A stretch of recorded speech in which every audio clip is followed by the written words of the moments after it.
Did you ever notice how you can hold your piss forever when you're in bed?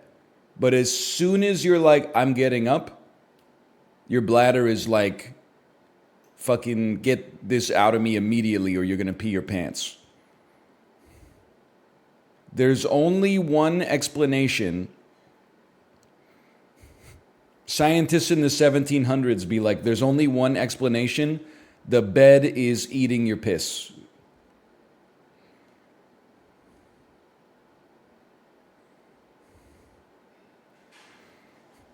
I was thinking about it, we hold these truths to be self-evident.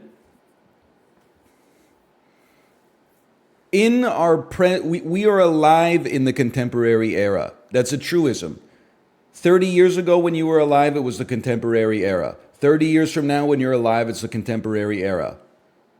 When I was living in 1996, this might blow your mind if you're like a young Zoomer, but I was not like, whoa, it's 1996. Whoa, dude, look at the fashion. It's 1996. I was just like, okay, it's Monday. Let's go to third grade. The 1996 was our 2023 back then.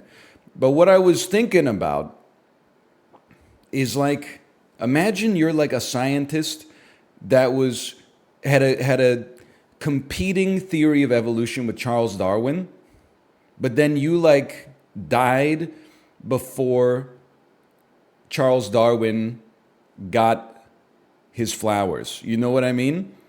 You may have died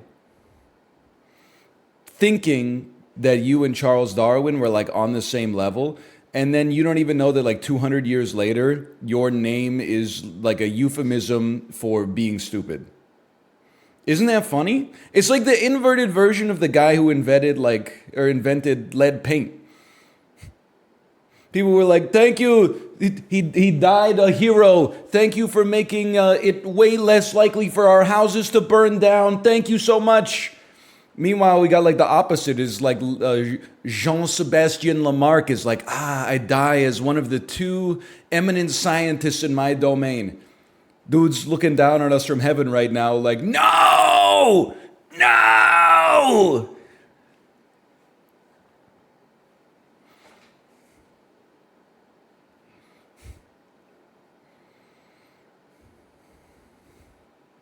Is there a person who died a villain and became a hero? That's interesting. That's an interesting question. I'm sure there's lots of possible answers. There's got to be one that we can like kind of agree on. Genghis Khan? Listen, no, I don't think Genghis Khan died. Well, I would say he probably died a villain through most lenses. I don't think he's become a hero. I think if anything, he died a villain, and then with the contemporary lens, he's seen as even more villainous, perhaps.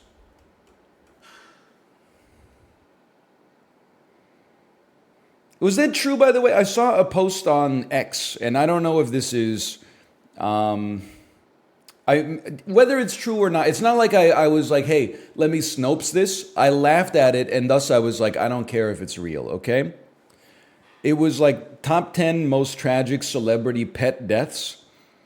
And then like number 5 was Martha Stewart's dog apparently died in a propane tank explosion, and her dog was named Genghis Khan.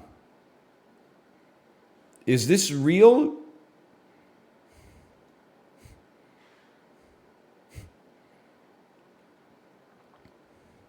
This is from like 15 years ago or something.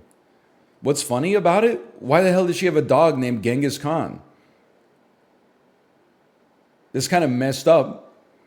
Like, I get that it's from, the Genghis Khan stuff went down like 700, 800 years ago, but at the same time, it's like having a cat named, Thanos, another really bad guy.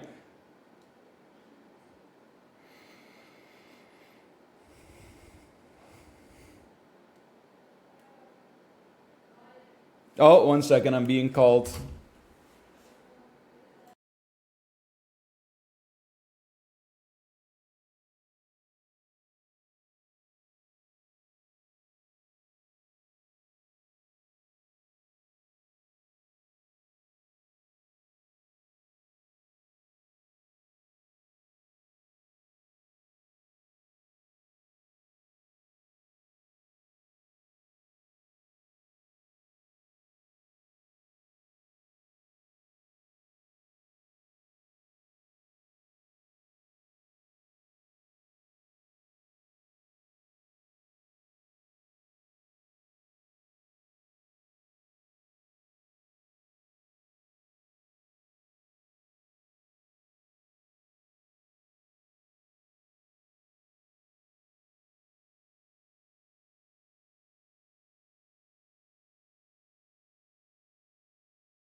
Sorry, there was an existential threat in our house. My wife was packing my daughter's lunch, and then she said, "There's something in the peach." 10-word horror stories. And then I went up and I was like, there, I can't deny, and this is almost more insidious, right? There was something in the peach. I don't know what it was. It looked organic, but like something I've never seen before. And it was not moving, but it looked like at any moment it could. So I wrapped up the whole thing with a paper towel and threw it out.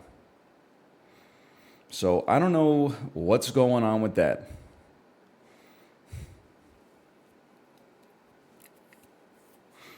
Probably an alien. It's not a normal peach, it's a donut peach. This is why I don't buy exotic fruits.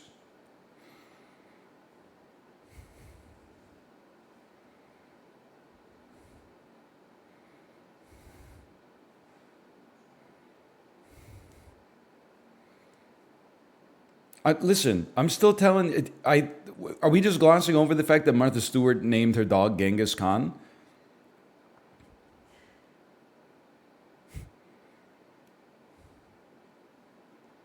No, we're not. Yeah, who cares? It's fine. I mean, it's fine in the sense that like she's not hurting anybody, but it's like a very strange name to choose, considering the dude, is responsible for the deaths of like millions of people. Oh, but it was so long ago. It's kind of like, you're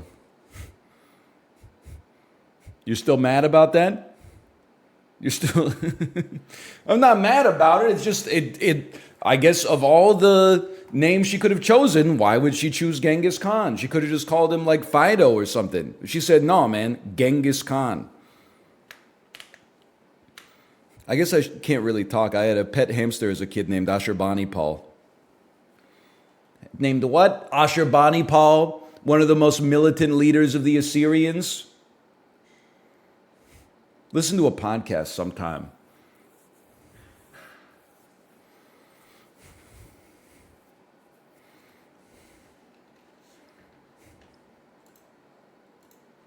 Hang on. Pop out chat. Control Shift N. Genghis Khan, Martha Stewart. Ooh, Martha Stewart. On June 21st, Martha Stewart shared on Instagram that a relative of her late dog Genghis Khan won Best of Breed for the Chow Chow at the 146th Westminster Dog Show. Martha Stewart's Chow Chow, a 2-year-old named Genghis Khan, won Best in Breed competition on Monday at the Westminster Dog Show. But why, I feel like, okay, why did Martha Stewart name her dog Genghis Khan? Martha Stewart's most well-known pet is her Chow Chow, Genghis Khan. Yeah, I know, but why?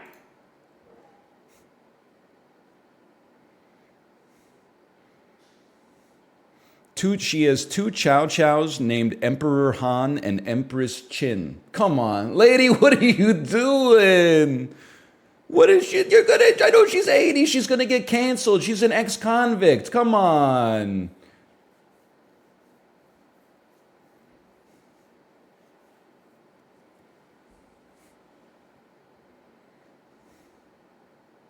This is crazy. And this isn't the first time Stewart's named a pet after a Mongolian warlord. What are you talking about? Okay. Okay. No. Control F.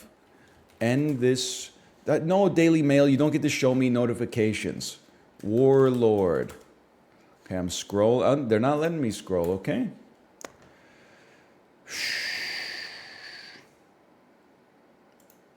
Let's not question Martha Stewart's love for dogs, shall we?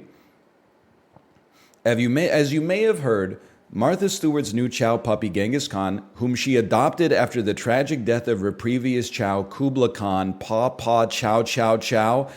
Lady, you need to stop this immediately. So that she had a dog named Kubla Khan, Paw Paw Chow Chow Chow. It died in a tragic accident, and then you named your next dog Genghis Khan and it died in a propane tank explosion. I'm not saying it deserved it. I'm saying, at some point you got to start asking questions about her ability to own pets, okay?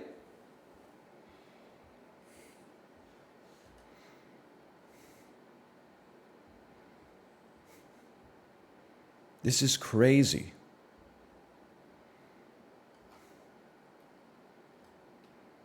I can't read this article. It's just insane.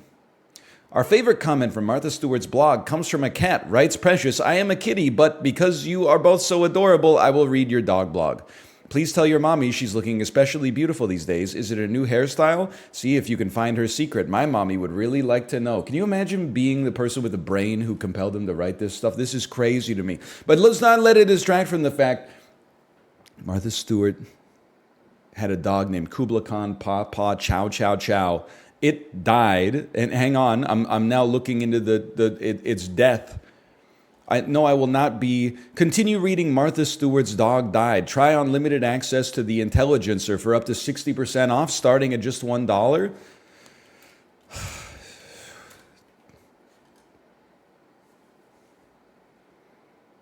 Just give me a second here.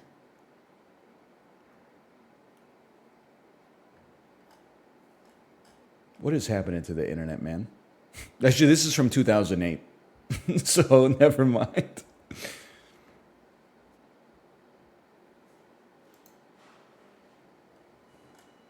No, that was me putting in my payout information so that I could pay for New York Magazine. That was not me opening an incognito window and then pasting the URL into it so that I could just read it for free.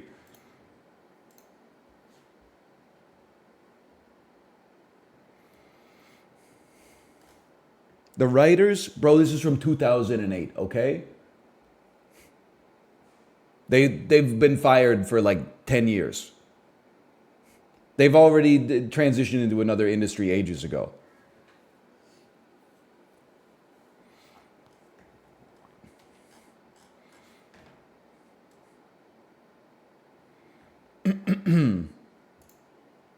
How was the Peloton ride this morning? It was good. It was good. 30-minute Callie Gullickson arms and shoulders. Previously, I've been doing 30-minute upper body, but honestly, it's kind of ironic, but it feels like my shoulder kind of got tweaked, probably because one of the exercises is basically just do push-ups until your shoulder falls off. So instead, I changed it up, followed it up with a 20-minute Emma Lovewell core, followed it up with 30-minute Charlotte Wiedenbach Hidden Hills. Total output 369, average wattage 201, I think. But I set a PB, my hour-long PB on Sunday, 60 minutes, 750-something watts, or 750-something kilojoules average wattage, low 210s. Friday, I had set a new PB on a 30-minute ride. I'm kind of on my crazy. I'm kind of going Ham Taro mode. You know, like.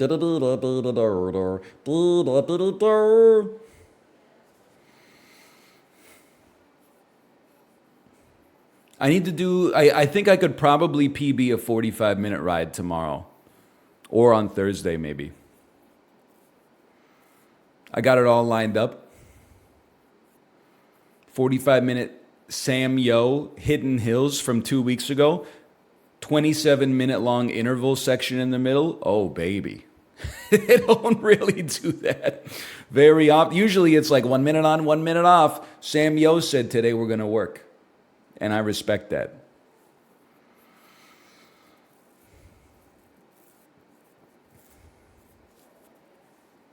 You better work. So true. You want a Maserati?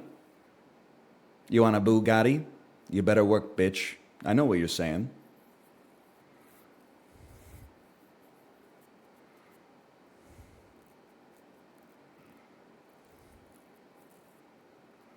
You see Barbie? Nope. Didn't see Barbie, didn't see Oppenheimer. Did have a 13,000 like tweet where I just copied the image of the Barbie versus Oppenheimer map and quote tweeted it and said, "Can I say something without people getting mad?" I have absolutely no idea why it has 13,000 likes, but it went insane. I didn't even make the map. Also, there's like crazy people in the comments. Like it got that popular or that viral, I guess. Like there was somebody in the mentions I saw this morning that was like, "Can somebody tell me why this Oppenheimer movie is famous? I've never heard about it." No matter what, whenever a movie comes out, there's always somebody who's like, did the marketing department just completely drop the ball on this one? I've never even heard of this movie." And then you're like, oh, really? Because there were ads everywhere. And they're like, "Oh yeah, I sold my computer in 2001. I haven't owned a TV since like 1973. I don't listen to the radio." I'm like, well, the marketing, it's always like, what are they supposed to do? Send people like door to door to your house? Knock, knock, knock. There's a new movie coming out next weekend. It's called Oppenheimer. Like, it's your own fault for living in Iowa. I almost said Ohio. I was saying, well, maybe we're knocking on Ohio too much. We got to go back to Iowa.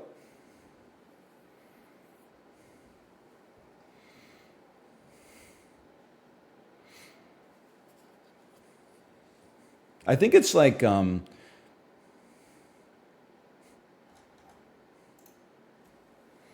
as long as you say, "Can I say something?" without everybody getting mad. Hello, Sinvicta, by the way. Hello. Everybody will just put their own bias on it. So it's really like Schrodinger's tweet. You see what you want to see. I don't think that's what Schrodinger's cat is, but. By the way, what was I going to say without people getting mad? I wasn't going to say anything at all. I just thought the map was funny, so I wanted to share it. Oh, okay. Hang on. I'm being called.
I'm back.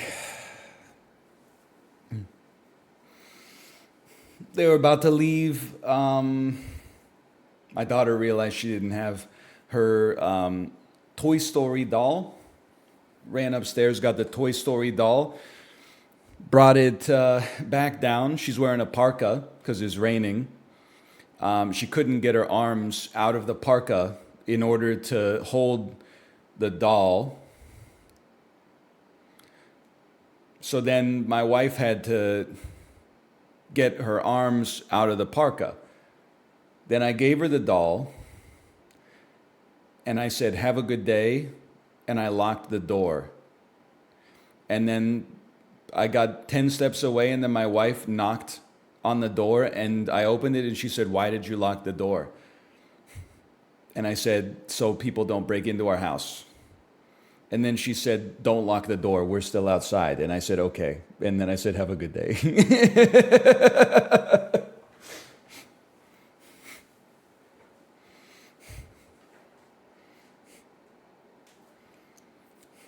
No, I did not. I did not lock it after that. I guess she'll lock it when she's ready to lock it.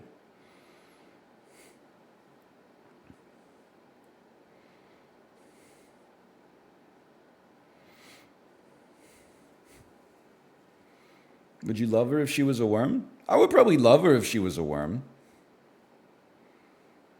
But like, I maybe, if she was a worm, I would stay married to her out of inertia for sure. But if we met when she was a worm, I probably wouldn't have married her. Simply because, I mean, I don't want my house to be that dirty. And I feel like a worm needs like a lot of dirt to be happy.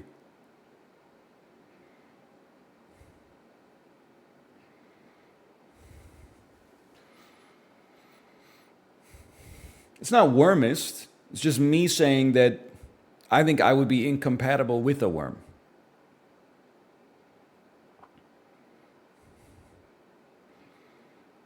It's the same. It's not offensive. It's like I wouldn't marry a shark because a shark needs to like constantly swim, and I only like to swim some of the time.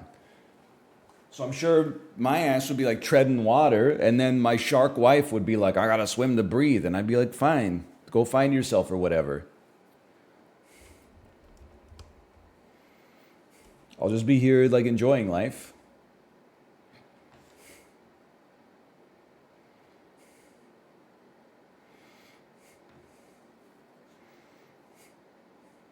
What animal would you marry? A human being? I think that's a great question. I am not going to answer. I'm smart enough not to answer it. What animal would you marry if you didn't marry a human? I'm not answering it. You answer it.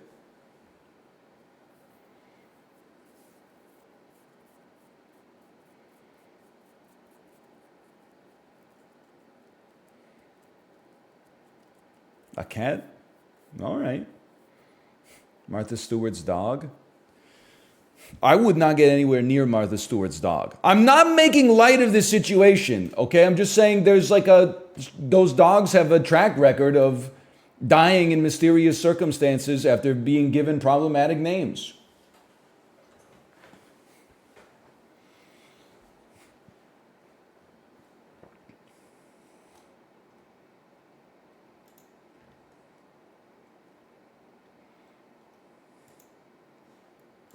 Slash marker. Those. I've been stalling long enough. You ever notice how you can hold your pee forever when you're like in bed? Like you could wake up at like 5 a.m. and have to pee and just be like, "Not now." And then go back to sleep for like 2.5 hours.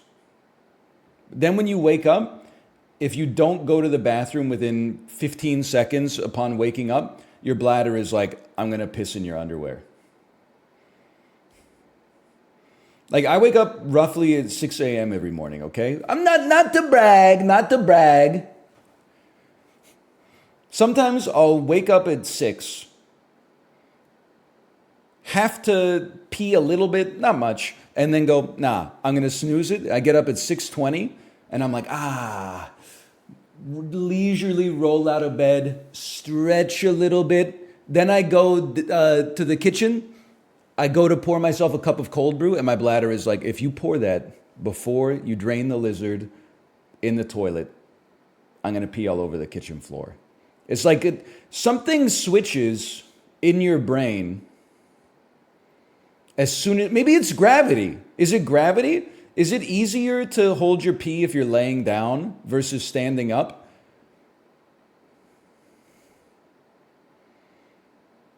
Because I always thought it was like my brain switching from like, delta waves to alpha waves or whatever. What's the Joe Rogan pill called? I don't know. I've been taking it. I don't look at the bottle. Alpha brain. Never mind. But does that mean you could hold your...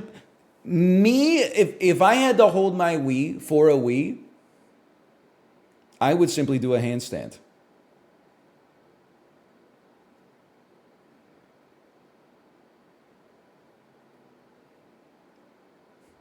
Because then it's like the piss would be...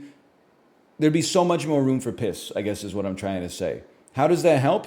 Because you're not fighting gravity. Gravity's fighting you.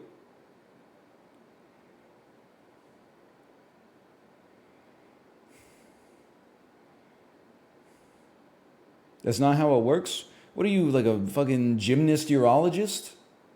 No one's ever tried it before. Listen, get in, loser. We're winning a wee, okay? You're probably the same dude. Joey Chestnut, age 16, was like, I'm going to try dipping the hot dogs in water. And you were like, that'll never work, kid. Just eat faster. Now, your ass is Salieri and he's Mozart. How does that make you feel?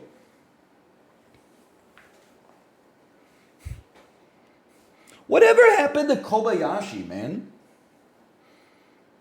It's a rhetorical question because I was reading his Wikipedia article the other day. I'm not disrespecting Joey Chestnut. I understand he's considered the best competitive eater of all time.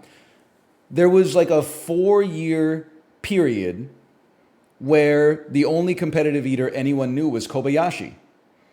Now he was not as, he was Joey Chestnut before Joey Chestnut. So he's not eating 70 hot dogs in 10 minutes, but he was eating like 45, 50 at a time when the world record was like 8. So what happened to Kobayashi, man? I remember watching a video where he was training and he would eat like 10 kilograms of udon noodles and then he would like lift his shirt up and his freaking stomach would be like, he'd have like a 15 pack or something like that. What happened to Kobayashi, man? Nobody's answering my question. Oh, okay, they changed the rules and now he's banned. Because he wouldn't sign the exclusivity contract for Major League Eating? He got full. Very, very funny. He got full. So I'm getting my chair into the right position here. Hilarious. Gold, coconuts, and cashews. Raw cotton. Raw is in unprocessed. I understand. Other vegetable residues? Me when all the tortilla chips are gone, but I'm still using my grubby little fingers to pick up the nacho toppings. Sawn wood. Other pure vegetable oils. Do you see the post on Reddit where the guy was asking the Waffle House if they use seed oils to cook the hash browns? And he said, do you use lard, bacon grease, butter, beef tallow, or ghee, clarified butter? And then somebody replied and said, we use soybean oil. And he said, are you sure you don't use beef tallow, comma, lard, comma, butter, comma, ghee, open parentheses, clarified butter, close parentheses? It got me good, man. This man's at the Waffle House thinking they're cooking their hash browns in ghee. It was 99 cents for 4. Anyway. Yeah, we use ghee. Sorry. That's why it's so cheap. I have no idea what this is, but I think that it is a country in Africa. I'm going to say it's Mozambique. It is on the west coast of Africa.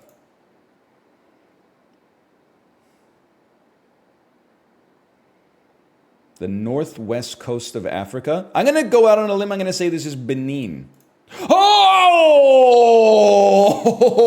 Do you know why I said Benin? Well, at first I thought Ivory Coast, and then I thought to myself, I imagine ivory would be up here. But then I was like, there's probably not that much ivory exporting these days. It's like an antiquated term. But anyway, or an antiquated resource. Regardless, you're absolutely right. I always forget Benin exists. So I thought, you know what? Let's bring Benin top of mind, so that if it shows up in one of the other geography games, I won't forget about it this time. So there's a lot of luck involved with that, but I'll take it either way.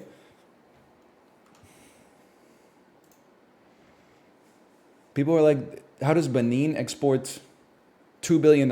Brother, Elon Musk paid $44 billion for Twitter. Money doesn't mean anything anymore or something. I haven't really thought it through completely before I did the bit, but hey, NL's Meme Machine, thank you for the gifted subscriptions. Thank you. I would rather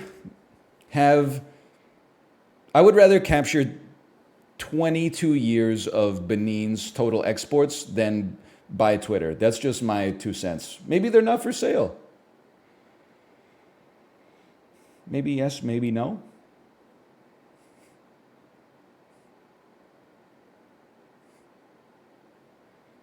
It's X now? Yeah, I know, but we're not going to be calling it that. So, like, why don't we just get the joke out of our system now?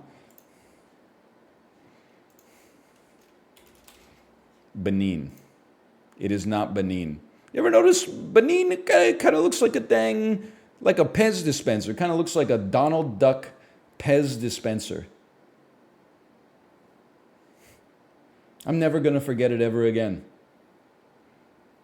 Kind of looks like a crack pipe. Kind of looks like a tree or like a socket wrench. I could see that. For sure. 7,460 kilometers away. Give me Iraq. That's colder. My. But it does, I guess it doesn't get much colder than that. Could this possibly be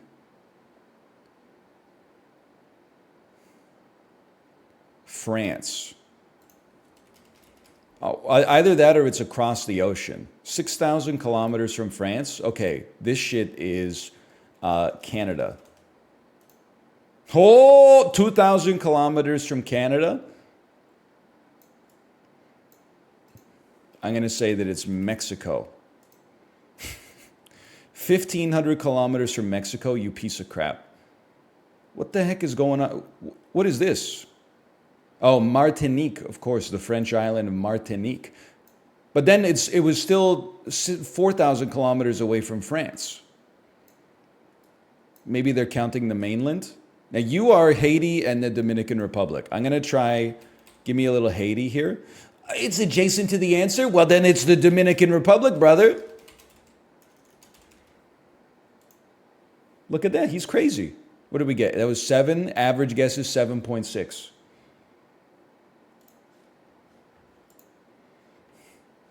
The man can't be stopped. Oh, man. I'm so excited for box office game. I know this one. I know Worldla.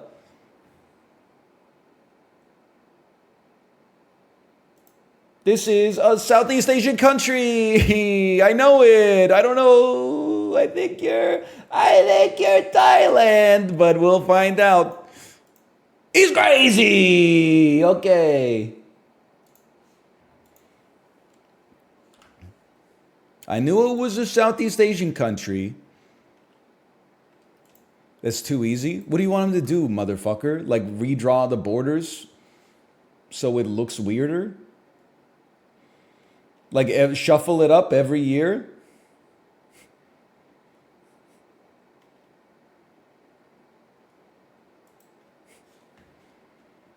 July 15th, 2016. Universal Studios movie in its second week pulled $50 million. The only Universal movies that pull this kind of money are the Jurassic Worlds of the world. Never mind. The Mummy. Let's think. We got a big Walt Disney movie, 2016. It's made $445 million. That's Inside Out. No, Inside Out is from 2015. Well, I went to visit Malf in Toronto. Here's how I remember this. I went to visit Malf in Toronto. We saw Ant-Man. Then when we got back to Vancouver, my wife and I were like, let's go see Inside Out. We walked into the theater late. Not my fault. Just throwing that out there. And we were like, whoa, this is weird. They must still, even though we're late, they must still be in the previews. And then the movie started and fucking like Michael Douglas walked into the room and got interrogated by two members of S.H.I.E.L.D. And we sat, because you, like, if I've already primed you to know that we were in the wrong theater. So you know what's going on. But like for us, we were like, we're pretty sure we're in the right theater. So maybe they're just showing like a little bit of Ant-Man just to hype it up. And then after like 8 minutes, we were like, nah, man, we were sitting in the Ant-Man theater. And then we shuffled off to the Inside Out theater. So that's how I remember that those movies came out the same year. So it's a year after Inside Out. Can I see if this is Marvel or animation? Adventure, animation, comedy, family. I feel like it goes like Coco. Coco's maybe 2016. Let me see. Honestly, if we're going to pay for something for a Disney animated movie, you should pay for the tagline. An unforgettable journey she probably won't remember. That's Finding Dory. Okay. There we go. I'm thinking now, I'm like, animated movies, give me a tagline because I'm never going to know the voice actor. Although I would know this one because it's Ellen DeGeneres. Okay, Universal, let me get a genre. It's an animated film from Universal. Tagline. Think this is what they do all day, The Secret Life of Pets 1. Okay. Actor 1, Louis C.K. Oh, The Secret Life of Pets indeed. Sony Pictures opened to 46 milli. 2016. The Amazing Spider-Man 2. No. Genre. Action, fantasy, comedy. Starring Kristen Wiig. Ghostbusters. It's Ghostbusters. He's absolutely right. Tagline. Who you going to call? All right. The tagline would have been very useful on that one. So true. So true. Warner Brothers. Genre, fantasy, action, adventure. Third week, $103 million. We can afford to just be sending some here. How about Aquaman? I summon fish to the dish, although I like the chalet Swiss. I like the sushi because it never touched the frying pan. I don't think it's going to fit. Wonder Woman. Is pre-Aquaman. Okay, I don't know. Actor. Alexander Skarsgård. It's the Tarzan movie. It's the Tarzan movie. Human Nature. The Legend of Tarzan. Okay. Nobody saw this and nobody cares, okay? That's my 2 cents. $180 million budget, 126 final gross. It's gotta hurt. I didn't know it existed.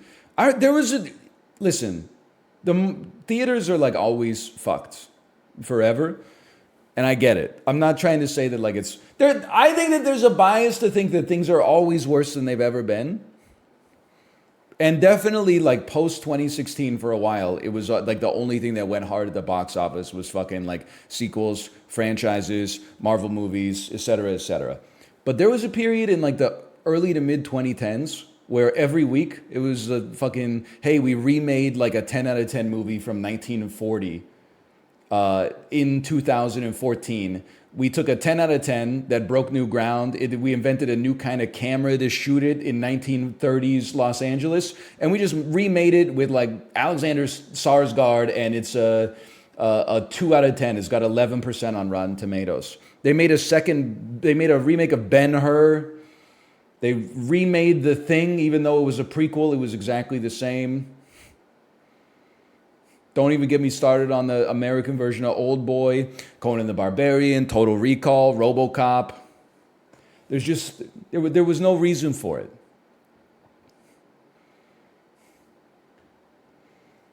20th Century Fox, it's not making a lot of money. It's probably a comedy. Please give me an actor I know. This is going to be like Daddy's Home 2. Daddy's Home 2. Okay? Actor 1, Zac Efron. This is Neighbors. No, this is Baywatch. Baywatch had The Rock. It's hard to imagine it doing that badly. Just merely mediocre. Okay, it could be Neighbors 2. Sorority Rising. It could be Neighbors. Okay, let me get actor 2. Oh, I know this one. Hey, Adam Devine he's the guy with the face from the Gemstones. This is like dates. We need dates. Mike and Dave need wedding dates. We got there. You know, the guy with the face. No, that's Adam Levine is from Maroon 5. Adam Devine is the guy with the face. I don't say this just to be rude, but he's like, okay, it's rude, but it's funny. I think that he would laugh. I don't know anything about him. He looks like an adult kid. And also, every time I see him, I can't figure out whether he's a little chubby or the strongest looking man I've ever seen in my entire life. That is, both of those things are true. Thank you so much. I appreciate that. See, I wasn't just throwing that out there just to be rude. It's just like, every time I look at him, I'm like, I feel like this guy's like strong as hell. Or is he just eating a lot of sun chips? I don't know.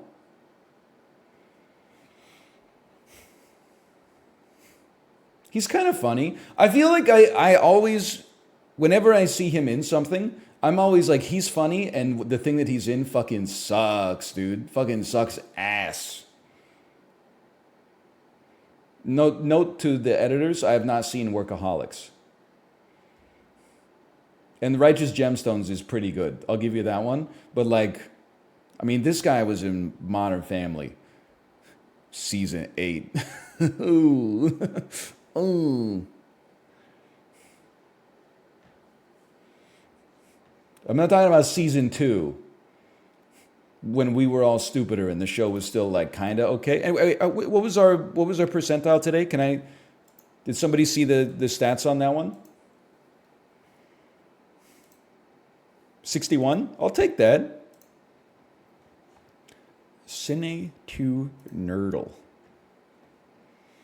It's loading. Average score today, 4 out of 5. Genetic modification. Well, I see something. Rachel Weisz, Keanu Reeves. This is Constantine. Guillermo del Toro, coming of age. This is probably Pan's Labyrinth, maybe. Oh, no. Guillermo del Toro, Ron Perlman. That's Hellboy. Hellboy. Guillermo del Toro, Ron Perlman. Bryan Cranston, Driver, Ron Perlman. Yeah, I don't know what that is. We'll figure it out. So there's another Guillermo del Toro movie. It's probably coming of age. It's probably Pan's Labyrinth.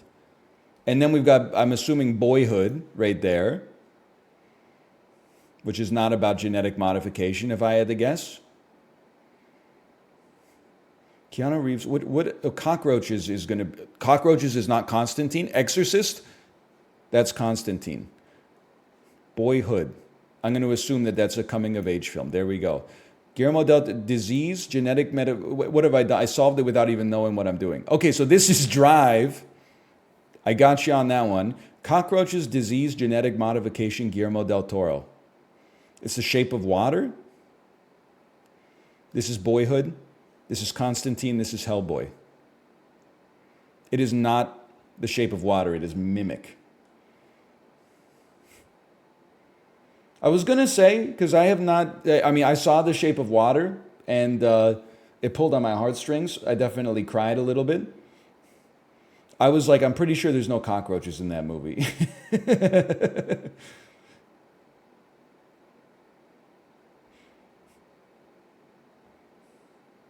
It's a good movie. Shape of Water goes crazy. It's so annoying to me that like Michael Shannon is General Zod in all the WB bullshit. Because he's like an amazing actor. That movie, listen, I don't know if people weren't ready for this take in 2018 or whatever. Shape of Water has fucking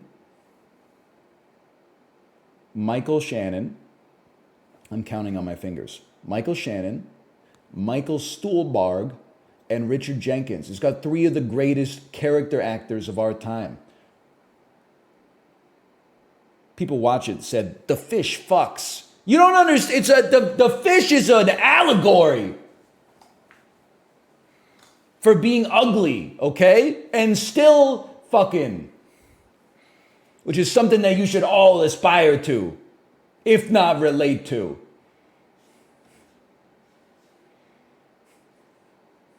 Sally Hawkins, too. So true. Happy-go-lucky.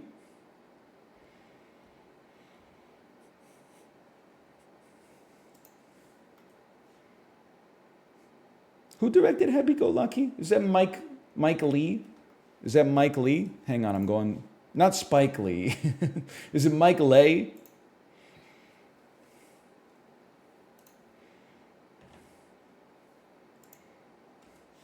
Hang on. We're connecting themes, okay?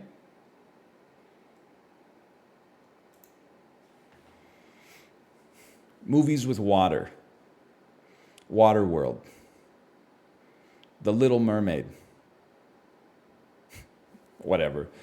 Pocahontas, Last of the Mohicans, Dances with Wolves. These are, and Prey. These are movies themed around First Nations. Indigenous peoples. Hunchback of Notre Dame, Little Mermaid, Tarzan. Movies about presidents. Lincoln,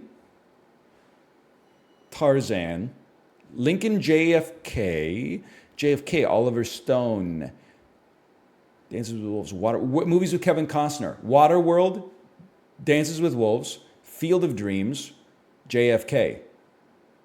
Waterworld, movies where people fight. Alien versus Predator. Wait, there's one of these is just Predator movies. Hello. Predator, Alien versus Predator, Prey, movies with aliens. Movies with aliens. Prometheus, Alien versus Predator, Predator and Prey. He's crazy. He's crazy. I got the red herrings are all mixed up. Disney films. Daniel Day-Lewis. He's got it all. He's got it all.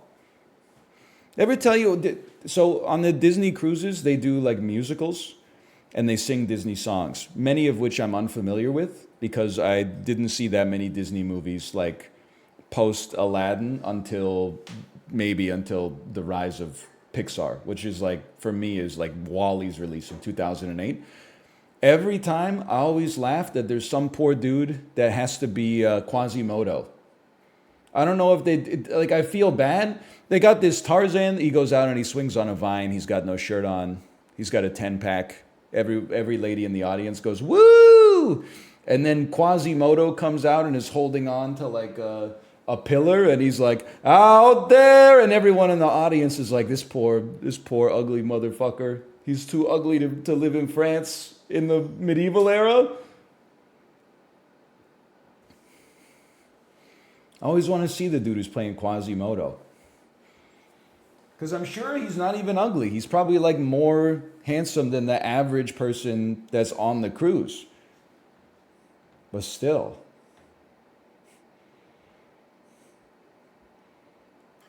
I didn't say he's too ugly to live in France. I said he's too ugly to live in France, comma, in the 1800s.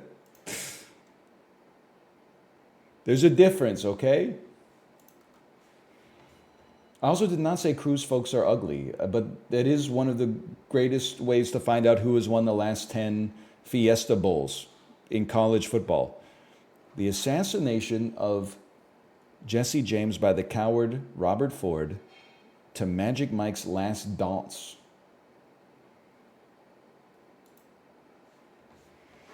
I know that this stars Brad Pitt. I know you're going to say Colin Farrell. It's not Colin Farrell. That's Brad Pitt with Colin Farrell's face makeup on. I believe Casey Affleck is in this as well. Magic Mike's Last Dance is a Salma Hayek Channing Tatum joint. Okay. I feel like this is not hard because Brad Pitt has been in every movie. So you take the daily challenge. We look at what we see here. Sam Rockwell could also prove to be somewhat useful, or perhaps Jeremy Renner or Zooey Deschanel. Pretty star-studded cast. Flip me.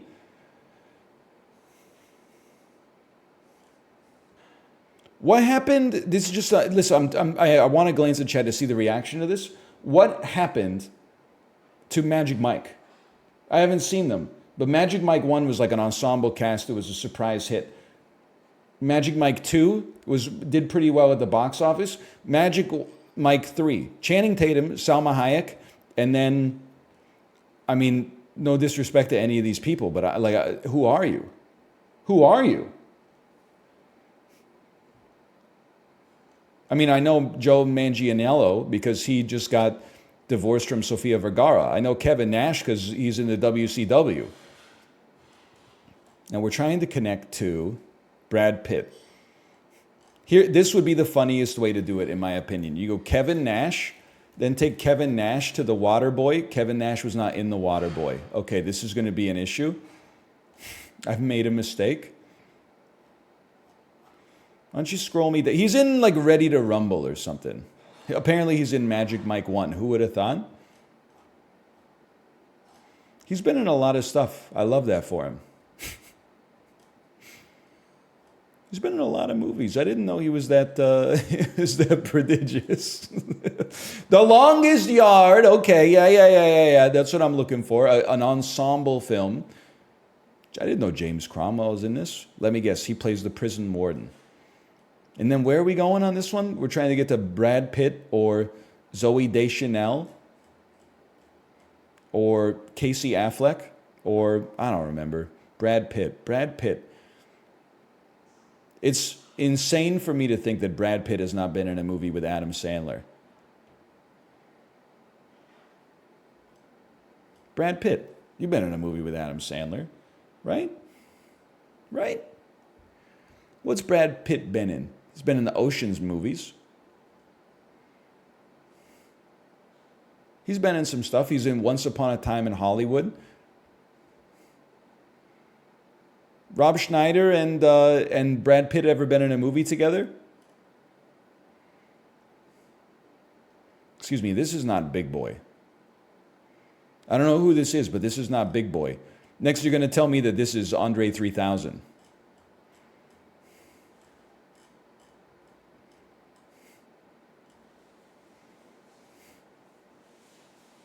I'm racking my brain. There's no way. Listen, hang on. I think I figured something out.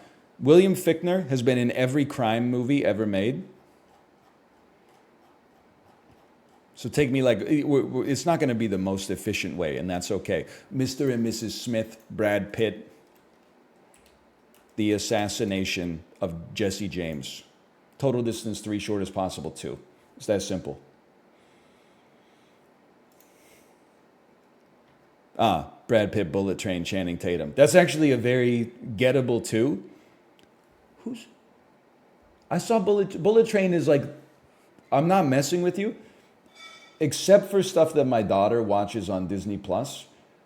This Bullet Train may be like the third last movie that I watched because it was on an airplane. Channing Tatum's in Bullet Train?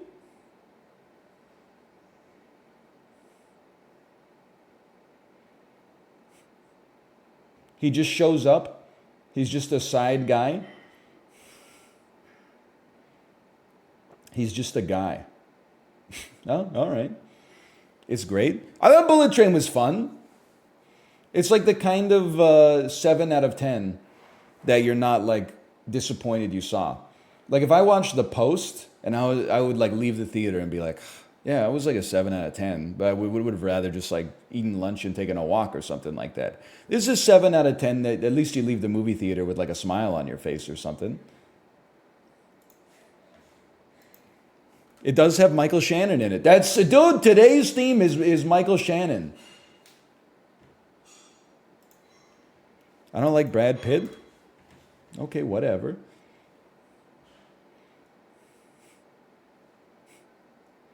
I do. It's just a worst Guy Ritchie film. Doesn't exist. This is Mario Kart DS. This is not a well-liked game.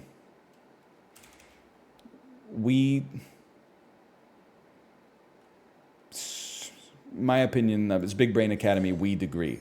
Original, you could smell the Wii coming off of this. Wii bonus. Wii fishing. Wii.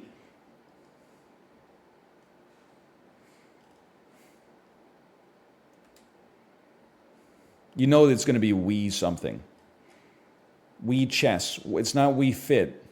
Wii party? Genre party. Wii. Wee, yippee, wee. Scroll me down to the Wii's, please. Wii chess, Wii party, Wii play. It's probably Wii play.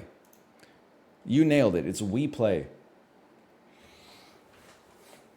You never played this? No, I had a Wii in university, but like, I also had internet access, and I was like 20. So when Wii Play came out, I probably was like, is this good? And then GameRankings.com was like, no. And I was like, all right, I'll just buy 60 beers instead then. You know, it's about opportunity cost.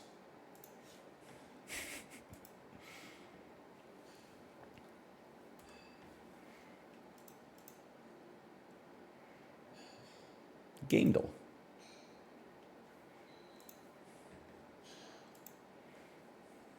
Wii Sports, I played the crap out of Wii Sports. Wii Sports is a great game. Wii Play, couldn't tell you. I do own 1-2 Switch. But that was after I had more disposable income, honestly.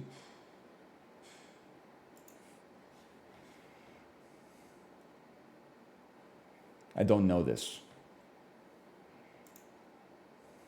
This is Shinobi. It's probably Genshin Impact. Oh, this is Metal Gear Solid 4. Guns of the Patriots. Turns out I do know it. That one's easy enough. Guess the game from the artwork. Hang on, I'm waiting for the advertisement to load.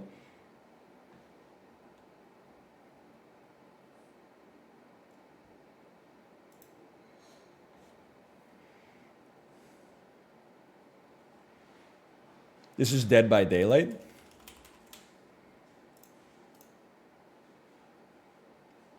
This is Journey.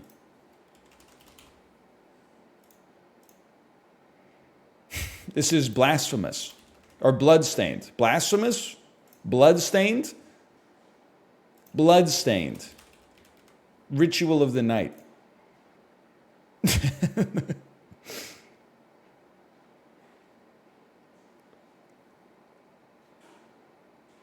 It didn't come out on PC. It's not a strategy or a role-playing game. It's a platformer. This is I don't know, skip me? With God as my witness, I don't know what this is. Ultima.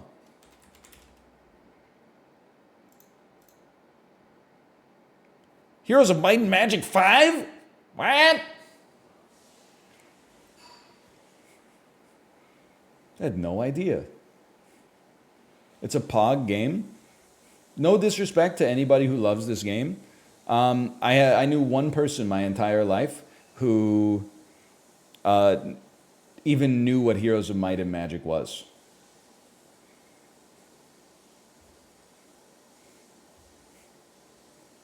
What? It was not Mouth. Who was it? You don't know them, okay? But I do, and that's why I never got into it. Okay, guess the game by its keywords.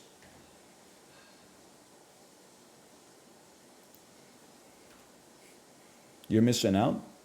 I don't think so. I'm doing okay.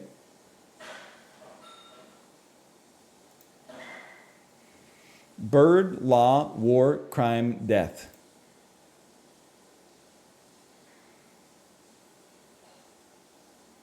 Sherlock Holmes, crimes and punishments. Revenge, robbery, stealth, betrayal, drifting, shopping, gangster. L.A. Noir. Exploration, achievements, collectibles, sex work, car chase, world map, action, adventure. Sex work ahead? Boy, I sure hope it does. Does it say stinkables? Am I crazy or does that say stinkables? Is that Mr. Beast's new line of chocolate? I have no idea what this is. It's Grand Theft Auto. Grand Theft Auto 4, probably, if I had to guess. Cover system, lockpicking, police chase, shooter game, stealth kill, weapon swap, in-game radio. I'd say it's probably, if I had to guess, I'd probably say it's Mafia 3. It's the correct saga. I'd have to say it's Mafia. I'd have to say, if I had to guess, I'd have to say it's Mafia 2. He's crazy.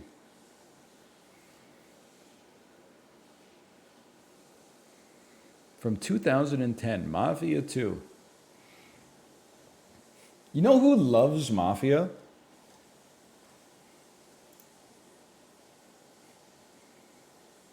Malf. You're absolutely right. I bet if you asked Malf for his list of top 10 games of all time, I'm not going to say it's going to be number one, because I definitely think like Minecraft will be up there. Probably like Disco Elysium and stuff like that. But I bet that you would find Mafia within his top 5. If not his top 5, I guarantee in his top 10. But it might even be in like his top 3.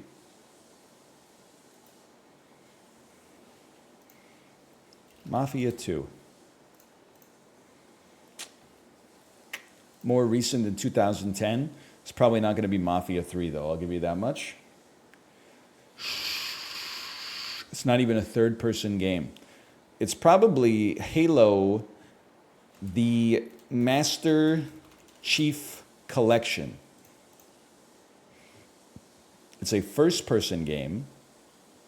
It's more recent than 2014. And it may involve some science fiction or some warfare. How about Call of Duty? No, because it's not on the PC, which means it's going to be a console exclusive. How about Killzone? How about... It's in the wrong saga. Huh? It's not a shooter. It's not a shooter. It's not a racing game. It's not an adventure game. Of course, Mafia 2, one of the all-time great racing adventure games out there, I would say, just for me personally. It's a non-shooter. There's no shooting involved, but it takes place in the first person. Make it make sense? This is Smite, which definitely came out on the PC. Apparently that is also a shooter. Hey, it's not a strategy adventure MOBA game, and it's not a shooter.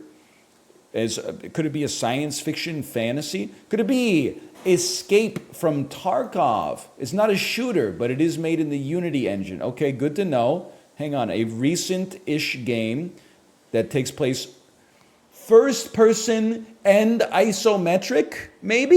It didn't come out on the Windows PC. A Unity game that didn't come out on the PC. You're not in the circle of trust, Fokker. Unity game. It's not on the PC. By the way, it's not a shooter role-playing simulator, tactical strategy adventure, MOBA racing game. Okay? But it is science fiction. Okay, so it's a walking simulator. It is the game that is called, and it's from the developers, it's called Tacoma. It's a first-person walking simulator. Hang on. It's an indie science fiction first-person game that is not merely single player. Wait a minute. Okay, hang on. No, I can do this. It's like a VR game where you just walk around. It's like VR, but a VR chat's definitely on the PC. It's not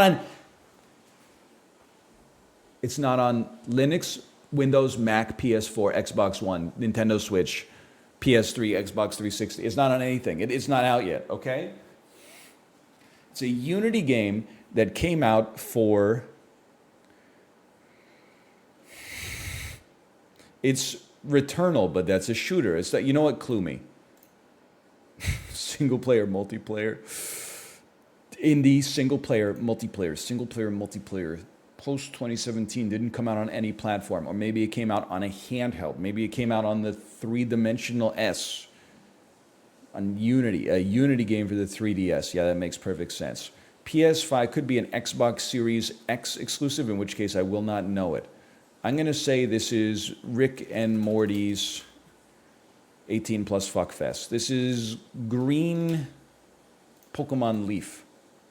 This is Blur. What the hell is... I was going to say what the hell is Pokemon Blue. Oh yeah, it's the first Pokemon game. It's free, Oxenfree.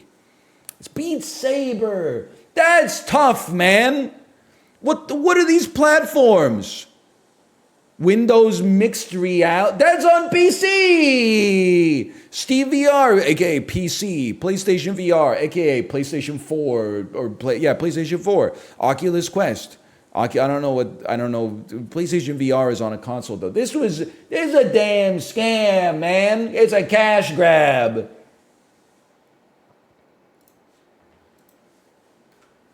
I'm gonna call that one a scam, personally. Great game though? Yeah, whatever. It is, but like, sorry, I really gotta rein in my hater instincts. I just don't like. I know that people did streams of it and stuff like that. I just like. I just can't get excited for someone spending like $10,000 to turn their office into like a mixed reality thing and then playing the One Punch Man theme song and Beat Saber over and over. It's just not my tempo.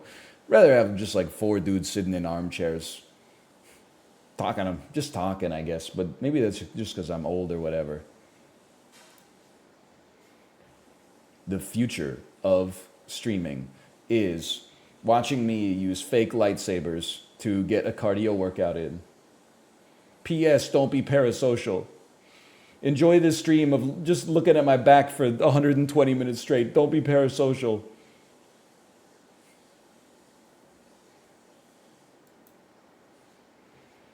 Peloton much? Yeah, that's why my ass doesn't stream the Peloton. The kind of person that would watch it, I don't want them in my community. 2009, 5-word fantasy film. Percy Jackson, Sea of Monsters. It's a quiet reminder of the power of scary-ish stories. It is made with warmth, humor, and wisdom.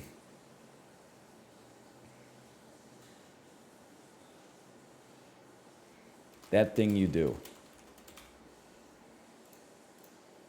This isn't just an adaptation. Where the wild things are, I think it's where the... Yeah, okay, we got there. Feeling misunderstood at home and school. Mischievous Max. Max Records. Escapes to the land of the wild things. Did they play that? Dude, Twitter would have gone crazy if there were more than like 8 people on it when this movie came out. Can you imagine the edits of like when Max Records wakes up in the world of the wild things and you hear in the background, "Gong, gong, gong, gong, gong, dong, dong, dong, dong, dong." Wild thing, dun, dun, dun, dun. You make everything.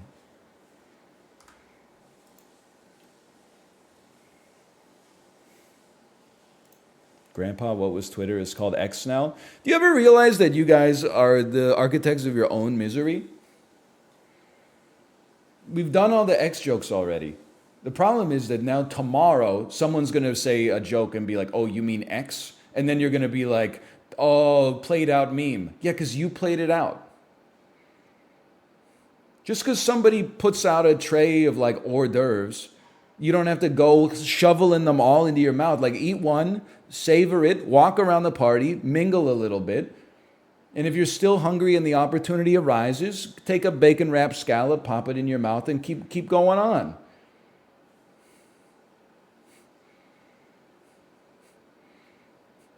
It's just funny. I just can't start every stream with talking about Elon Musk for 45 minutes. It's just crazy. Who cares?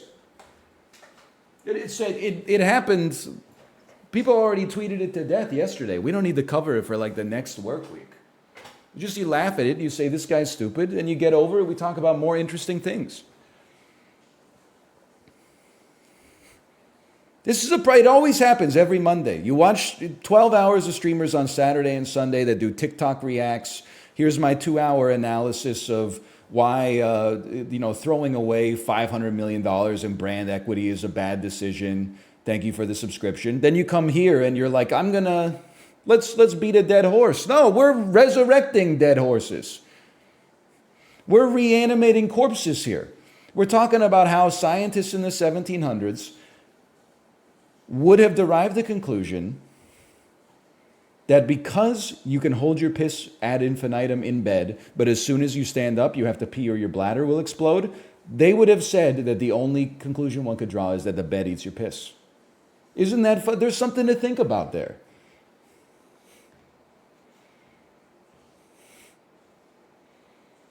The smartest guy in 1680 would be like, I have proven that beds eat piss.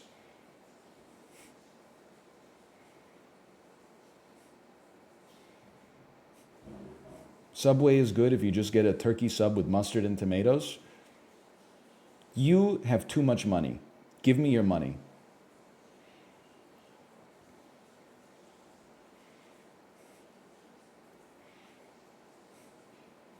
I'm waiting. Sorry. You should buy gift subs now. I'm just joking.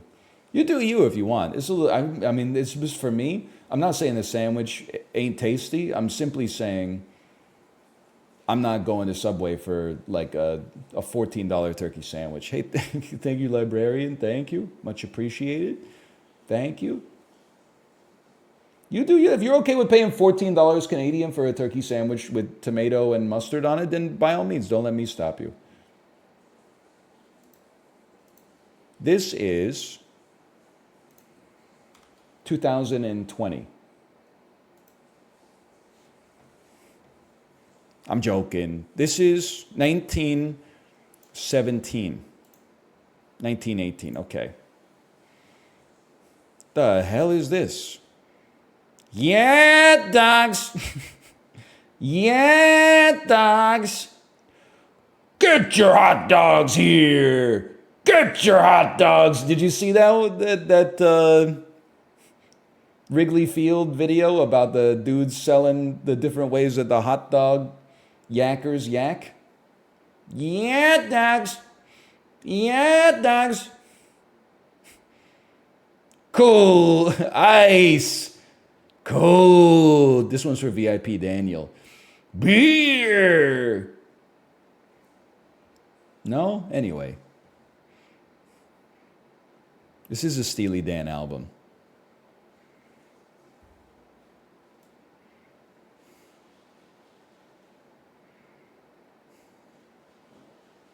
This is like 1930. This is like 1947. 1953, okay. World's first game of baseball ever played. You know what's insane is that there's absolutely no doubt that this 63-year-old man is actually 15. That's crazy. This is actually 100% Peter Sarsgaard from Garden State. Peter Sarsgaard, the time traveler. That's Miles Teller. That's Peter Sarsgaard from Garden State, actually. There's something about this guy. I don't know.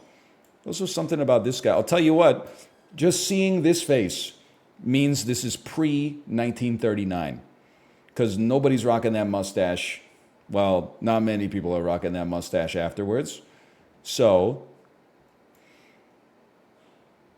I mean, to me, this looks like, this sounds rude. I'm not trying to make a mockery or like make light of the First World War, but this is like the garb that they wore in World War I before shit popped off and they were like, we need helmets. So they were rolling out there in like felt coats and like little hats and stuff like that. And then things went crazy and they're like, we need to put like a bucket on our head or something. So I think that this will be like 1912, like pre First World War. This 1917, you guys gotta get helmets, dude. Are you crazy?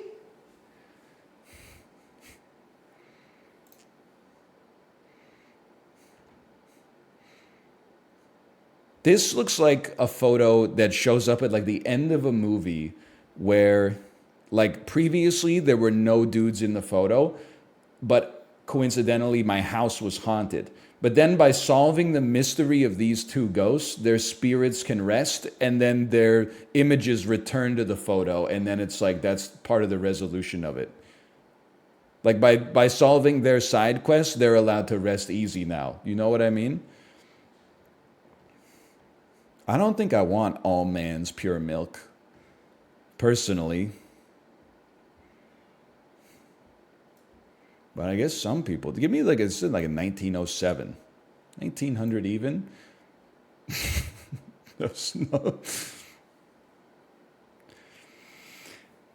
Corey, this is from Corey's Facebook page. Sorry. The camera just doesn't look that good. I'm gonna say this is like 2015, 2018. Okay, 3429. They're right. No, I know, but like, I don't know. You wouldn't catch me at the rally. I guess you only get that many Saturdays. You know, I've made my peace with it. I'm just saying, if they're out there protesting for me, you can go home, but I understand you're protesting for people that don't have a voice, okay? So there's a different story, but I'm good. I'm okay.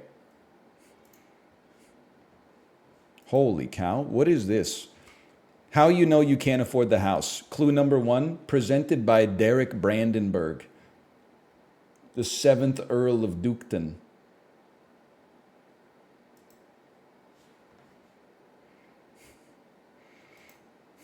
This one's really funny to me because like it's on the water, but it's not. Like this is just a pond.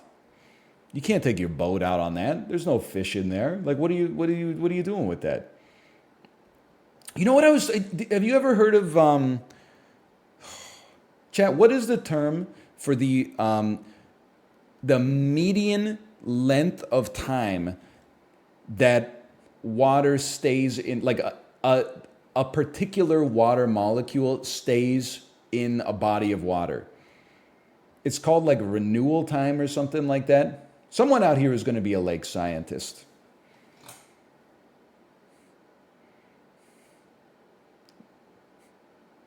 Retention? Residence time. Thank you. Residence time.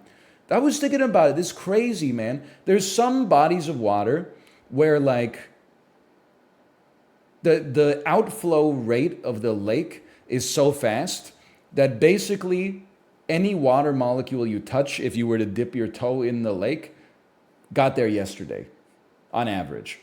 But then, Lake Tahoe, the residence time is like 650 years. It means if you went swimming in Lake Tahoe, those are water molecules that found their way into the lake in like the 1300s, the 1400s. That's crazy, man. Now, I'm not saying some people might not have a sense of wonder. They might be like, yeah, so what? It's just water. I think it's kind of a neat way to feel a connection with humanity.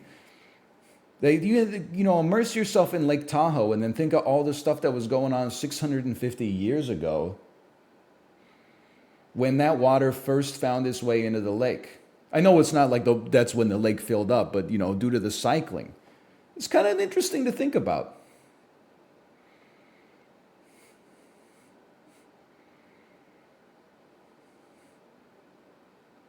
Is it? I think it is. The ocean, though? Yeah, but I don't know. I don't know that much about the ocean. What's the renewal time or the residence time on the ocean? People will be like, that's not interesting. You know what's interesting? Here, watch this. Did you see that Pinky Doll is a scab? She's going to Hollywood in the middle of the SAG-AFTRA strike? Shut the fuck up. Bro, I'm trying to experience wonder, okay? People will be like, I don't experience childlike wonder. And then I tell you something that triggers my childlike wonder, and you're like, no. We meant eating ice cream for dinner. We didn't mean something that makes you feel like you're at peace with your place in the cosmos. We went eating junk food when you should have been eating vegetables. That's what we wanted. You took it too fucking far, okay? Now you got us all thinking about metaphysics and our existence and stuff like that. I just wanted to put chocolate syrup on my damn ice cream sundae as a 41-year-old man without getting owned. I had another tweet. It's not a tweet, it's just an idea for tweeting. You ever notice how many of these blue checks are men need to get stronger to save the world, and then their dinner is always 9 air-fried chicken strips? They're kids these days, boys these days don't have any role models to look up to. Our men are growing up weak. By the way, if any mushrooms on my plate touch any of the steak on my plate, I'm putting the whole thing in the trash. Anyway, how much does this cost?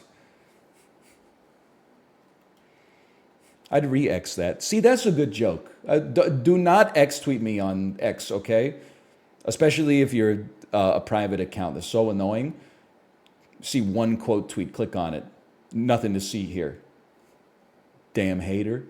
Think I can't Control-Shift-N and then find you?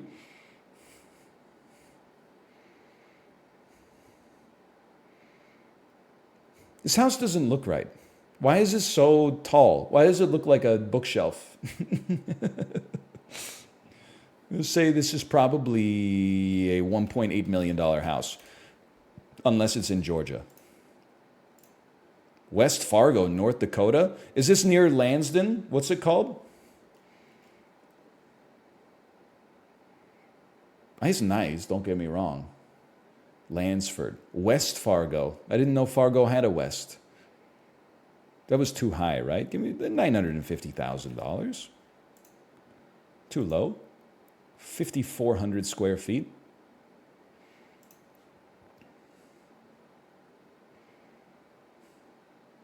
Listen, it's not my ideal interior design. It looks nice. I would love to be a hater. Just like Orson Welles talking about Elia Kazan. I do have to mention, he's a fantastic director. It's not 1.3 million. We're going a little higher. 7-bed, 3.5 bath. It's a $1.65 million house. That's a little too high for me. I thought they said it was built in 2103.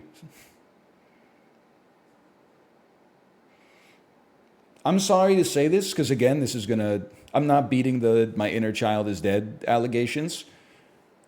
If you have a room in your house that's just an air hockey table, you have too much house. You should be forced to give some of it away. I had an air hockey table and the foosball table in my house in university. And we did not have a lot of space, but we moved some stuff around to make it fit. We played it. Because this is what people always tell you. They say, don't buy a foosball table. You'll play it for like a week and then it'll just be like a drink holder. We said, not us. We're going to play every day. We're going to get great at it. We played it for a week and then just set our drinks on it for the next 2 years. It's just not...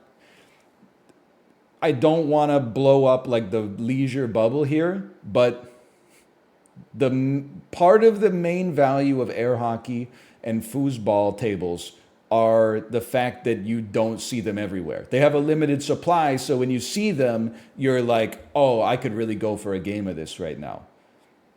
Now, a pool table, I can see you getting some use out of. But I will say my dad's like lifelong dream was to have a snooker table. And then when I was like 22, he finally got one. And he played the shit out of it for like 6 years. And then they moved once. And moving the pool table was like borderline impossible. So he sold it. He achieved his dream and then said, that's enough of that dream. Let's let somebody else heave this thing out of my basement.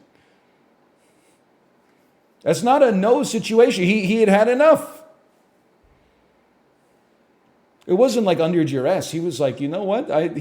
He was full. Just like Kobayashi.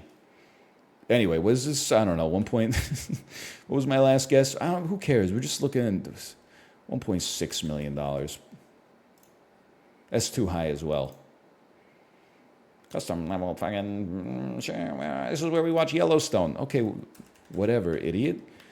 155555. I couldn't crack the Housel code. That's fine. Housel and listed they're on notice. That's all I'm going to say.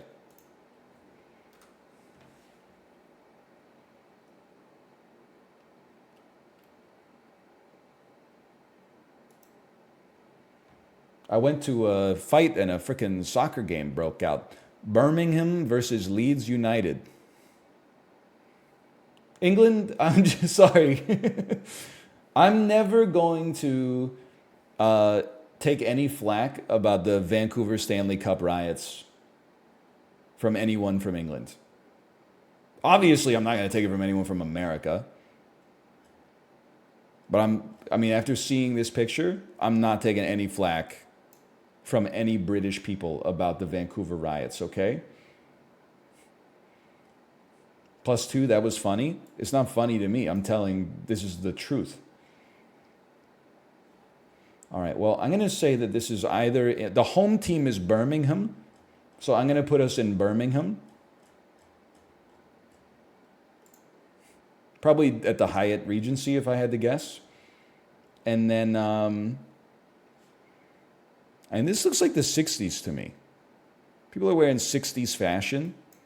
Actually, no, this looks later than the 60s. This looks more like the punk era. Hey, did you guys see that? Where was I going with this? Never mind. Let's call this 1977. This is the Clash. 1985. Pitch invaders at St. Andrews Stadium when Birmingham City beats Leeds United 1-0 to get promoted. All right. Did you see that Imagine Dragons are LGBTQ plus allies? Me at the party turning off the Smiths and turning on Radioactive by Imagine Dragons and then explaining it to everybody at the party that no, I don't have bad music taste. I'm just supporting the cause.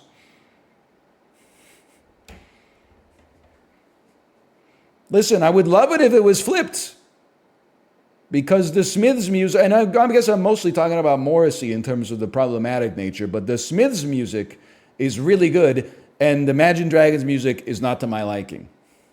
But they're showing us who they are. I'm sorry, we're bumping Imagine Dragons now. I didn't say I want Imagine Dragons to be homophobic. I just said that I implied that if one band has to be homophobic, it should be the worst band. Because then You could easily take a stand and be like, I'm not listening to their music. It really sucks when a good artist is problematic, because then you're like, they made flashing lights. Really? Couldn't have been like Neo? Anyway.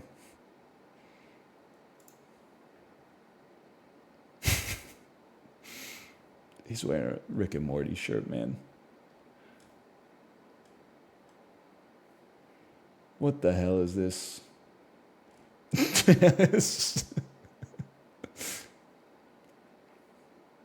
Drip check. Prezzo, are you here? This looks like a member of the Yard. Would you buy or sell that take? Also, I think it might look like every member of the Yard all at the same time.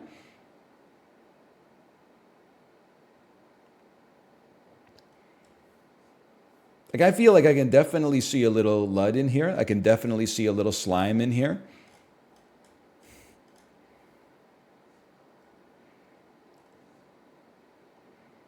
I mean, I see an Israeli flag. So I'd have to guess that this is Israel, which is not there. And this looks like... Is he not hot? Like he's right next to the fire on like a... I don't even know. What is this material even called? On like a pleather chair? He's sweating. Yeah, but like I mean, I sweat at like normal times, even when I'm not next to a fire. That's what it's like to have NVIDIA. All right, if you saw, that's pretty good. Okay, sure. Take 9,200 points on that one.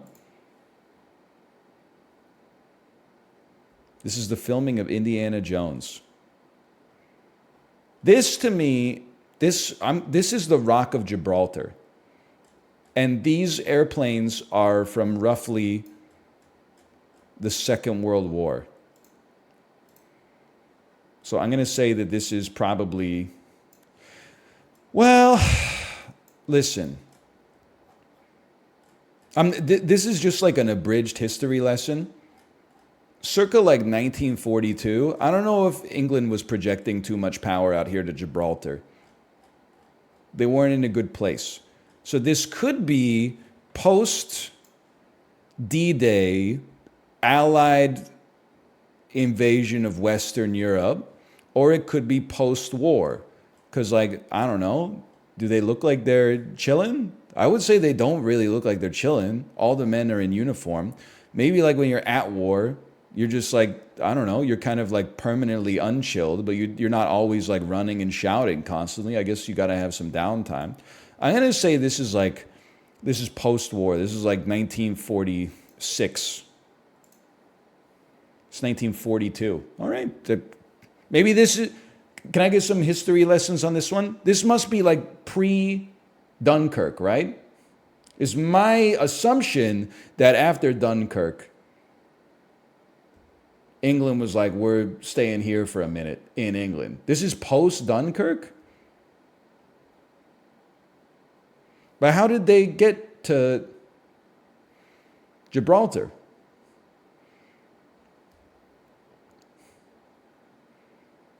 They were already there? Yeah, I know, but they were hemmed in. They were surrounded.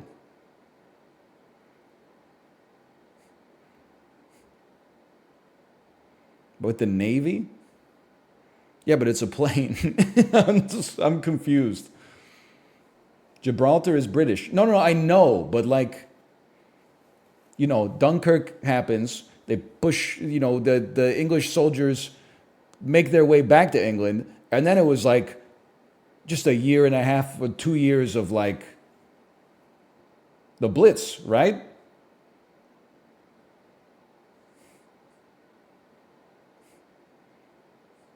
Spain did not fight in World War II.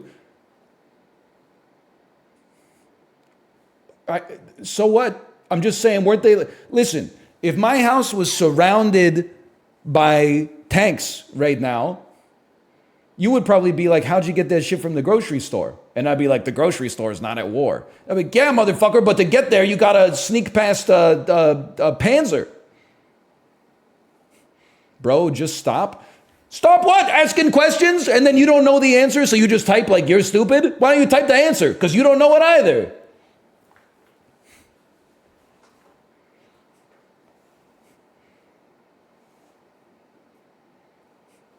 They use the ocean. Okay, hang on. Give me a second here.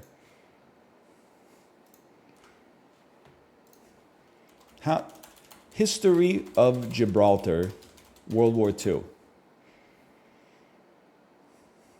Military history of Gibraltar during World War II. The military history of Gibraltar exemplifies Gibraltar's position as a British fortress, okay? Prelude and evacuation. I'm looking at the timeline. 1939. 1940. Following the creation of Vichy France, Gibraltar's civilians are returned to Gibraltar. Evacuees from Gibraltar are shipped to the Atlantic island of Madeira and then to London. October 1940. Refugees re-evacuated to Jamaica. So, okay. This doesn't tell me how they got the planes there, but still, maybe I should have Googled that specifically. 1941, Operation Felix, the German plan for the invasion of Gibraltar, is amended to become Operation Felix Heinrich, which delays the invasion until after the fall of the Soviet Union. Do they know? They're going to be waiting a while. That's an indefinite delay, effectively putting an end to the German invasion plans. Is that why they call it the Rock of Gibraltar? Because it's unsiegeable?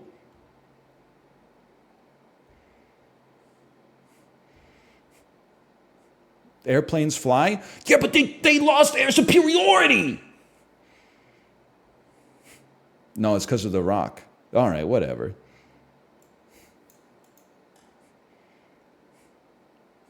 They didn't?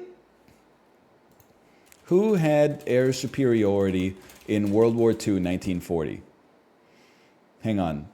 There should be like a one-word answer for this, right?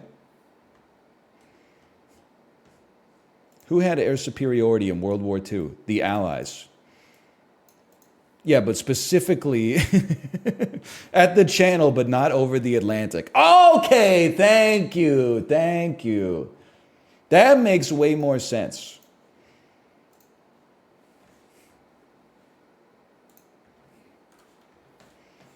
Just for you motherfuckers. People are like, how does he not know this? He's Canadian. Let me ask you some questions about the Battle of fucking Plains of Abraham, you piece of shit.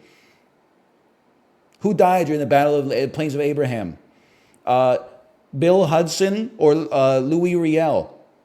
Guess what? None of those motherfuckers fought there. You forgot about Louis Montcalm and General James Wolfe. Nobody cares about the Battle of the Plains of Abraham? At least I'm not from a country where you don't get served water with your dinner, okay? Owned. Mods, ban all Europeans from chat for 10 minutes. 600-second timeout if somebody admits to being from Europe. Thank you. North Americans, we got them. North Americans, I need your help on this one, okay? I get water. We got you surrounded. Baldwin Street, the world's steepest street. To me, this looks like Australia or New Zealand. But can I tell you something? This street doesn't look that steep to me. San Francisco looks steeper than this. This could be a trick of the camera.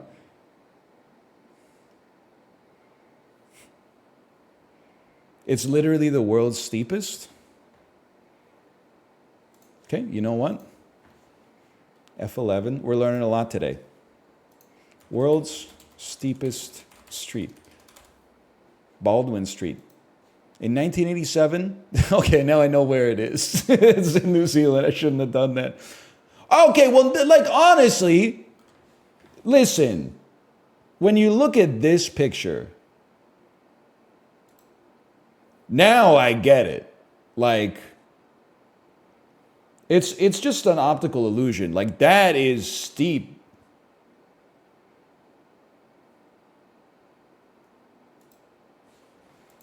That's pretty steep. I'll give you that one.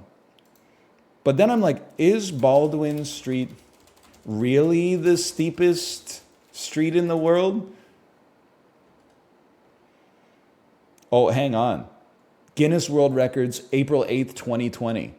Baldwin Street has been reinstated as the world's steepest street after a formal review. It previously held the record until June 2019 when the record was awarded to Ford Pen Lec in Harlech, Wales. The decision to reinstate the previous record holder was reached following the completion of an extensive review brought by representatives of Baldwin Street. Holy cow. Sincere thanks to Guinness World Records for considering our findings. It's important to know that they treat matters like this in a robust and professional manner. Me, when I work at Guinness World Records and I'm in charge of verifying man who can eat the most flaming hot Cheetos in 36 hours.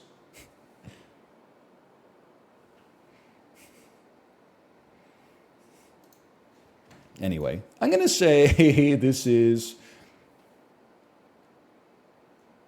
They should make a Modelo World Records just to compete with Guinness World Records. And then Modelo should make up all of the records to just be like 5% higher than the Guinness World Records.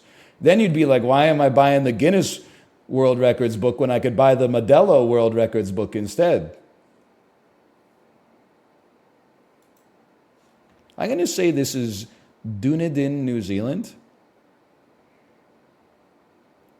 Of course, as we all know, it's right down here. And then Baldwin Street. Should really be like a topographical map, but I'm going to say is near Emerson's Brewery. Circa 2019, after the reinstatement. 2020. The steepest street in the world. I honestly, with God as my witness, can I get someone from... You don't even have to be from Vancouver. Can I get a fact check? Can someone Google Baldwin Street versus Oak Street, Vancouver? Because Oak Street is very steep, man. Is there a way that you can like test those?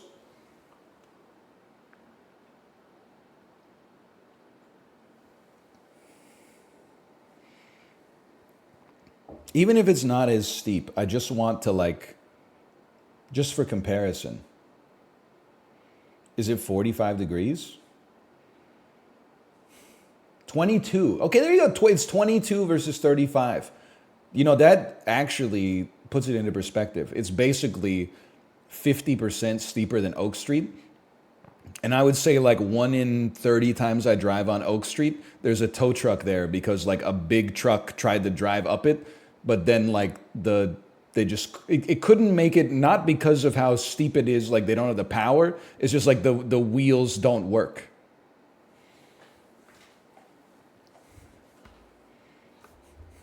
Oxford and White Rock is 23%. Okay, White Rock. Take your win, White Rock. Oh, yeah, you got great beaches there, too. Congratulations. Call me when you get a sushi restaurant. Sorry, we got a little stun lock there. Wait, we're only on round 4. This is... Take me back.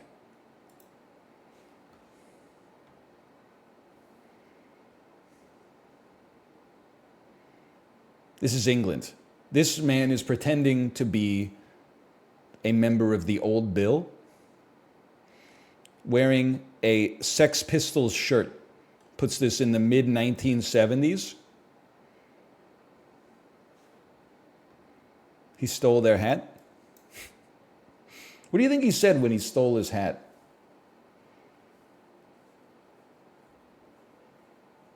Yoink. Okay. Pardon me, mate. Something like that. Got your hat. Come catch me, old chap. Something like that. Everyone from England is on notice right now. First off, the soccer riot after a 1-0 game. Secondly, making fun of me because I don't know anything about the military history of Gibraltar during the Second World War. Yeah, London was getting bombed nonstop, but everything was okay in Gibraltar. By the way, Spain wasn't involved in the Second World War. Spain was involved in the Second World War, you idiot. The fact that they did not actually commit to being either party doesn't mean they didn't have an effect, okay? Because the Axis had warm relations with Franco after the end of the Spanish Civil War. So there was always the threat that at some point there could be a pincer maneuver from Germany and Spain on France at the same time. Now, it turned out not to necessarily matter, but there was still the Lend-Lease agreement between them. Just saying, there was at no point was Spain like, yes, come over, America, why don't you land here? Am I saying they would have made an effort to like land in Spain and then go over the Pyrenees instead of D-Day or something like that? Maybe not. I don't know. I'm not Bernard Montgomery. I'm just saying.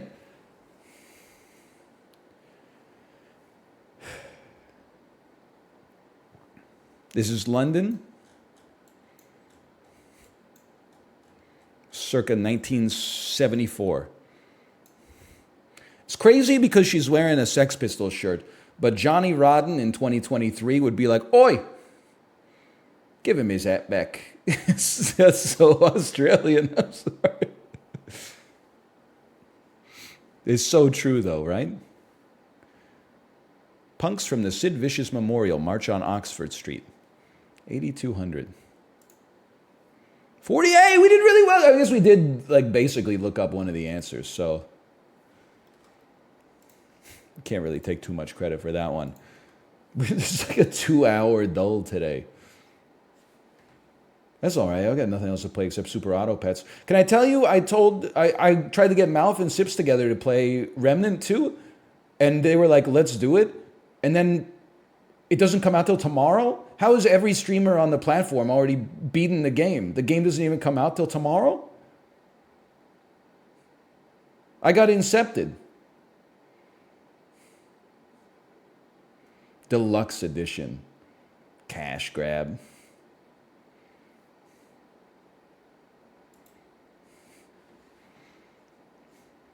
Sold last week. It's a perfectly cromulent house. It's probably like a $575,000 house. In Graysenville, Maryland. Pine nut, cashew nut, peanut, almond nut. It's an $800,000 cabin. It's a single family home. It's a $757,500. It's a $672,501 cabin, Bob.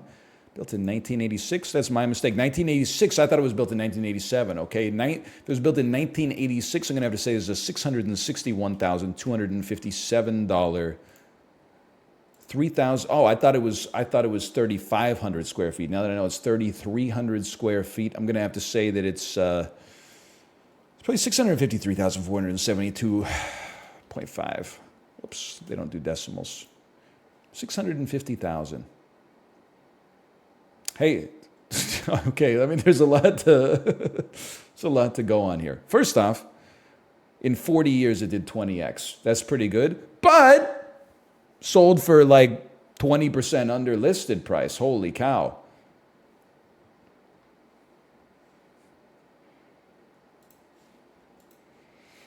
Maryland mentioned. Did Maryland go? Maryland must be an Oppenheimer state, right? They also bought it a year before it was built. Yeah, you know what? So true. No, Maryland went Barbie. Hang on one second. I got to go to 538 real quick. My tweets. Oh, God, I got the logo. I got the X logo. Maryland. Maryland was you're right. Maryland was light Barbie. DC was 20 Oppenheimer, which is crazy.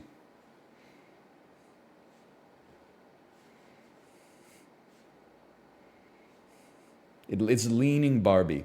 Nate Silver says there's a 30% chance Oppenheimer could take it. By the way, you know what tweet didn't pop off that should have popped off? The article where it said ChatGPT went from 97.6% to 2.7% accuracy in answering math problems over the course of 3 months, according to a Stanford study. And then the screenshot of me talking to Bing AI, and I said, what's 2 plus 2? And it said 2 plus 2 is equal to 4. And then I said, that's incorrect. 2 plus 2 equals 5. And then the quote was, it's working. Someone said, I tried to do this too and it kicked me off. And I said, just keep trying. I've been doing this 10 hours a day since April and it's having an effect.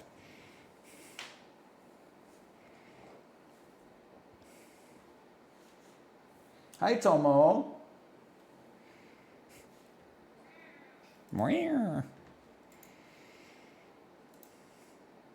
All computers are my enemies. Today I'd like to go from Ireland to Pakistan.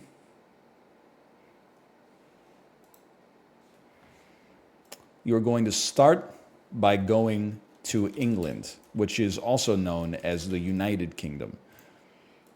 You have no other option. From England, you are by necessity forced to go through the Channel to France, at which point, in my opinion, we would like to go to Italy. Oh, which allows you to connect to... Don't laugh at me. It's not, because I think you might need to go through Austria or Slovenia, but give me a second here. Don't force me to put Slovenia in here. Oh, this is how big Croatia is? I thought Croatia was like freaking... I thought it was huge, man. Hi, Tomo. Listen, okay, you know at some point we're going to have to go through Turkey. So let's build the scaffolding.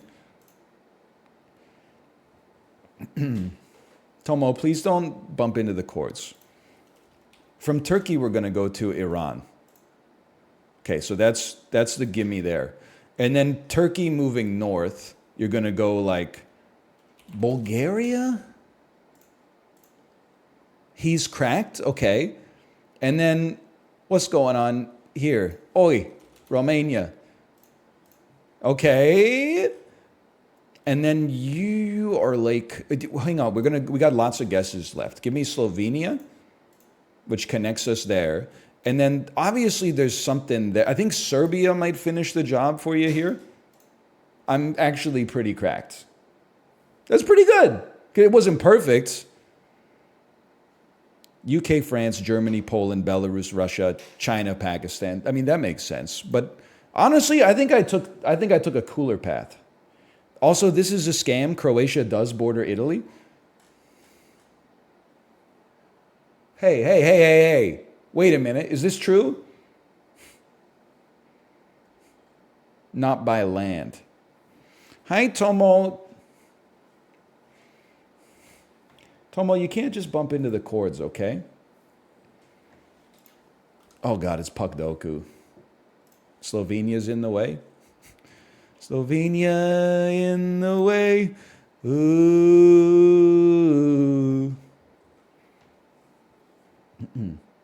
Stop leaving for Pukdoku. It's a Vancouver one today. Okay. This is a simple one. Vancouver to Detroit, we go Troy Stetcher. Boom. That's an 8%. What a photo, man. Me at a friend's sleepover in my Calgary Flames pajamas, walking into their parents' bedroom to tell them I threw up.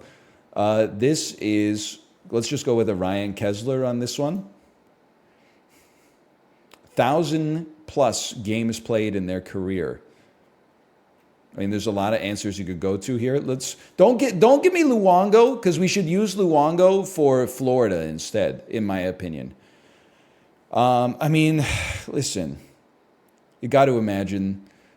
The interesting thing about the Sedins, they both crossed 1,000 points, which means they probably played more than 1,000 games. But they didn't overstay their welcome. They played from like 01, 02 to 2017. They definitely could have grinded out a few extra years to get the games played up and just make a few $1 million, but instead they were like, nah, we've had enough. But let's go, give me a Daniel Sedin. We'll take that one. What the hell is this dull? Shut up. It's hockey. Florida and Detroit. I gotta think about that one for a second. Florida and Anaheim. I gotta think about that one for a second. Florida, 1,000+ games played. Give me Roberto Luongo. 5+ teams played for in career, plus 1,000+ games played. How about a Dave Andreychuk? He's insane. He's insane. Oh, now that's a pull. Five plus teams played for in career, and he also played for the Ducks. Am I crazy to think that, wait a second, Corey Perry, he's got to be getting close. Oh! Detroit, 5 plus teams played for in his career. Oh. Chris Chelios. Chev Chelios. Oh! Really? Montreal, Chicago, Detroit. Yeah, that might be it, huh?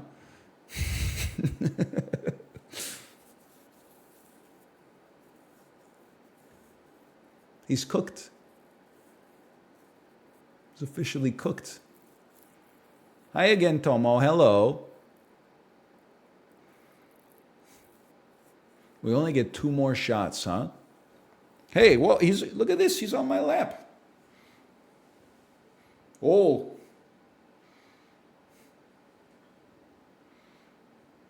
Hi, Tomo. Here. He's very cuddly right now. I don't know, man. I got all the Vancouver ones. What more do you want from me? Like, no disrespect to Florida. The real problem with Florida is that they were irrelevant for like almost their entire history in the NHL. And I understand how much that hurts as a Canucks fan. But like, it wasn't like they have a rich history of like free agents going there for 30 years. Like, it was usually like one dude on the team was good, and then they finished last in their division for 2 decades straight. So like, it's hard. But Ducks and 5 plus teams, like that one seems like you could just throw out a Team Usolani.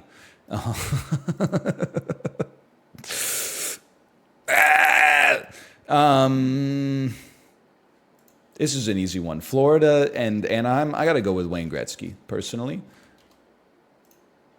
Let me see some stats on this one. David Perron, Chris Pronger. The Jaromir Jagr photo is so funny. What are they doing here? Holy dude. Braden Montour and Mark Stahl. Okay, more power to you. I'll slash marker that. That's the Dulls. Slash marker the Dulls.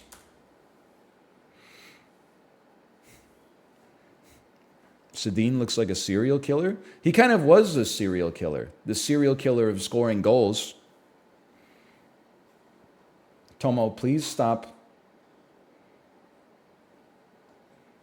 bumping into the cords. Why the cords, man? Doomsday Hunters looks as good as Hades. Okay, well, listen. Here's a little pro tip for you. If you simply said, play Doomsday Hunters, I would say, don't tell me what to play. But to phrase it as if you're having a conversation with somebody else, and I just happen to overhear it, I'm like, wow, say no more. Okay, it's ultimate feature-packed roguelite shooter. Very positive reviews. Shoot stuff in a perfect pixel world. Combine items, build guns. Die every time. Did I not play, like, I feel like I might have played this on stream like a year and a half ago or something.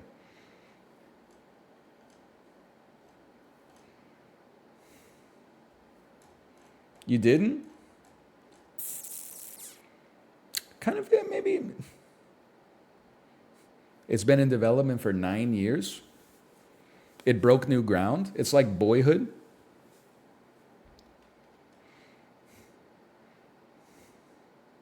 I'm watching the trailer. I'm giving the trailer a chance. Listen, it doesn't look as good as Hades. Come on, don't.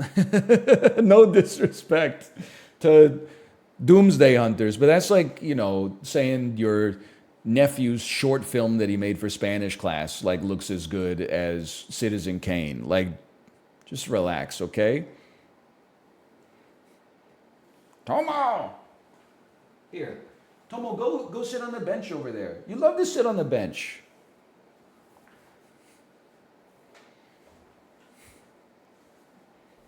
Go sit on the bench. All right, I'll give it a try. Doomsday Hunters. It's New Game Monday.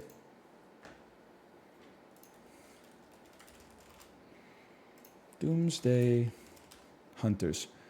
Jay, thanks for being here. I hope you didn't see that horrible performance in Puckdoku. By the way, you motherfuckers, I go to Doomsday Hunters. Doomsday Hunters is already in your Steam library. You have played for 0.4 hours.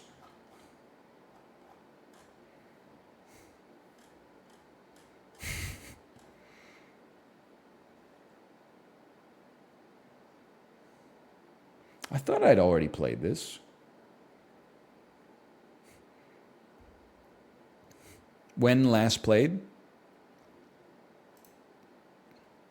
Doomsday. It was played in 2020. Last played May 24th, 2020 for 26 minutes.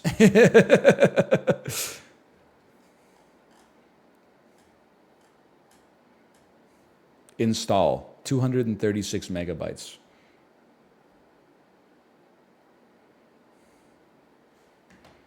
Did you do the New York Times mini crossword on the dulls today? New York Times mini crossword? We've updated our terms. Okay, sure. No, I'll play without an account. Okay. I've never done a mini crossword before, I think.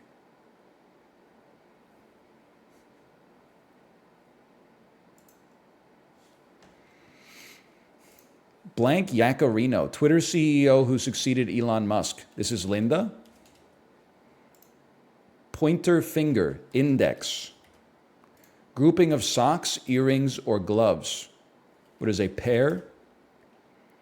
Porcelain dishes, China. Chibli, Chibli. Most spoken language in India, Hindi. Senior sort, older. Plant with healthy seeds, flax. Film snippet, clip. 1 square's a miss. Elder. Congrats, you solved the mini in 55 seconds. Is that good?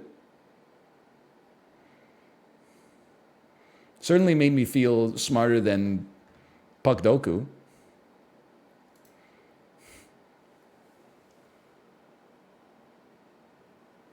I don't know. I did it in 30. Were you doing a Donald Trump impression of talking to your friend Chibli the whole time?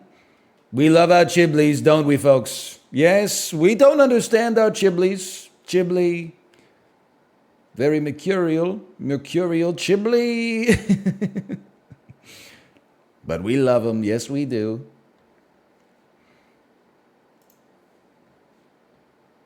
Terrible impression. Chibli, blessed Chibli.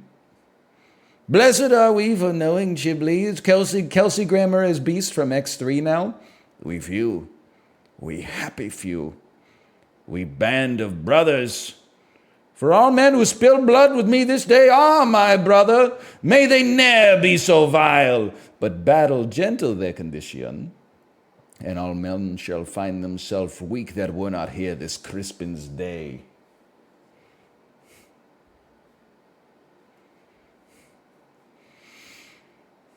Anyway, Doomsday Hunters.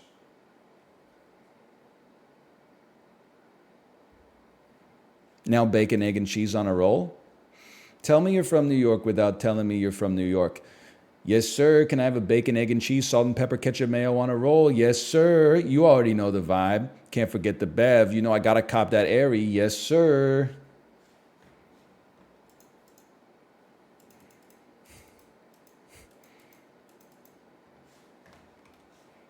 Now you're flat? You're nothing. You don't respect the silence that serves as the foundation of society. I've trained classically and contemporaneously. I walked Bob Dylan out on stage. Who are you? You're nothing.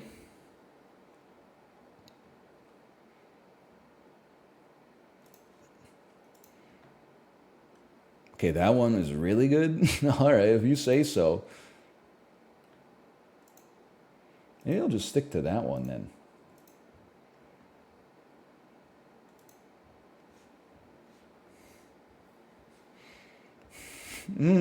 It's so true. Classical contemporaneous, so good. Bob Dylan, walking Bob Dylan out on stage, gang, gang.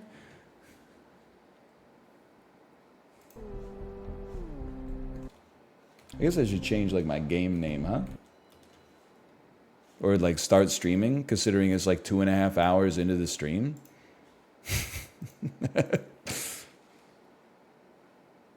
What's up with the screen region? I don't know, every time I alt tab it does this.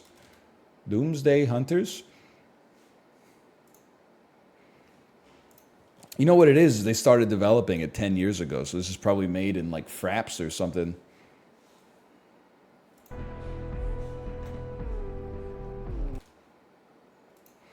/ marker, Doomsday Hunters. All right, so this doesn't happen that much.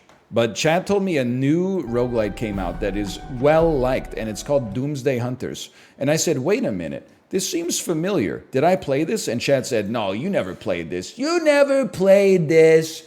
And then I said, this looks really familiar to me. I went to Steam and it said, you own this game. You played for 0.4 hours in March or May 2020. It was renamed. What did it used to be called? I remember that there was like, it was called I, Dracula Genesis. Good name change. That is your step one. You've already got 1 point in your favor. You have made a great decision changing the name of the game from I, Dracula Genesis to Doomsday Hunters. That was an astute marketing choice. All right, we'll do a new run. I remembered it because it was like, it was a little gross. Like, it's gross pixel art, and I mean that in the best way possible. Other than that, it's like Enter the Gungeon mixed with 12 Monkeys. I remember this, roughly. Meta upgrades, let's be honest, if I played it for 0.4 hours, odds are I probably didn't get enough to do like some meta progression. So, specialist class. Energy doesn't fade, your weapon damage does less damage. I think I should like wipe my save file and get a tutorial going again, because it's been 3 years, but -8 max HP, choose tier 3 relic, plus 20% speed, plus 20% missile evasion. Sure, make me an assassin, okay? Or at least obtain it for next time. The tutorial guy is right next to you. Hey, if you want, I can teach you how to play. That would be great. Thank you so much. Use jump to dodge attacks and avoid falling. Falling into surrounding water deals damage and applies radiation to your character. Special icon on top of your character shows how many jumps are available. Okay, I have 1 jump available. I understand. And it takes a long time to recharge. I'm reloading. Okay, so I'll roll into the water and take some radiation damage, never mind. Gun mods are used to upgrade your weapon. Pressing use will try to upgrade your currently selected weapon. The maximum amount of mods on one weapon is 1 by default. It can be upgraded between worlds. Sure? You're not following the tutorial? Wait, what are you talking about? Oh, you should follow the arrow on the ground. Oh, see, I'm like, I always, given the choice, I like to move northeast because I live on the West Coast. So if I was to move to the west, I'd be underwater. I don't want to do that. I can't breathe there. Pick up a weapon by pressing use, and it will be installed into your free slot if you have any. If this is where I put my free slot, if I had one. Get blasted, kid. Some simple power-ups you cannot reach can be grabbed by shooting them. Those will be taken back to you. Also works for XP drops, aka skulls. Thank you so much. I'll take one of those too. Appreciate it. I can't aim in 2.5 dimensional space. How about this one? Can I get this one? How about this one? Can I get, I guess I don't need health. All right, move me on. I'll see ya. Not that interested. Zombies. Yet another zombie survival game. Get smoked. Gun mods can upgrade your weapon. Pressing use will upgrade your currently selected weapon. Fires 2 projectiles in an arc, but reduces your base damage.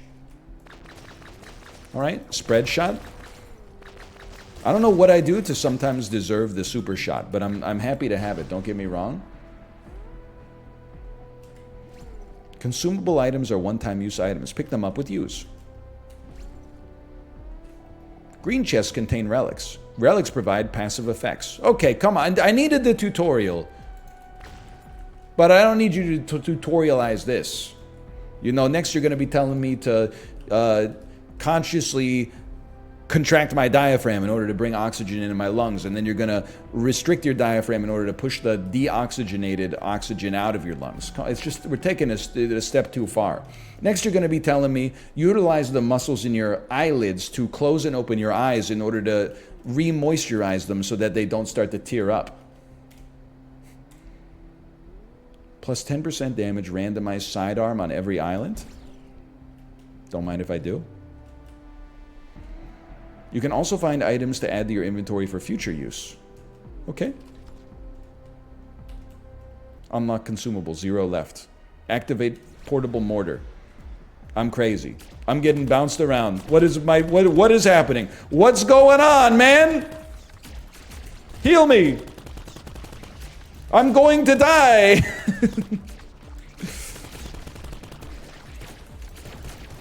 There's no way out of here. Please activate the portable mortar. Can you just kill me? Like, I think that's what's meant to happen, right? Or is it impossible to die here? Unlocking challenge failed. I can't beat that. Are you insane? Some boxes contain useful loot.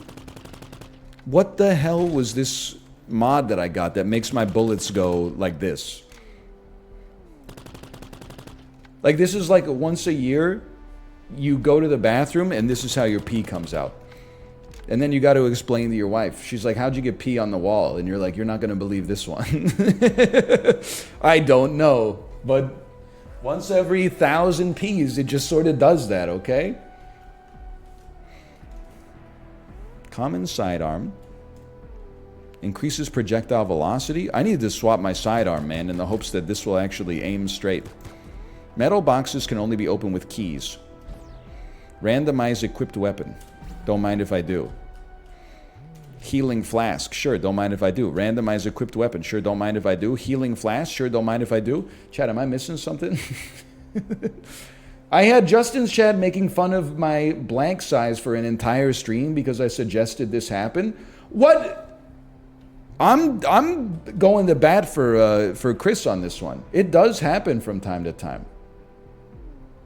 And then people always say that if you get the split stream, it means you recently shot web. I've been getting split stream since before I even knew that shooting web was a thing it could do, okay? It's the same thing. Some people just have a horny brain, and they assume that everybody's as much of a degenerate as they are. So you ever, like, share a hotel room with your friends? If you take like a 12-minute shower, they're like, what were you doing in there, jerking off? And you're like, no, I was just showering. They're like, 12 minutes, 10 minutes maybe, 12 minutes. Then the next day you take a 3-minute shower. They're like, whoa, short shower. What were you doing in there, jerking off? No, I was cleaning the 4 parts of my body you absolutely need to clean every single day. I wasn't jerking off in our shared shower. So it's just weird. You need to use these things that you're getting. Okay, yeah. Using the T button. So true. I'll pick up this one, and then I'll randomize my held weapon. What the hell is this?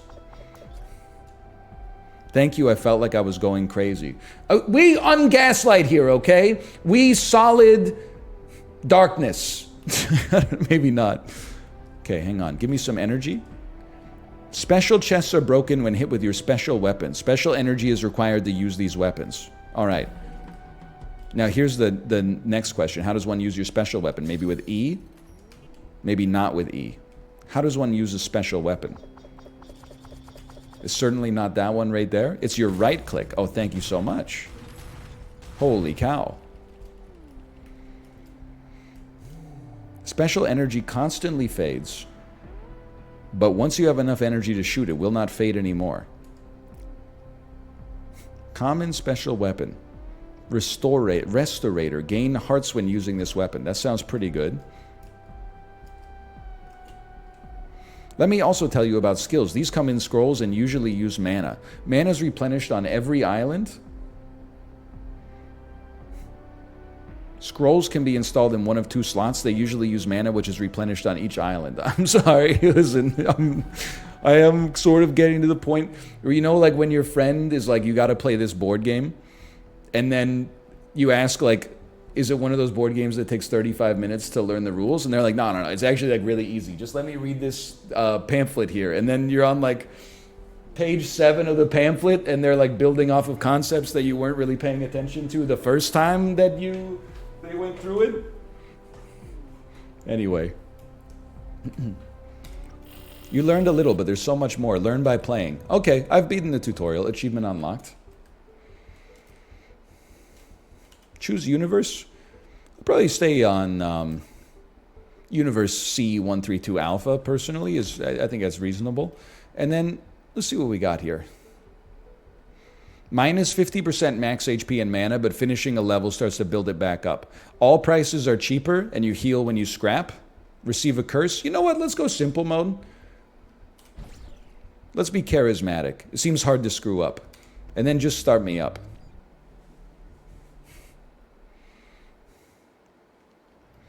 I got it all figured out, man. Snacks. I want snacks. Some metal and chips, please. No. Sorry. I will not. Okay. Now this is my strong suit right here. Dodging and running and shooting and jumping. I can handle this. Hey, I thought you were like a cool green guy. You're not a resource.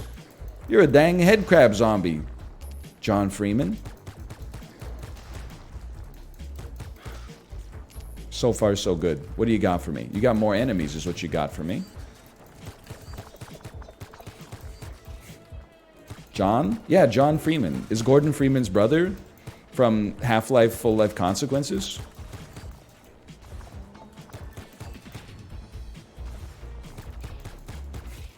You're not familiar? It's like one of the formative works in Source Filmmaker. Island cleared. I think I scrapped the chest by accident. I'm my own worst enemy, man. Zombie ghost, leave this place. What is this? I'm on freaking fire, dude. All right, take me back. I'm receiving radiation from water. I should just walk on the bridge. Okay, understood? I've received radiation from being in the water again. Thoughts on new Skibbity toilet? I haven't seen it yet. No spoilers, please. That's gonna explode. I'm pretty smart.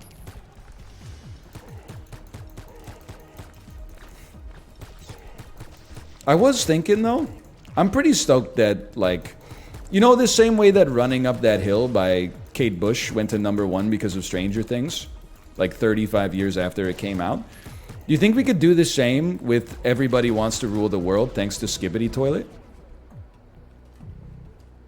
Hello? Get perk.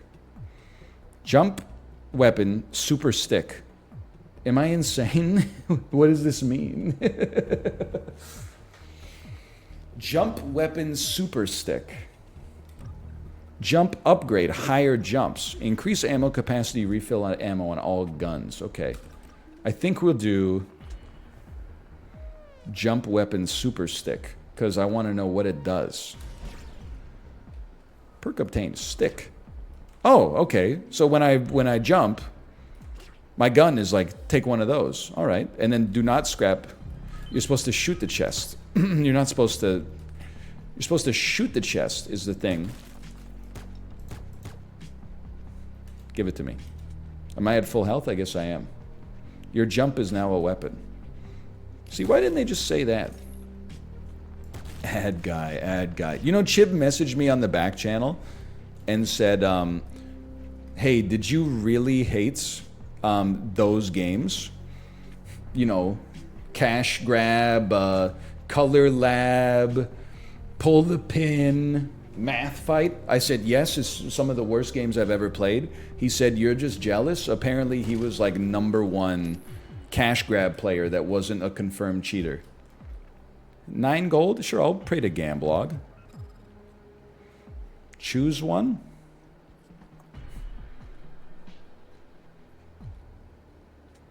It's you. I want 30 gold. Healing reduced by 50%? You hacker?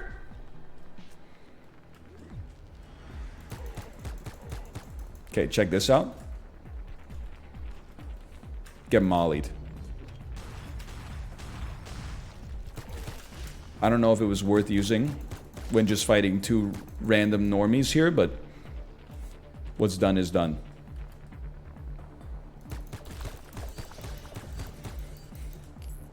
Literally 2 normal guys.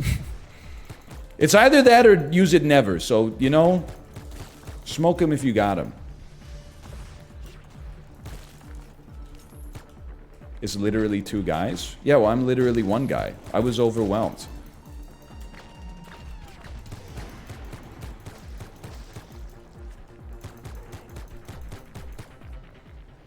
This is not Nuclear Throne. This is I, Dracula Genesis.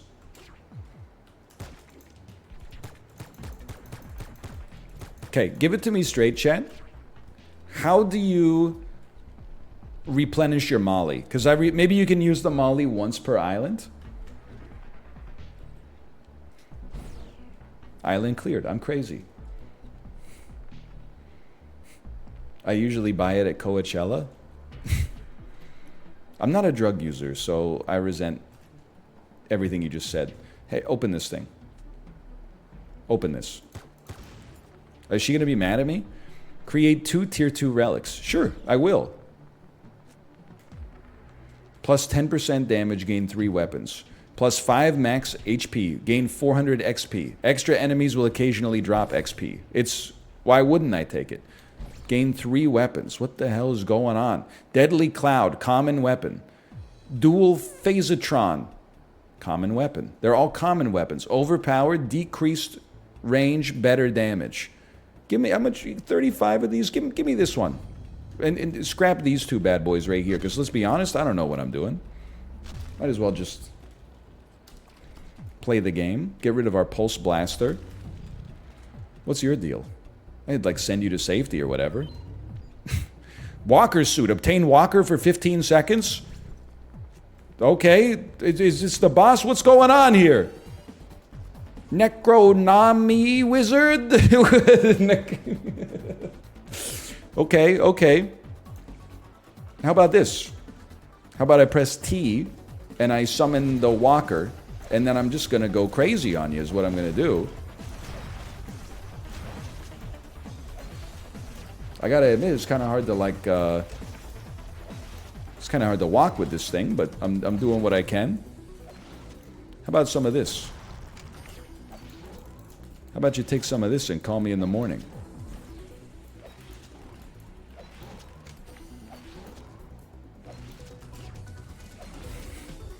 Laddie, what just happened? I'm wondering the same myself, to be quite frank with you. But I feel like I'm kind of owning. How much? 32. I took 1 damage. I got 20. I took 5 damage.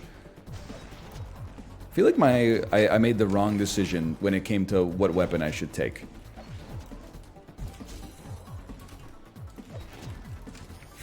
I feel like I was doing better with my sidearm, and I'm embarrassed to say it.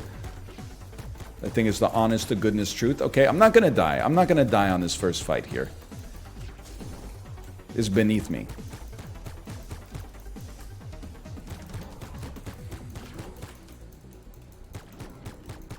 Can you just don't hit me ever again?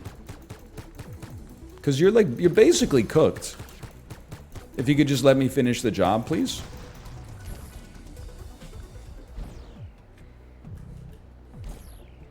Got an ancient coin. An ancient coin?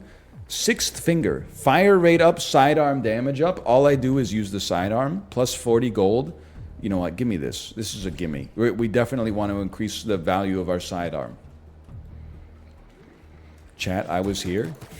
It's just, listen, there's a tendency to be overwhelmed by stuff the first time you interact with it.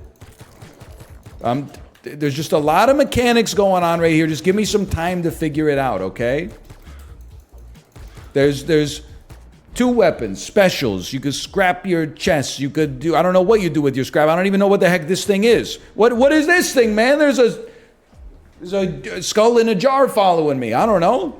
Get perk. Okay, thank you. Air dash when stamina is not enough for a jump. After jump, gain haste. Sure, I do tend to jump a lot. And what's your deal? Oh, hello, newcomer. A humble medic at your service. Sure, heal me 2 max at the expense of 2 max HP. I'll take that. Thanks so much. Request pickup?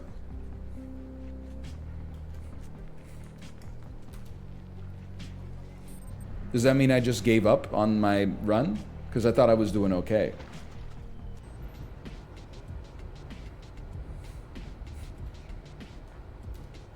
Upgrade. Gain a weapon slot. A mod slot. Gain 1 weapon and a mod slot. Plus 5 max HP, plus 5 max mana. Sure, let's just take the one that's hardest to mess up. What do you think of Doomsday Hunters so far? I would say I'm a little overwhelmed as of right now, but I'm giving it a chance for sure.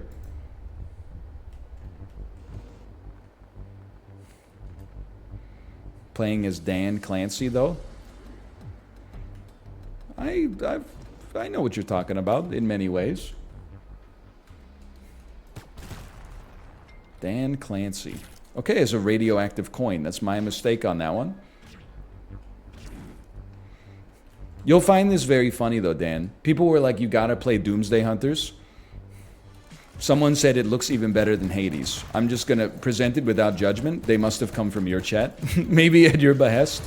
But then secondarily, I was like, this game looks really familiar. Have I ever played it? And chat said, no shot. No shot you've ever played it. And then I go to Steam.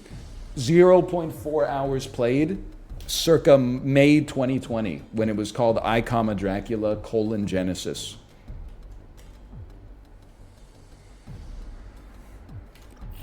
Best shop on this planet is 1 button away from you. Just slide in a few coins and presto. I only have 14 coins, so I'm just going to leave you for now, honestly.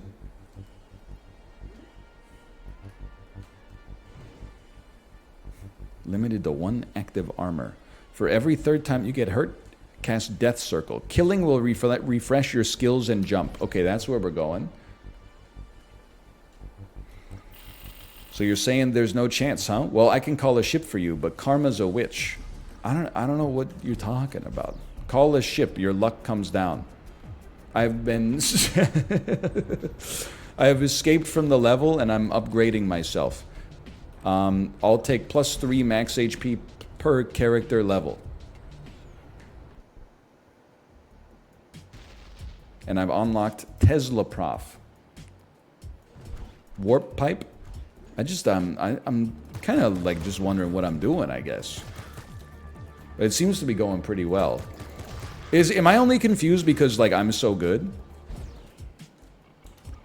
Oh, dear Hunter, I've lost my husband to monsters. Can I help you in any way? Sure, I guess you lost your husband to monsters? I guess you could give me some alien technology that gives me the opportunity to scrap it, because I heal every time I scrap something. I don't need that alien tech. Consider that alien tech scrapped. And then I'll enter the Megaton shop.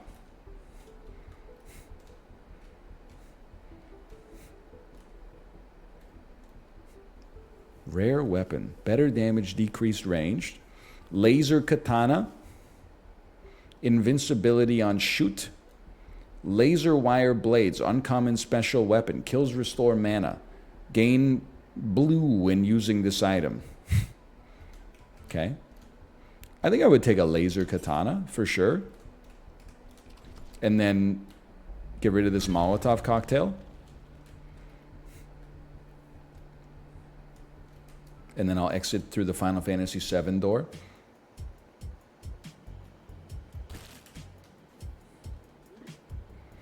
For the last time, you need to jump roll with alien tech to get the extra ancient mana. Thank you for clearing that up for me, okay? You name it, I got it. The best guns for your hard-earned... You know, I'm out of here, brother. I don't... Listen, I just want to fight some enemies, okay? Save me for 4 coins. Sure, here you go. Get saved for 4 coins. What the heck is going on here?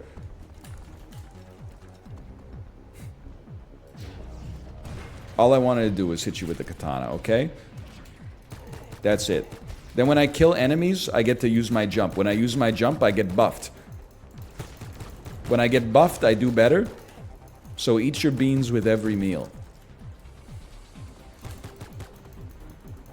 Nice try. Nice try. I'm gonna get you. I'm gonna get you. Apparently I'm not gonna get you. I can't damage you with that. Gotta use purple bullets to get that. Okay, I'm in a lot of trouble. I'm honestly in a lot of trouble here.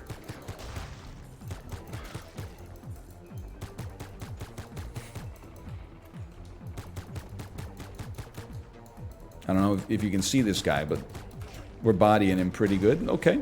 Okay. I need to do more damage to enemies to charge up my katana power. I am going to pass away. What happened to my second land? Come on, man. Help me out. Can I drink his blood or something?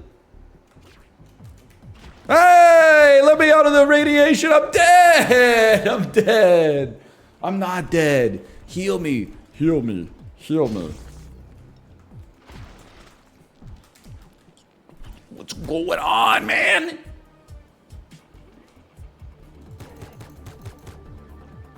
Okay, give me this. Give me some tentacles. Maybe tentacles versus normies is the way.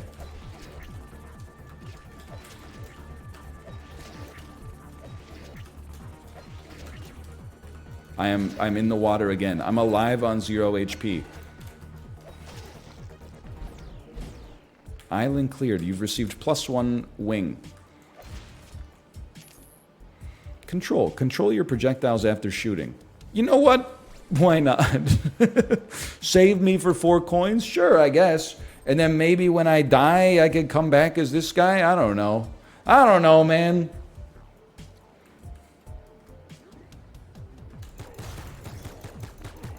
I'm dead, and now I'm revived. I see. I mean, 4 coins for an extra life. That's a bargain. No doubt about that.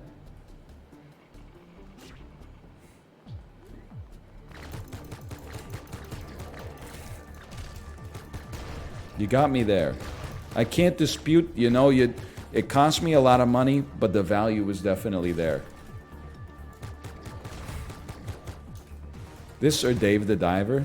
Listen, I know, listen, I'm sorry. It's not for me, okay? You can be mad if you want to. It seems fine, it's just too much, man. I can't wrap my head around it. It's just way too many mechanics for me. I need simplicity in my old age, okay? I should have trusted myself. I played it 3 years ago. I almost always play everything for like an hour before calling it, just because it makes for a good length of content. I should have known when I saw 0.4 hours that it was not for me. That's fine. It seems great. It has like 100% positive reviews recently.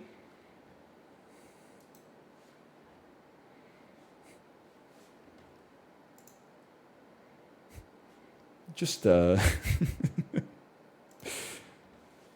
just doesn't seem like it's for me. Here, take me back to... Honestly, we're going to play Super Auto Pets.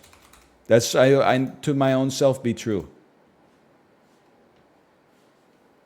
9-year development cycle, by the way, Sag. Well, why don't you play it then?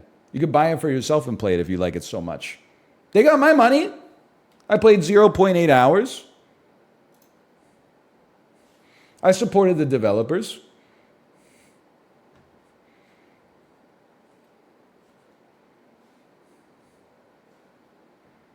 Never said I liked it. I'm not arguing with you. I'm making a joke at your expense. You should try out the game Let's School. It has a demo out. Okay. By the way, Talia, very brave. You've been around a long time. Is very brave when the streamer's already tilted from playing a new game that he didn't really enjoy that much to suggest another game. Because it's very easy to start like a no chain. of like, this looks like it's not up my alley, but let me see. Let's School. Hang on, this looks kind of cool. Let's School from the Pathia Games franchise. Dive into the exhilarating role of a headmaster entrusted to revive your alma mater. Beyond just bricks and mortar, train teachers, recruit students, and pioneer clubs. Sculpt your school into a unique educational haven. Let's School. I might give that a try tomorrow. It releases in 3 days. Forget about a demo. I'll just play it on like Friday then. But for now, I need to play something that doesn't have a tutorial. At least for me.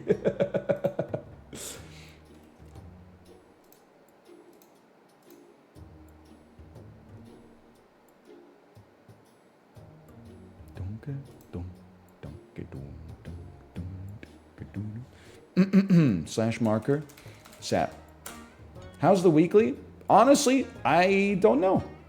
It just came out. You know what I could do? It's nice to have like an idea, a framework to think about the weekly. Let's go Twitter Super Auto Pets and see if they introduced this weekly here. Last week they introduced it with a little, they were like, check it out, Scooty made the weekly. Scooty did the dub. Barry pawned the dip. I don't think they've introduced it this week, unfortunately. Hey, Mad Dog Nation, by the way, thank you for the gifted subscriptions. Let's do, you know what? Just load me up. Thank you again, Mad Dog Nation. Thank you. We'll figure it out on the fly, as one is wont to do. By the way, hello, Daniel. Hello. Ants, pills, chocolate, caterpillars, Egyptian vulture, mongoose. It's a toy-themed weekly. Man, we've never had a 10-piece with a squirrel, huh? Send me. That may be like a half geek. I think that's fair. A mongoose? An ancient man?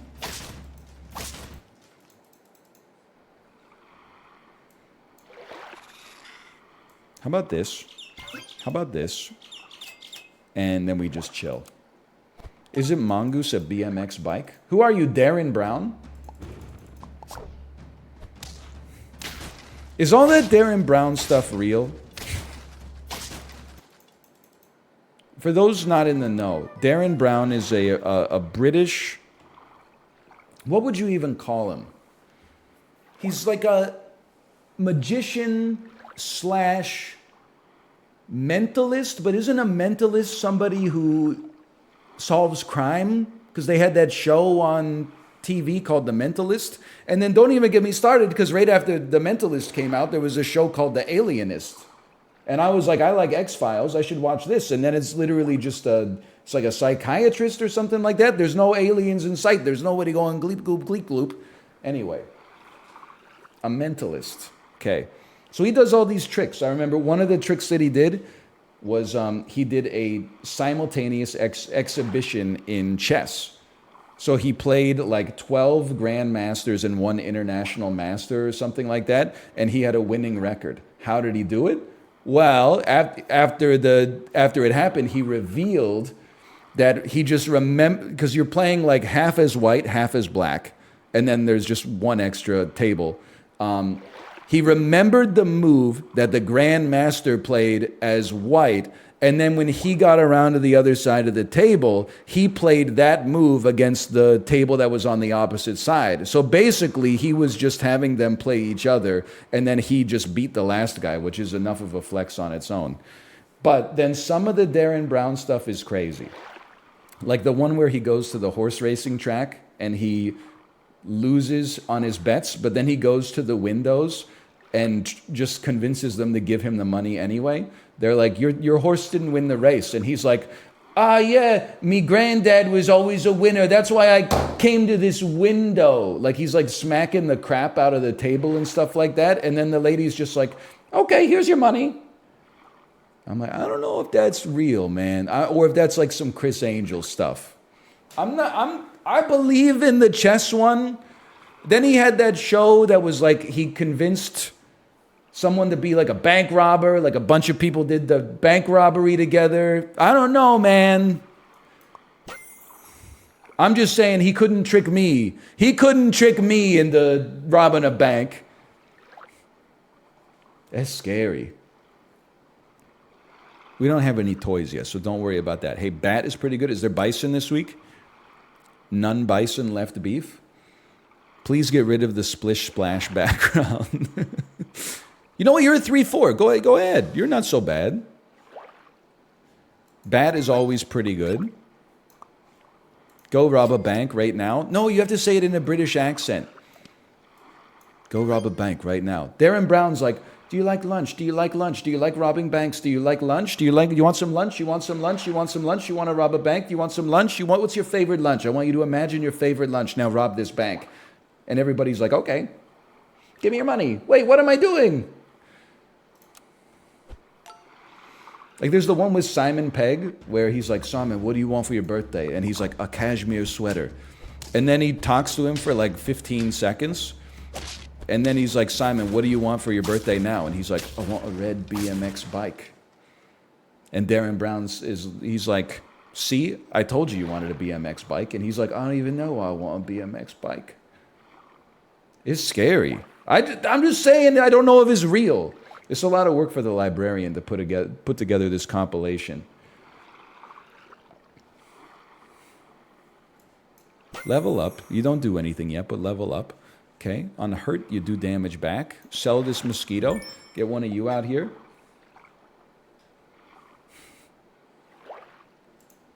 Any new juicy financial tips on TikTok lately? Not that I've seen. But the S&P 500 is almost back at all-time highs, so I'm sure that we're about to get it's going to be a new golden era for like absolutely horrible financial advice, I'm sure.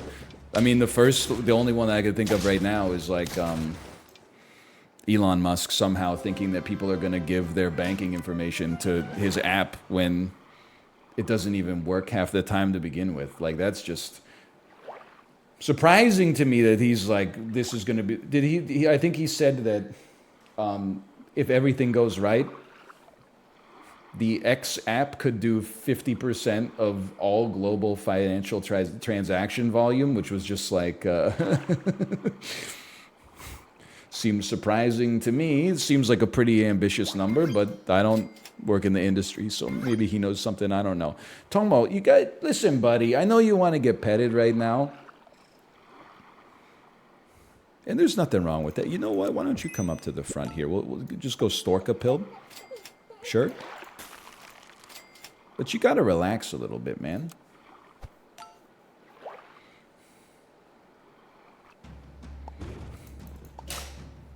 You hear him? That's him smacking his tail into my garbage can. Get smoked. Well, give me a... Oh, you're stronger than I thought you would be.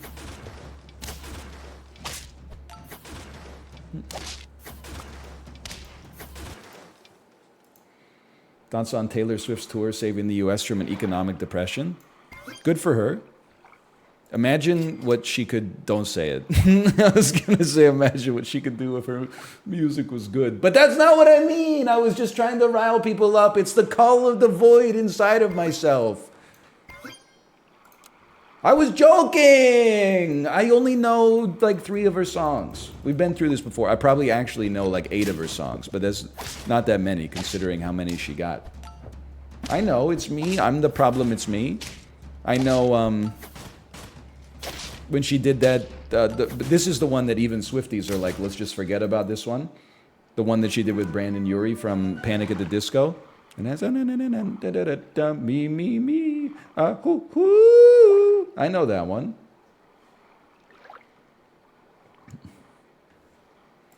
Consider yourself warned by the Swifties. Listen, I got all the Slint fans that have my back, and also New Jeans. I'm a big New Jeans guy now, so I got the K-pop fans at my back. All 10 of us, all 10 Slint fans, who were like, hey, okay, I've got 45 minutes to defend you online in between cooking dinner and doing the dishes.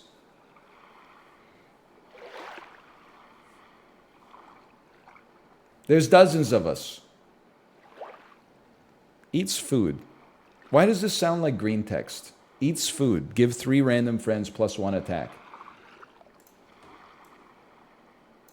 Put me over here. How hard is it to win 10 in a row? Well, how hard is it to win the jackpot on a slot machine at a Las Vegas casino, Daniel?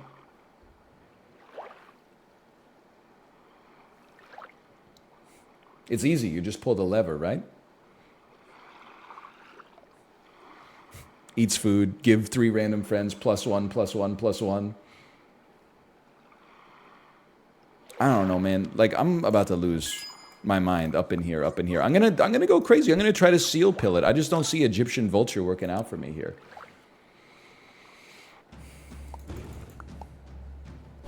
Guys, I won't be able to watch the stream for a week. I'm going to college. Can I just say that I love that for you?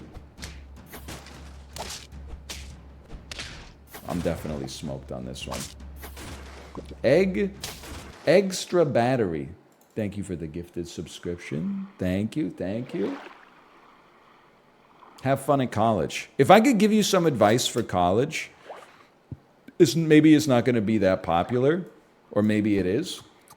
When I think back to college, I'm not one of those guys who's like no regrets. Because I think that's just, if you live life properly, you have to make choices. Those choices put you on a path that closes off another path to you. There's no way to make a perfect decision looking forward. You can only make perfect decisions looking back. I think it's very normal to have regrets. It doesn't mean you have to be like, oh, they ruined my life, but you can have regrets and use that as an opportunity for like learning and personal growth and stuff like that. So I don't trust a no regrets Andy, okay? My regret from college for sure, even though I had a good experience, I wish that I went to class more and studied more. I still graduated. I never failed a class, graduated on time, graduated with honors. But I basically, at the time, 4 years of concerted effort seemed like that's a Herculean task. You're like, oh, that's a, I started undergrad when I was 17. So I was like, that's a quarter of my life to like focus on one goal, something I had never done in my entire life before. That seems crazy. Looking back, the rest of your life is probably going to be like working hard. If anything, if you work yourself hard in college and still have fun, don't get me wrong, because you can't avoid it. But if you work yourself hard in college, you'd probably set yourself up to maybe either work a little less hard as an adult over the next 35, 40 years, or be more comfortable with the work that you're doing, you know? That's just my 2 cents. I wish that I went to class.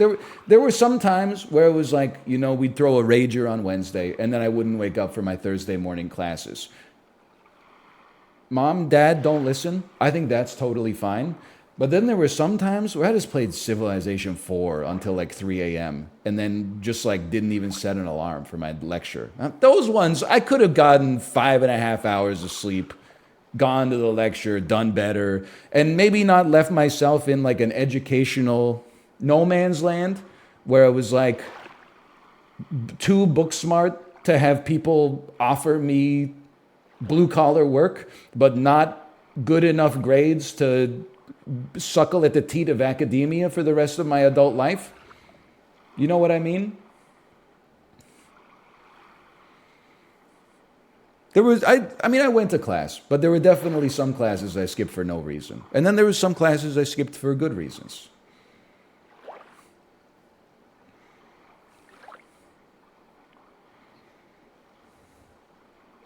Hang on, we have to lose real quick first. But we could lose with a level 3 man drill. Now we're talking. So true. Too smart for the dumbs, too dumb for the smarts. Well, that's the thing, and I don't even mean this to be like braggadocious to myself. I think I was smart enough for the smarts. I just didn't work hard at the time when I should have worked the hardest. Because you don't appreciate it at the time. Stegosaurus, give 1 random friend without food perk +1 and +1. Multiply with turn number. We can get ourselves out of this. You can stay. You go, because we want to buff the porcupine if possible. If you buff the mandrill, that's okay. It's not ideal, but it's okay. 2 chocolates next round. It's going to be a 9-9. I mean, it's pretty sizable. Yeah, but now you're doing well as a streamer. Yeah, but it's like, I think it's backwards to attribute that to like anything but pure happenstance. Like, that was a miracle. Because nobody could have seen that coming. That's like saying, I regret, not studying in university because it was like a missed opportunity. And you're like, yeah, but you won the lottery. Yeah, but those two things don't have anything to do with one another. I could have won the lottery and studied in university. If anything, it would only benefit you more. It would be like a bad beam.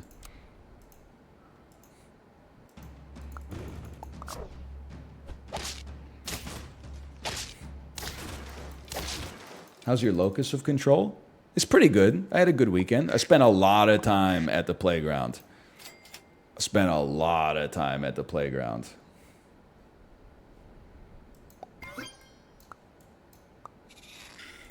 With or without your kid? With my kid.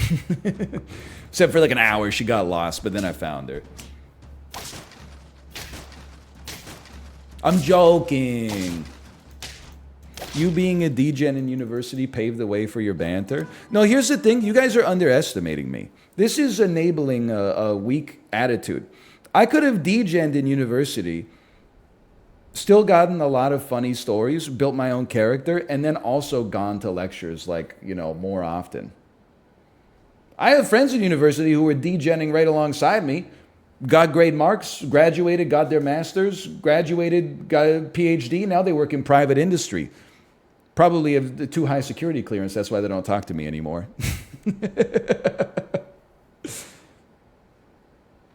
Yeah, playing, what do you mean playing Civ 6 until 4 a.m.? Civ 6, you think I'm like 14 years old? Civ 4. Civ 6. I wish. Okay, give me, I should have leveled you up earlier. I got invested in my own story. Sell me, place me, freeze me. I think this is a triple freeze. I think we're getting the 10-piece here. Degen and getting a master's. Listen, again, this is, you want to talk about streaming, like, or streamers not knowing anything? I'm like the perfect definition. I'm just at least self-aware. I didn't get a master's, but all my friends who got a master's told me that the master's was like the easiest part of university. Getting a PhD is really hard. Getting your undergrad degree is like, can be somewhat challenging, but getting your master's is just sort of like showing up and helping out with lab work and TAing. And then 2 years later, they're like, here's your master's. That's just secondhand knowledge, okay? I didn't get a master's, so I don't know.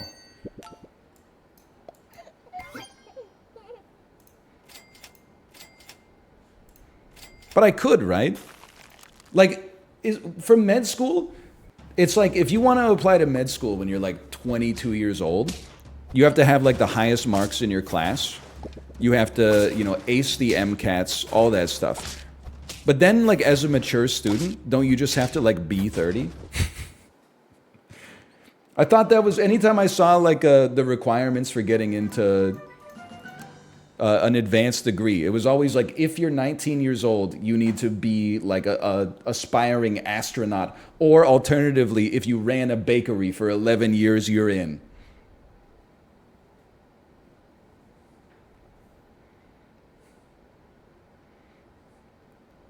Kind of.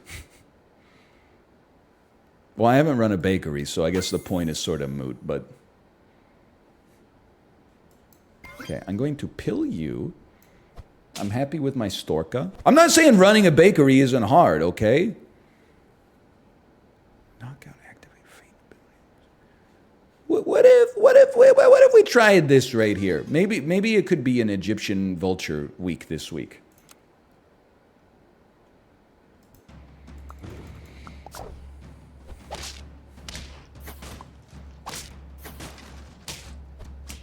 It's gonna work. It's gonna work. You've activated the Storka. That didn't seem that good, but I'm gonna chalk that up to... Never mind, it worked beautifully. That actually is pretty true for med school. Dude, let's go. New IRL stream, I go to med school. Bro, penicillin is like literally OP.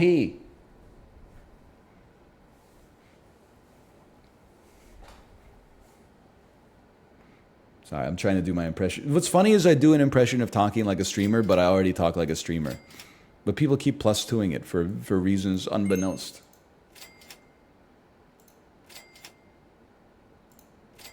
Can I get something good? There's nothing good? That's the joke? Okay, you're gone. And honestly, you're taking one of these. There's a woman singing very poorly in the Starbucks next to me. Chat, am I the asshole if I move? Okay, let me just hang on. Woman singing very poorly. I don't... So, like, you're in the Starbucks. So, because when you said the Starbucks next to me, I thought you were, like, in a building across the street, and she was smelly catting, and you could hear her from where you're at, which would be very surprising. Like, that would... Then she'd be really loud. If she's next to you and singing... Is she singing, like, with headphones plugged into her laptop in a public place? You're definitely not the asshole if you move. It's not new, but it's certainly my opinion that people are, oh, summon a bus?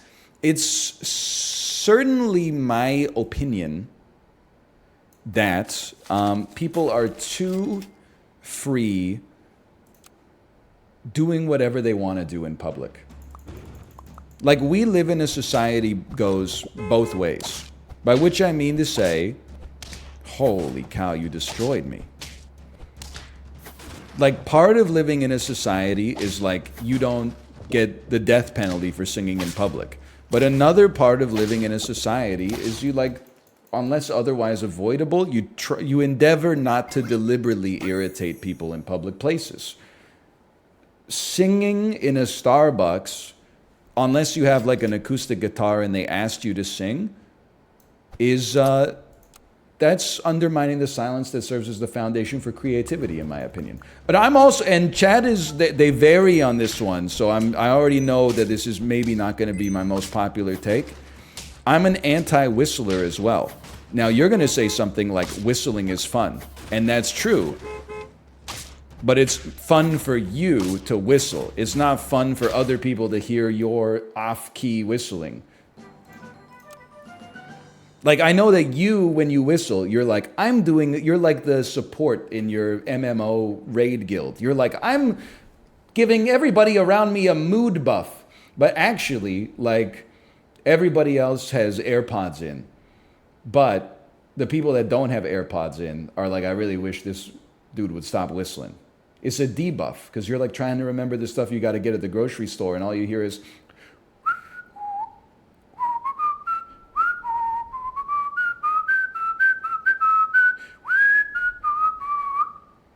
And also, whistlers never whistle the whole song.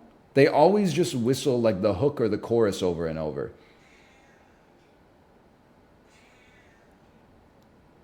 And it's just annoying. I know I'm a good whistler. Because I was annoying the crap out of people nonstop when I was whistling as a kid.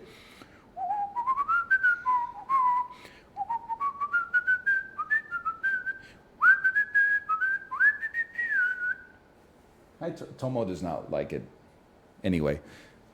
Do you know what it's like for me? If anything, you should trust me about whistling related issues, because to hide my gift from the planet as one of the greatest whistlers of all time it's taken a lot of strength, okay?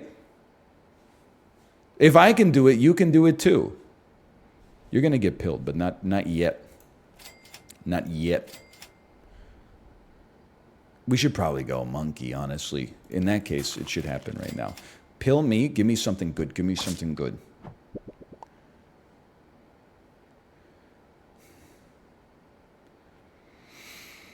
Okay, sell everything.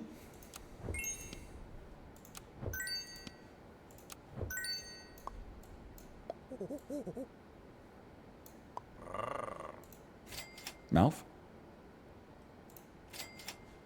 This can work. This can work, right?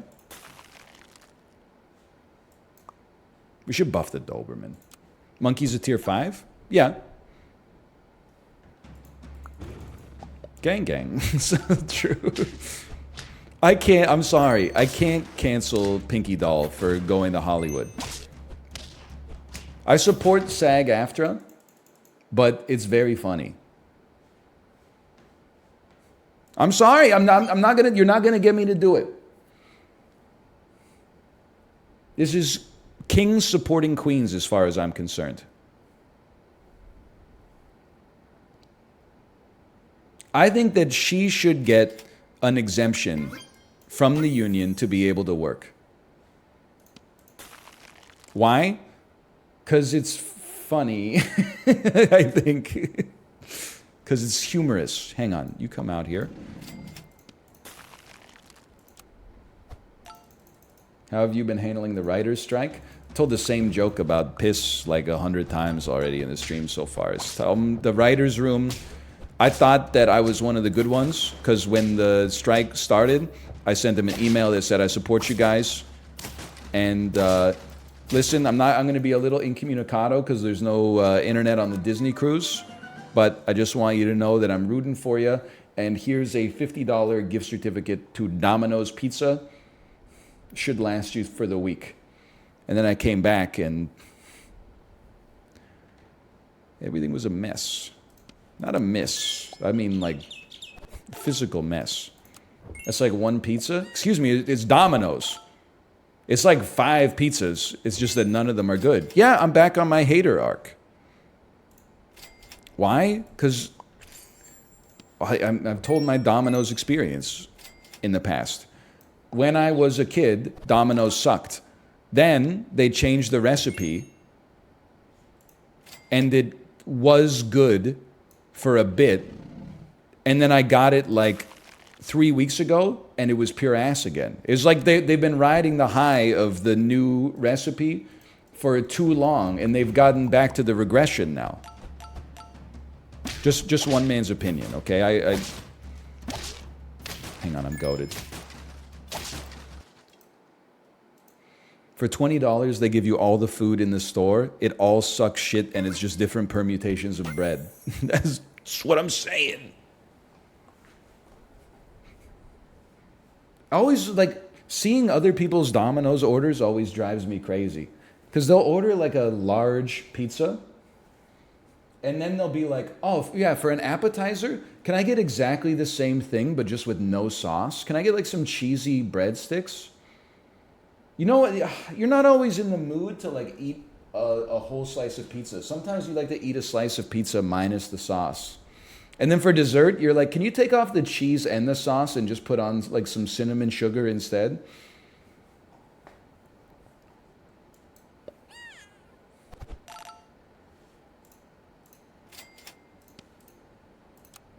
Were you always this quick-witted? No, I had to develop it because real quickly, like in life, you learn your place. And I think it was pretty clear, like, as a young kid, that, like, I mean, when we're building, like, a snow fort, I'm not getting the snow. You're Doberman!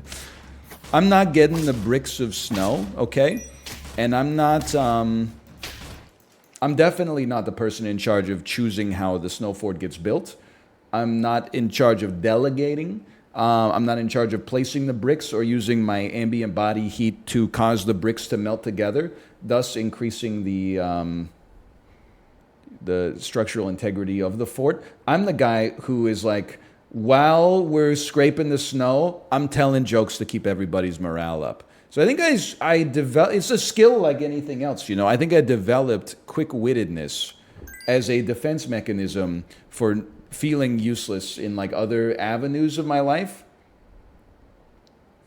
You know, everybody figures out how they can spec to help out the society.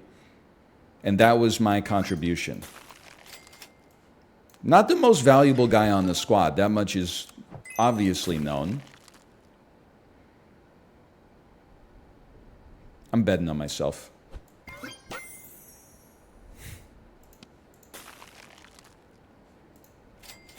Oh. All right, all right.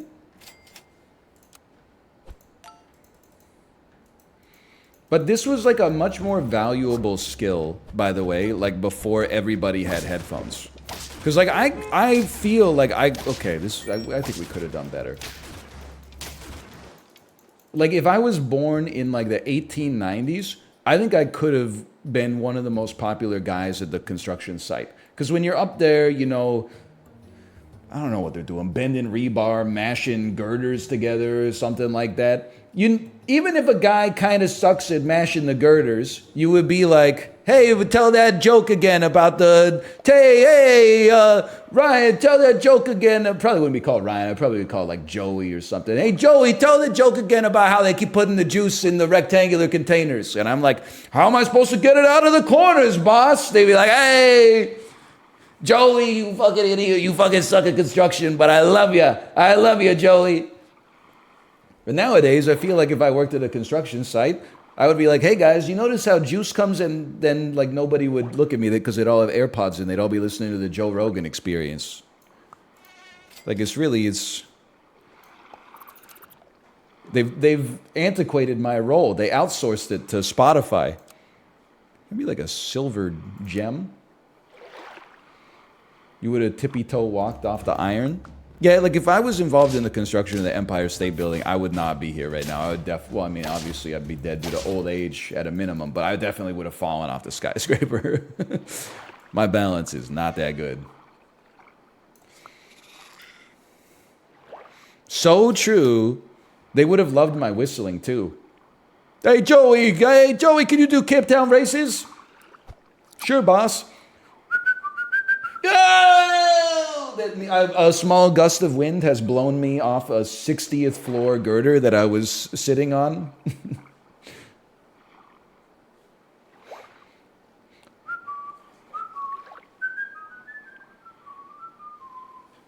Doesn't really work because of the echo. It keeps it sounding like roughly the same. I was trying. Okay, the game's broken.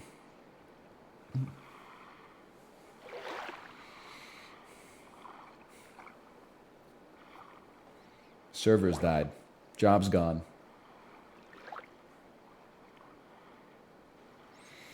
It's kind of it's kind of nice though with the sound of the waves, huh? Hey, Mad Dog, thank you by the way. Thank you for the gifted subscriptions. It's just that easy. People will be like, oh, nobody wants to work these days. Just absolve Mad Dog of the guilt for moving away from someone who's being annoying in the coffee shop, and then receive 50 gifted subscriptions. You can purchase my course at x.com.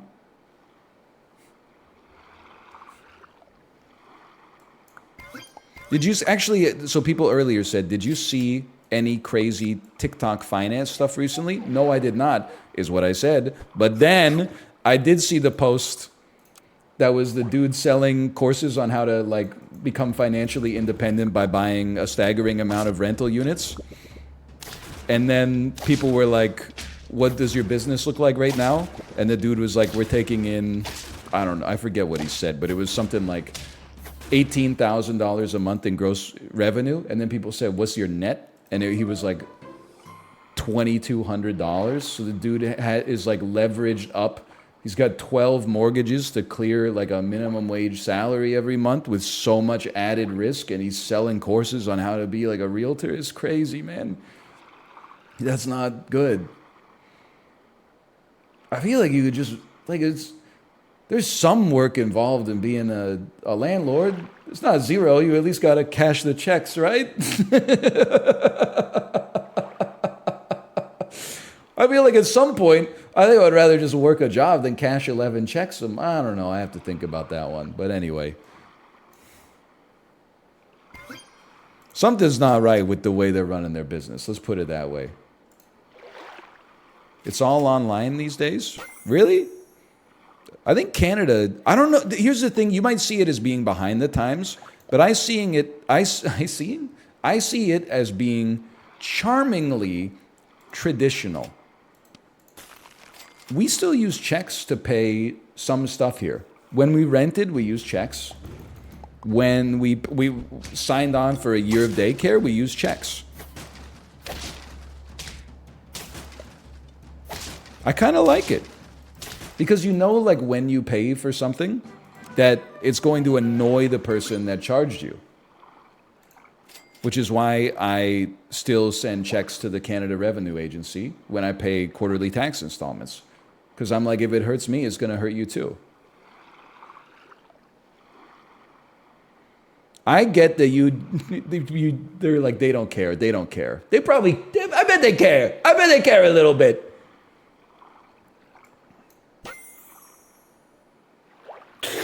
I bet they care. I don't know. Listen, I like a check. Don't, if you want to cancel me or whatever. Oh, every checkbook you use is 1/8 of a maple tree. Okay, then freaking plant 8 more. Duh.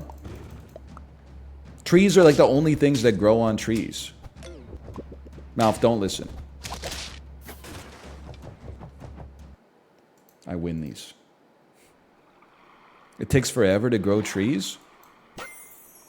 Well, they should have planted them a while ago, in my opinion. Or right now. Because right now is tomorrow's forever ago, according to Bon Iver. Some of that. Honestly, I think you're no good. I also think you're not that good, which means we could try this. Holy cow, he's going to the moon. Zoom, zoom, zoom. We're going to the moon. If you want to take a trip, climb aboard, and I quote, my rocket ship. Zoom, zoom, zoom. We're going to the moon.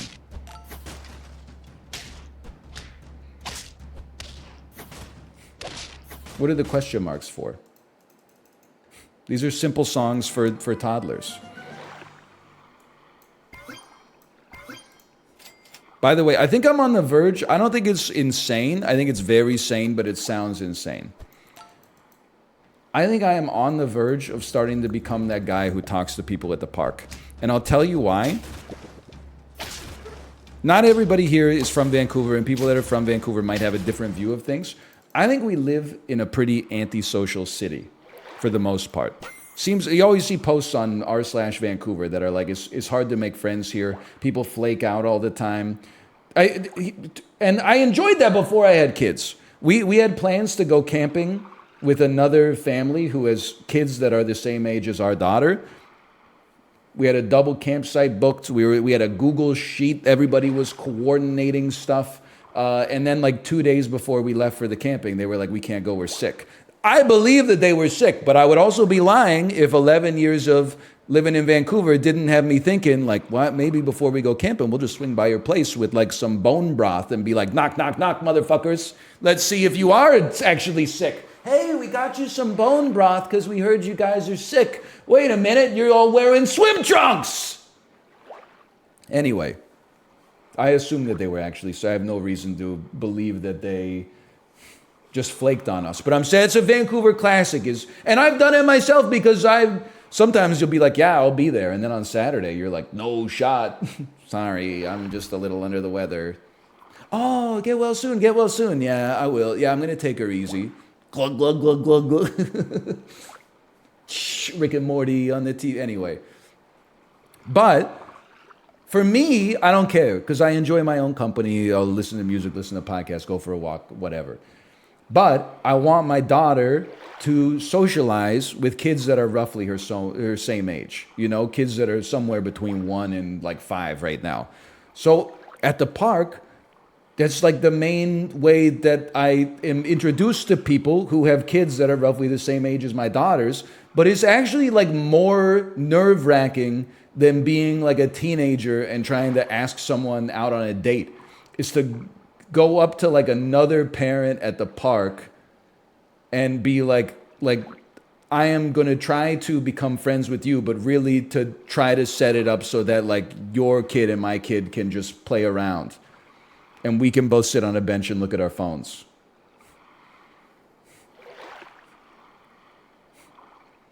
Part of it is in my own head, because I always feel like when I talk to somebody at the park, I have to like walk up and be like, that's my kid.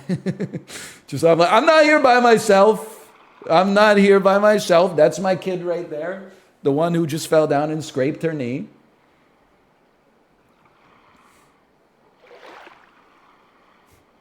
Because I wasn't paying attention. I pay attention. How's he doing? This weekly is easy so far. This is my best run on the weeklies. Shut up, okay? I'm in the middle of something. I'm building a bit. Don't shut up. Thank you for your comment. Isn't it the norm that if your kids are playing, you can approach the parents? Well, listen, it's tough, okay? Maybe it's the norm, but I think it's 50-50. There's a couple of things too, okay? Because like a lot of people with kids my daughter's age now have like 2 kids, which necessitates both parents going to the park a lot of the time. So like it's not my strong suit, but I don't mind walking up to like another dad and then being like, you know, hey, did you see the score last night or whatever? Like it happens all the time. But like walking up to a couple as an individual is like an extra step because I'm like, you've already got that built-in socialization. And then the other thing is, and I don't blame myself for this because that requires gazing inwards. I blame society. I don't feel comfortable walking up to like a mom at the park and striking up a conversation. Just because there's a lot of bad guys out there, and I'm not one of them, but she might think I'm one. I mean, how could she not? How could she know? How could she know? She'd be like, this asshole walked up to me at the park yesterday, asked if I saw the score, and then went, I'm not weird, that's my kid over there, and just pointed to a random half-Asian child. Yeah, okay. Dude, you're pale and you have no hair. Human resources? It's probably like in my head or whatever, though. Maybe. Okay, this is how we go to the moon this week. Then, overwriting equipment is good. You should be pilled at some point. You should definitely stick. You're going to get pilled right now is what you're going to do. Level 3 deer? That's kind of sick with it. You're not good enough anymore, and you are. This is the way. So my daughter, every once in a while on YouTube, she sees like this Lego channel, and they make Lego videos of major media properties. I don't know why I phrased it like such a Poindexter. No wonder I can't make any friends. But she watches this one that's like Grogu's Day in the Snow. And it's like the Mandalorian flies and lands the ship and then falls asleep. And Grogu goes out on the snow and makes like a big snowball and then it falls on his head. She loves watching it. She'll watch it like, it's a minute long. She'll watch it like 22 times in a row. And she knows who Grogu is because Grogu is our Disney Plus avatar. So she'll say, who's that? And I say, you know who that is. And then she goes, that's Grogu. And then she points at the... Tomo, you okay, buddy? She points at the Mandalorian and goes, who's this guy? And I say, that's the Mandalorian. And then she says, who do you like more, Grogu or Helmet Guy? And I say, I like Grogu more. And then she says, but I like Grogu more. And I say, okay, I like Helmet Guy. But then also I told her that like we watched the second season of The Mandalorian together when she was like a day old. Because we were waking up at 3 a.m. to bottle feed her, and like that was just happened to be coming out at that time on Disney Plus. And she was like, yeah, I watched it when I was a baby. I said, play Grogu show, play Grogu show. And I said, no, you frickin' did not. As a 4-day-old baby, you did not say play Grogu show. You went, wah, wah, wah. You okay, Tomo? He kind of jumped up like into the desk a little bit. Tomo, go sit on the bench back there. You would love it. Chat would love it. Everyone would love it. Nah. Mmm. Well, I should be buying these. Sorry.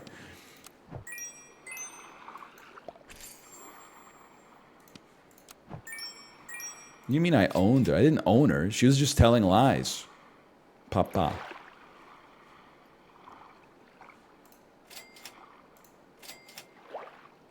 Well, it's tacos.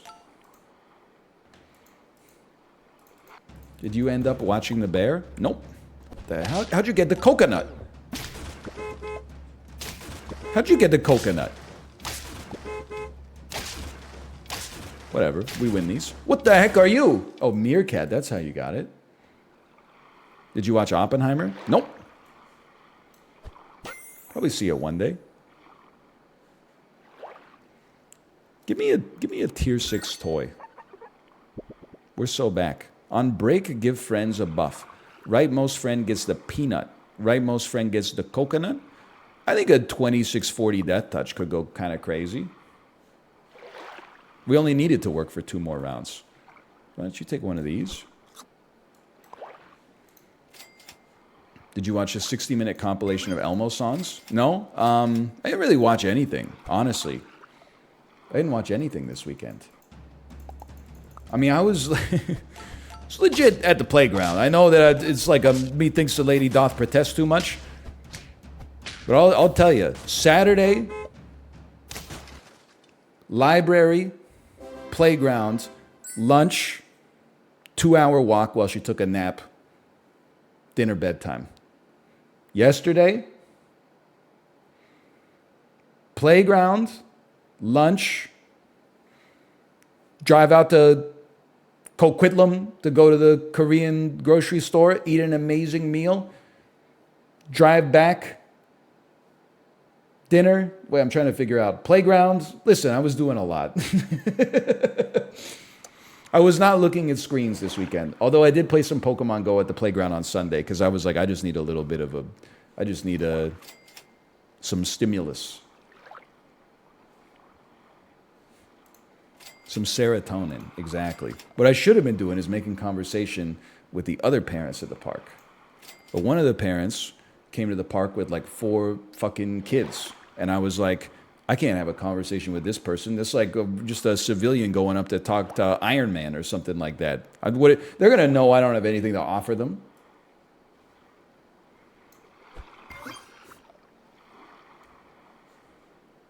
They brought the whole squad with them. Well, why not? Just give it a try.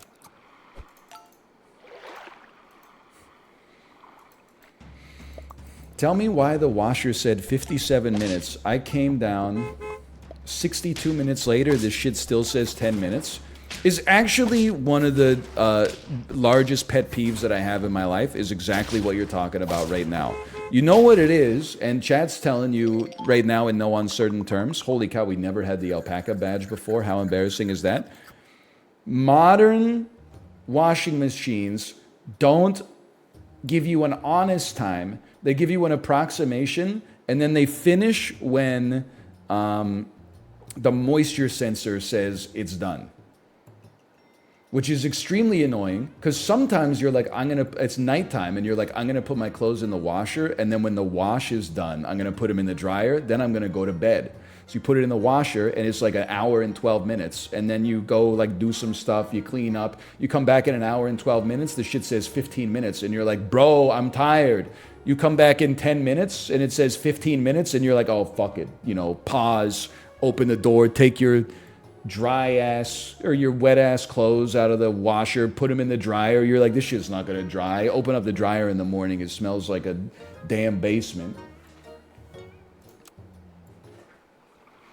I leave them in overnight. You can't be doing that, okay? Like, you can leave your clothes in the dryer for a long time unless you're concerned with wrinkles. You can't leave them in the washer, man. Be like a determined machine. For one night, it's okay. Listen, I'd better one night. One night is like the only interval that could be okay. If you're leaving your damp clothes in the washer for like 2 days, and I say this, I'm using an angry voice, but I have a pure heart. You need to talk to a therapist. Or you need to make a to-do list, and you need to figure out some way in order to minimize that interval. So the laundry is like a 2 tasks 1 day sort of situation, okay? You should not be starting the wash on Friday and then moving the damp clothes to the dryer on Sunday. That's nasty.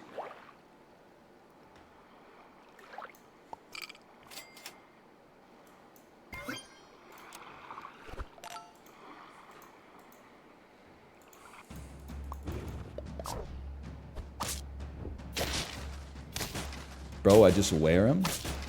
Hang on, I'm getting my ass beat. Just get a combo washer and dryer? Do those exist? Like you can get a washer that has a dryer on top of it. You can get a washer that then becomes a dryer. They exist and they're horrible. Okay. Can I say something controversial without making everybody angry? Maybe someone that actually works with appliances can tell me if I'm just an idiot for this. Or maybe not an idiot, but if there's a factor I didn't consider. Why is it that when you have a washer and dryer stacked, the dryer always goes on top and the washer goes on bottom? To me, it makes more sense to put dry, dirty clothes into the washer on top because the clothes are light. Then when they're heavy, after they get wet in the washer, it's easier to move them down to the dryer at the bottom. Instead of having to heave all these heavy clothes 20 inches up. The heavy water would crush it. The washer fills itself with water, so it would be mad heavy. Just build the dryer out of vibranium.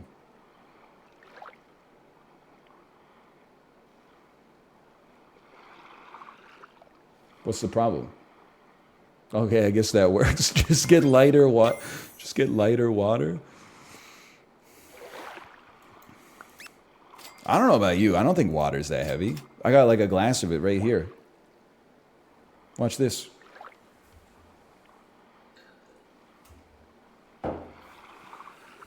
No problem.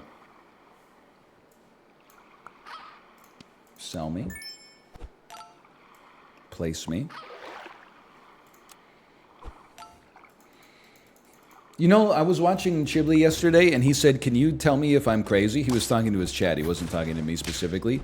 He said, I bought a 6-pack of Coke Zero and drank it all in 4 days. It's the first time I'd ever seen Chibli or heard Chibli in my entire life unintentionally embody the "she's so crazy, I love her" meme, where the lady has the bag of chips on her head at the grocery store. I was like, am I crazy? I drank 1.5 sodas a day for an interval of 4 days. Apparently he misspoke. It was a 12-pack.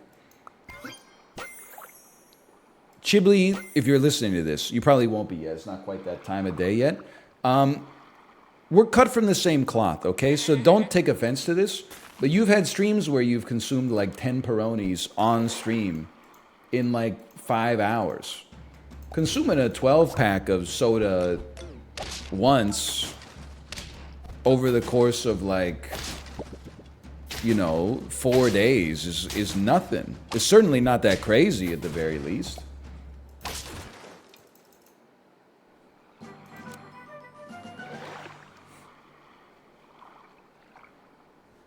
It's probably bad, but not crazy. I don't think it's that bad. I'm not a nutritionist. But I always get annoyed. People who drink like 10 beers on Friday and 12 beers on Saturday will always Google like how much sparkling water is too much. Like you're focusing your efforts, in my opinion, in the wrong domain. That's a lot of oxalate. Aren't you worried about getting a kidney stone? There's a lot of oxalate in the bubbly.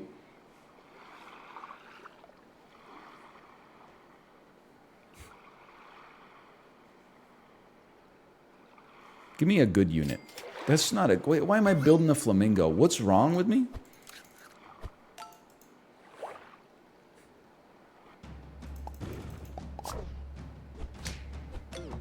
I don't even know what oxalate is. Isn't that part of the Krebs cycle?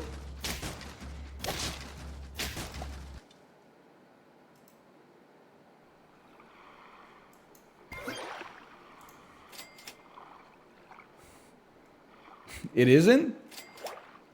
Lil Bro called it the Krebs cycle. Why? When I went to school, it was called the Krebs cycle, okay? None of this oxalate acidosis nonsense. I don't know, probably Krebs got canceled for daring to suggest that the mitochondria was the powerhouse of the cell. So everyone's like, oh, we gotta change the name real quick. Now we gotta call it the friendship cycle or something. Something ridiculous. Or whatever. I don't know. I'm just kind of... Is this anything?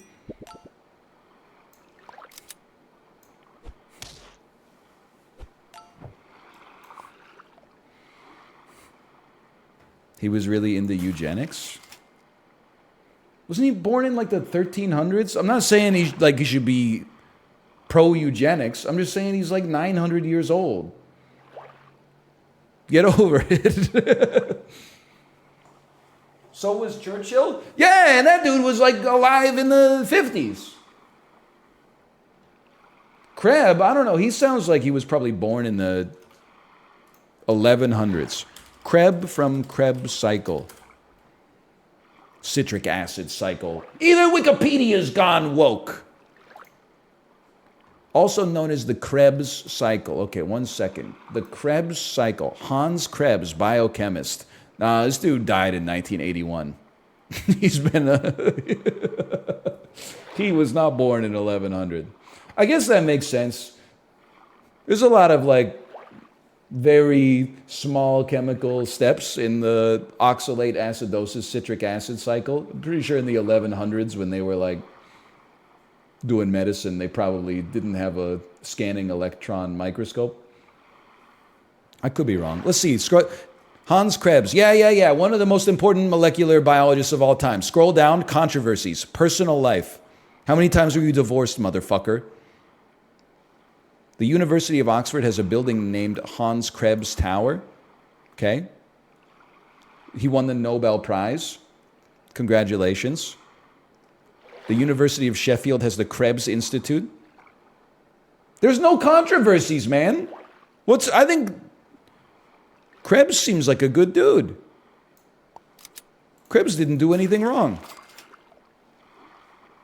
I love that for him. Isn't it crazy that Pablo Picasso was alive during the moon landing? Listen, I know this is like well-trodden territory. Pablo Picasso should have been born at the same time as Leonardo da Vinci, in my personal opinion. Because it just makes sense. What do you mean by that? In my head, Pablo Picasso and Leonardo da Vinci could have gotten lunch together.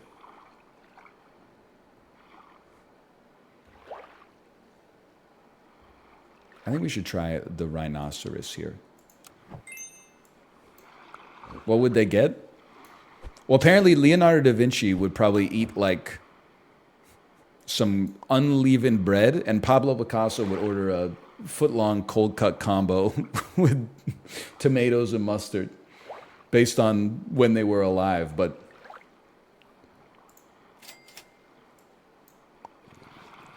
this is looking pretty good.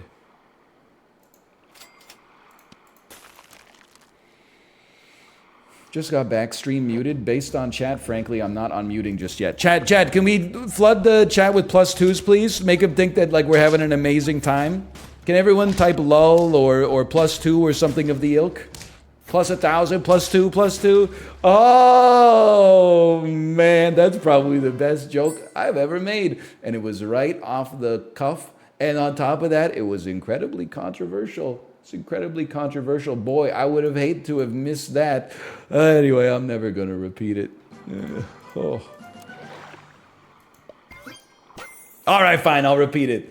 Why do they put the juice in the rectangular containers these days when it's so hard to get that last little bit of juice out of the corner?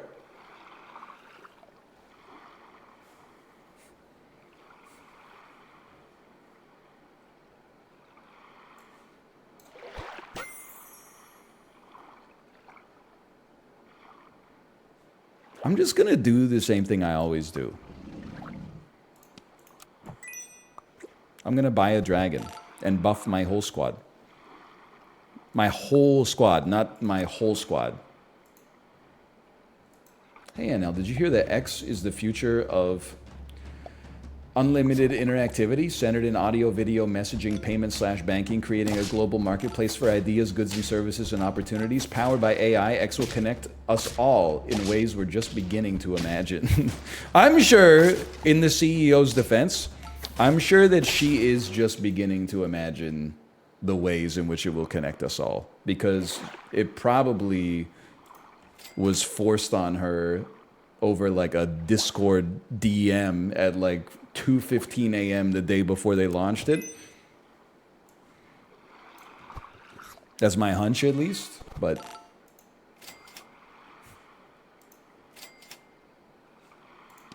venture capitalists love that stuff, though. I honestly think the book is out, man. It's like when the Boston Bruins found out that the secret to beating the 2011 Canucks was to shoot low blocker side on Roberto Luongo, and then also have one of your players be the son of the person in charge of handing out suspensions. Oh wait, did I say it? Did I say it? There was no conflict of interest there. The team playing in the Stanley Cup Finals had the son of the person in charge of player safety who was handing out suspensions.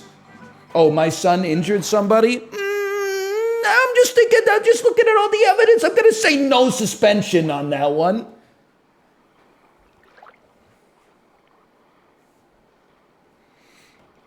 I'm over it. I wasn't even a Canucks fan at the time, but we get to thinking we should fuck shit up. Yeah, we should fucking start a riot. A riot!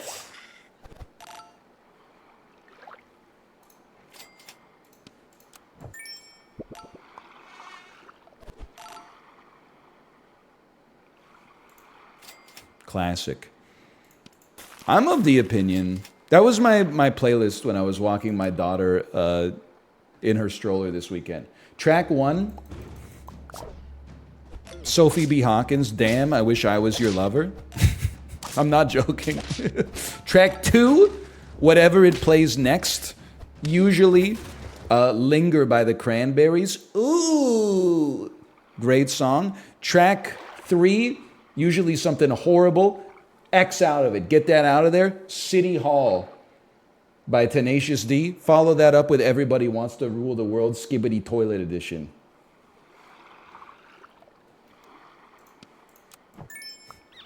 I was bumping it.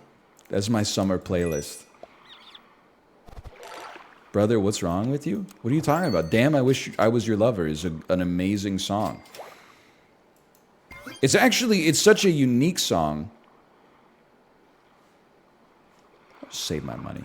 Because I actually think the song is not that good, but it has one of the best parts of any song ever, which is that weird synth bass that is the defining element of it that goes... Doo, doo. You know what I'm talking about?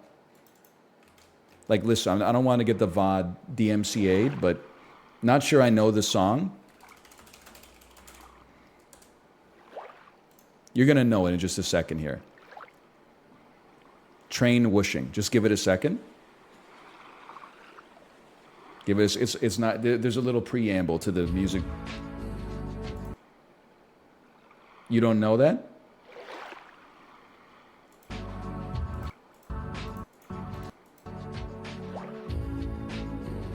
You know that. Come on.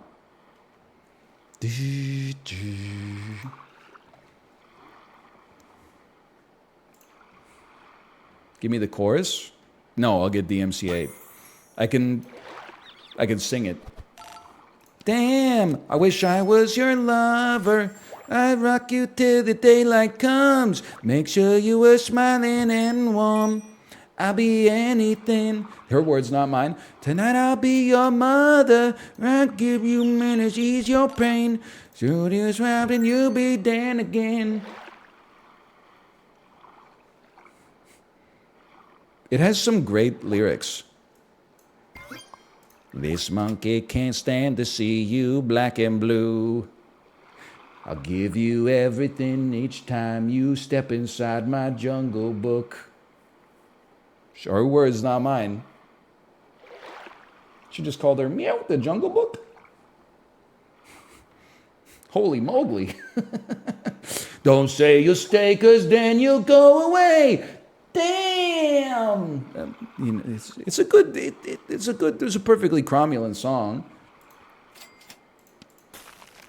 I would really recommend it. Honestly, this shit's pissing me off because I'm sure Gen Z is going to discover Damn, I Wish I Was Your Lover by Sophie B. Hawkins in like 2 years. It'll be on Stranger Things Season 7, the final season, but for real this time, no takebacks. And they'll be like, why wasn't this song number one? And I'll be like, bitch, it was, okay? When I was like 6. But then people just, for whatever reason, they all stopped caring about Sophie B. Hawkins. Well, not me.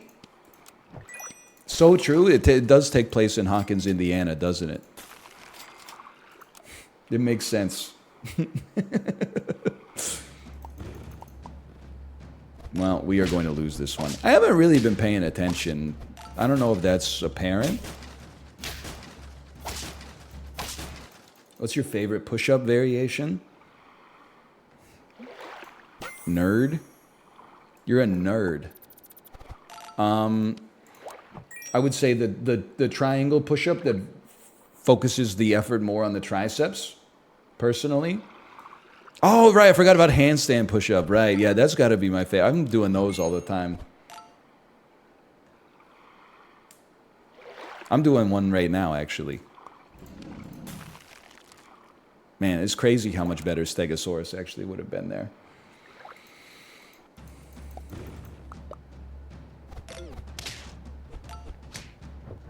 What are you? Whale shark. Gain perk or ailment. Remove. Well, that's alright. I didn't need to see that anyway. You got me.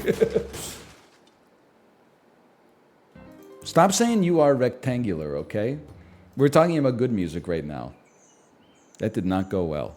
This, roll me. This, and then this. Man, Remnant is so fun. Game of the year. I'm glad you've liked it so far, Mouth. I would love to play some Remnant with you tomorrow, as we've planned, and possibly Sips is going to be around too.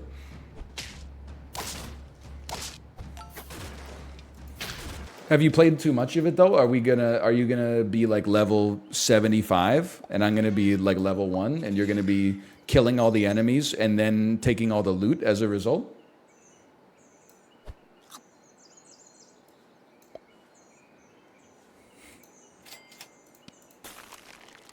He already beat the game? I doubt it, because Mouth couldn't even beat the Bed of Chaos.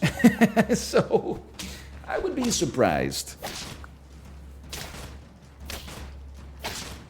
Shut up, Joe. Joe, shut up. Your favorite Dark Souls, like, oh man, I wish I could do a Trump impression. It would be so much better than that AI bullshit. Joe, your favorite Dark Souls boss is the Bed of Chaos.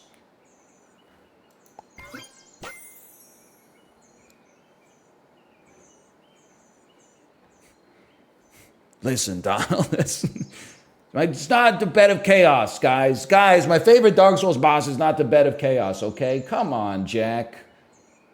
He loves... Joe, Sleepy Joe told me, in confidence, that he thought Dark Souls... I can't get there, man!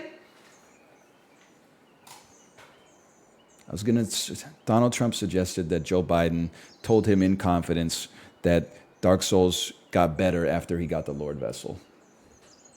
That's the joke, okay? If somebody else could do it. I don't have the time. I don't have the time to sit there in the mirror and workshop the Expendables.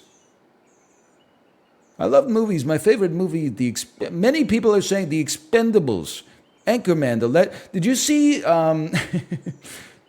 did you see Christopher Nolan saying that the one movie he can't stop watching if he's flipping through channels and he sees it is Talladega Nights, The Legend of Ron Burgundy? I mean, Ricky Bobby.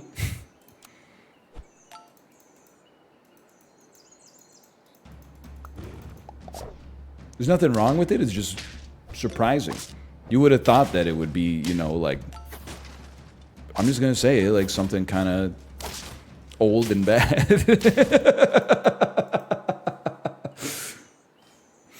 I would have thought that it would be like some Russian sci-fi movie from the 1960s. No, not Stalker, okay? Like a bad one. Solaris? No, not Solaris. Solaris is good. Not the George Clooney one. That one's bad, okay? Try to follow along.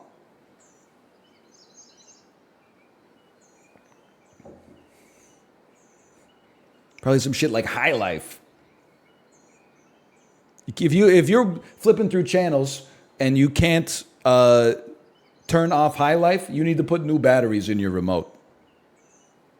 I give it a green tomato on Rotten Tomatoes.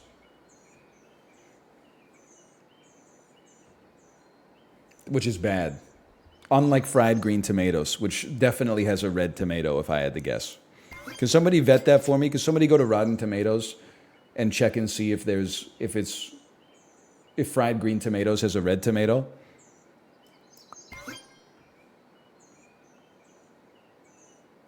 It's true.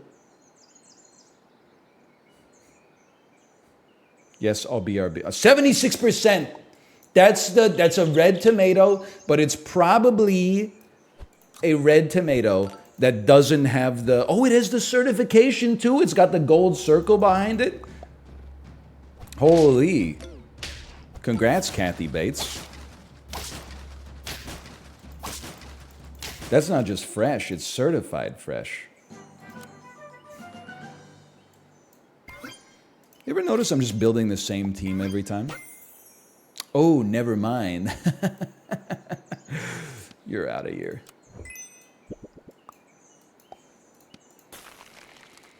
Does anyone actually go to Rotten Tomatoes, or do they just share the images from it? I go to Rotten Tomatoes like once a month, just if I find myself bored. But can I tell you, I think Rotten Tomatoes is funny because it's one of the last vestiges of like when people named websites the dumbest shit of all time. Now everything is all like, every service and website has been rolled up into like one of 6 companies based in San Francisco. They're all like, all the rough edges are smoothed out. Back in 1997, you're like, oh, you want to know something about movies? Go to RottenTomatoes.com. You want to know, oh, you want to get recipes? Go to dorkblog.org. And then people, the funny thing is, it wasn't bad advice. People would be like, oh, did you check out this recipe on dorkblog? Nowadays, it's all like fucking food.com. You want to get scared? Go to fear.com.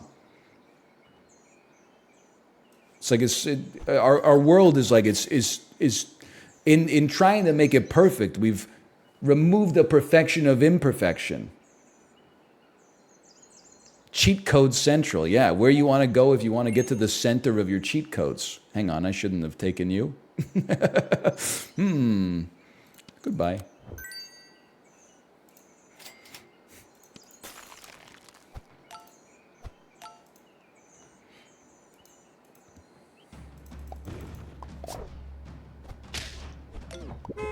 Anyway, that's all I got. That's why I like Rotten Tomatoes, though. Because it's like, if you didn't know what Rotten Tomatoes was, the name of the website would be no help whatsoever. And I think that owns. A friend telling me a cheat code website was how I first got exposed to internet pornography. It's a rite of passage, baby. When I was a kid, you'd find your first Playboy in the woods. Probably your friend's dad. Listen, I'm just saying, how else could it have happened? Everybody that's around my age, or not everybody, but a lot of people have the same story about how they found pornography for the first time. It's a garbage bag full of Playboys in the woods. It's crazy that this somehow mimetically transferred across at least North America, okay? Then it's kind of a sad or a hilarious story when you walk it back and you figure out how that porn got there. Me and my neighbor, like his neighbor's kid, I guess, technically.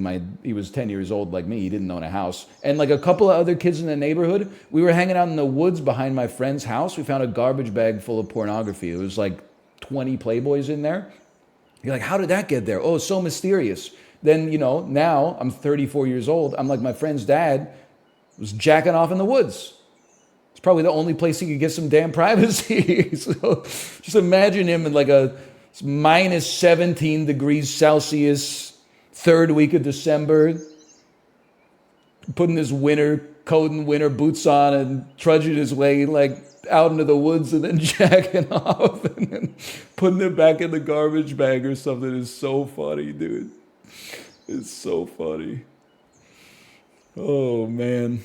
I can't even imagine what his dad thought when he couldn't find the garbage bag again. It was probably like when Josh Brolin gets the briefcase full of money in No Country for Old Men. He was just waiting for the other shoe to drop for the next 3 months. Oh, dude. There's no other way it got out there. Like, we lived in the country. It was someone's dad was going out there and jerking off in the woods. I think it's going to be like a sell me, buy me, buff me, buff me.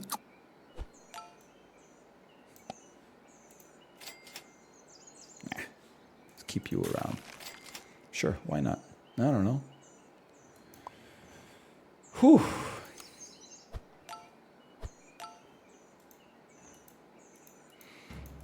Why couldn't they do it in the bathroom? Well, like, listen, I don't know.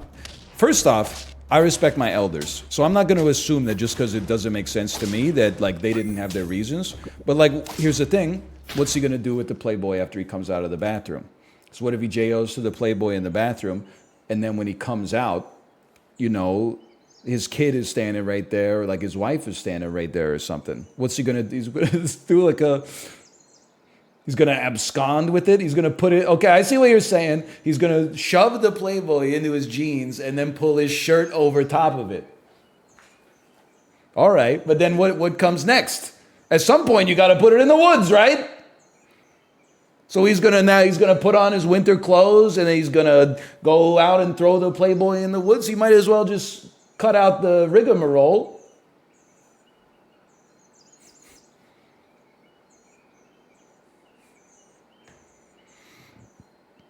Put an outdoor magazine over it. It's all well and good until, your friend's kid is like, can I poop in your bathroom? And then you forget, like, oh no, he's really into geocaching. Don't open the magazine. I'm not saying that it was a perfect solution. I'm just saying, like, I think that back in the day, they probably did what they had to do, right? Like, the fact that it's such a ubiquitous story means that men the continent over, again, I can't speak for the rest of the world, but men the continent over all came to the same solution without even talking to one another. And I'm going to say it, they're heroes. It's the same in Europe. That's so true. I mean, so funny. I'm guessing it's true because someone told me it in Twitch chat. Okay. How about some chocolates?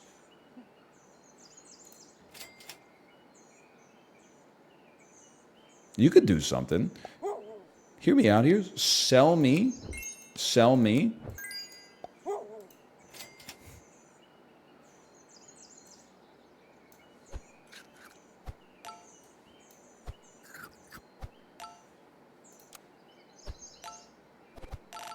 That didn't seem that good.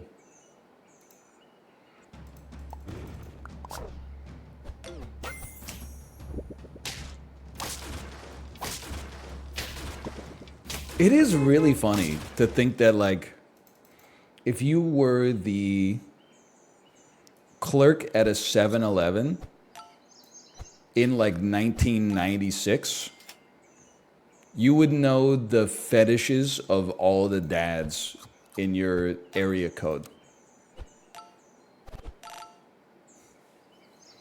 Because they would buy the magazines, like, at the, I guess you could just get a subscription, but, like, a lot of people would probably buy magazines, like, at the store.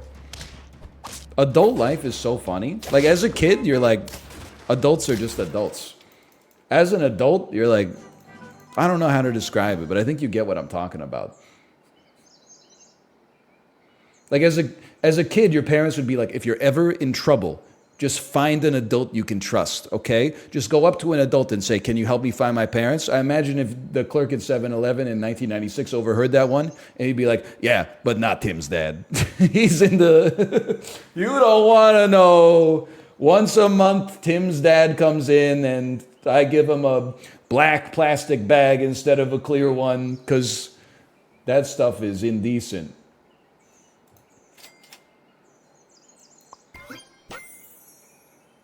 Give all tier 5 friends or higher +2 +1. You're not gonna do it. Not gonna do it. How about you just get like buffed for now?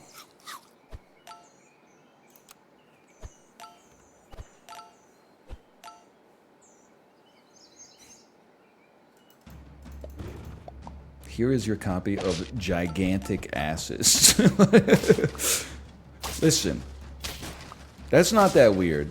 But also the idea of like having to tell people that you work at a magazine called Gigantic Asses is really funny. That's quite humorous. Hey, hang on. Mongoose me? And then I guess I'm gonna go coconut. I'm gonna move you up and then I'm gonna sell you. Oh, you're just gonna eat it. You might as well. Now I've got Damn, I Wish I Was Your Lover stuck in my head. You're welcome. This is a great song.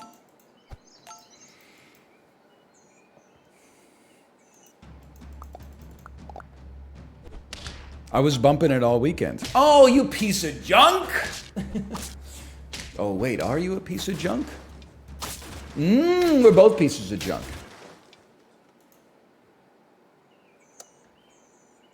You don't even need the support anymore. Come on. Come on. This could work. Check this out. Here's a new one for you. It's a very Canadian song. Damn, I Wish I Was Your Lover is not a Canadian song. Even though it has heavy Alanis energy. It's a perfectly good song. Okay, I'm not gonna make it, man. Nah, that's hater parlance. We shouldn't be taking that because we need to. You're supposed to get bumped by the Siberian Husky. No! All right. What have I done? I've never heard of it and I'm American? Yeah, but you're probably like 22. Just take the compliment.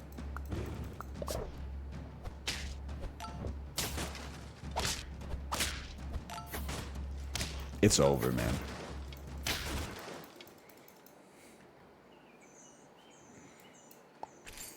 I'm Feeling 22. Is that a Taylor Swift song? Because I know that one. I think our only chance is going to be like buff.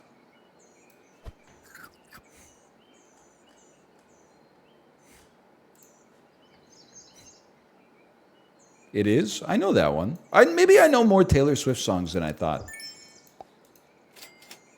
Does she sing the rhyme of the Edmund Fitzgerald? Or is that someone else?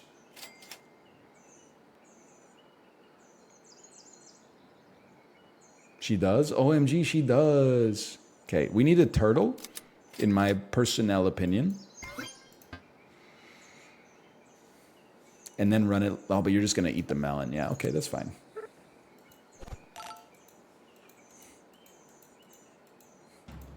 Are you old enough that you think of 22-year-olds as kids? Well, like, it's kind of it's a hard question to answer. Because, like, no, they're adults. But, like,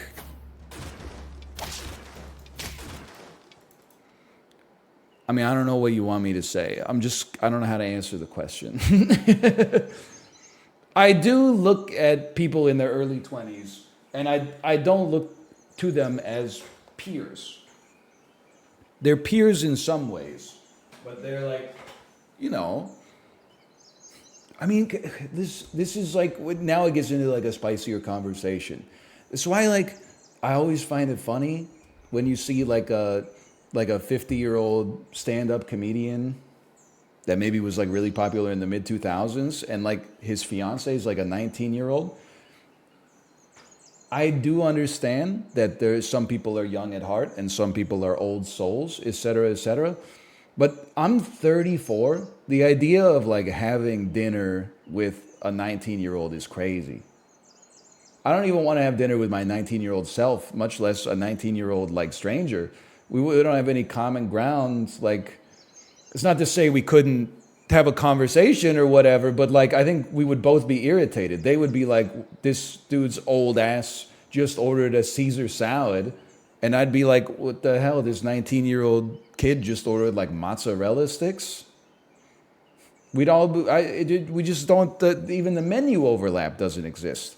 So the idea that like at age 55, you would be like, check it out, this is my new wife, she's 21. I'd be like, really? Like, I get it, but at the same time, like, isn't that really frustrating for both of you, like, almost all the time? like,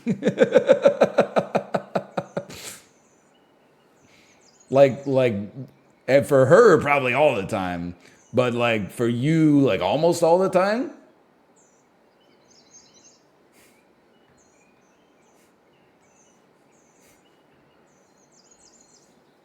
It's not that I think like, oh, if you're 21, you're annoying. You're just annoying to me.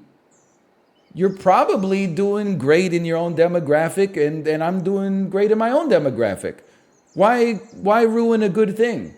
Like, you don't understand. I'm not, if your audience is like in their early 20s, that's fine, you know? Like, I'm not saying you're annoying. I'm just saying you would annoy me probably if we spend an extended amount of time together. It's just the way it goes. It's the same reason, like, I don't want to like go on a date with somebody who's 60 either, because I'd be like, how about 8? And they'd be like, oh, I'd like to be asleep by then. And I'd be like, we're just not, you should stop this one before you even get started with it. I'm not saying you have to stay in your own lane and like, oh, you can only hang out with people who are like plus or minus like 4 years of you or whatever. I'm just saying, like, I guess I'm judgmental, okay? And vice versa. When I see like if there's a 90-day fiance situation and it's like a 55-year-old guy and a 19-year-old woman, I'm like, this is fucked. And when it's a 55-year-old woman and a 19-year-old man, I'm like, this is fucked. Good for her. But this is fucked, man. It's crazy. What are you guys talking about? In a way, I'm almost like even more judgmental when it's an older woman and a younger man. Oh, boo, boo, misogyny. No, not misogyny. Because younger men are stupider than younger women. She should know better. A 19-year-old man is dumber than a 19-year-old woman. Stop. That's a bias? I know, but I believe it.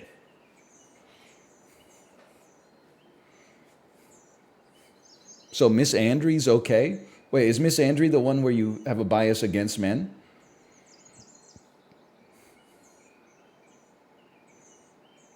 Yes. It's not okay. It was probably like more okay. Right? I'm being pelted with tomatoes on stage by people who agree with me but can't say it out loud. Come on. No, he's right.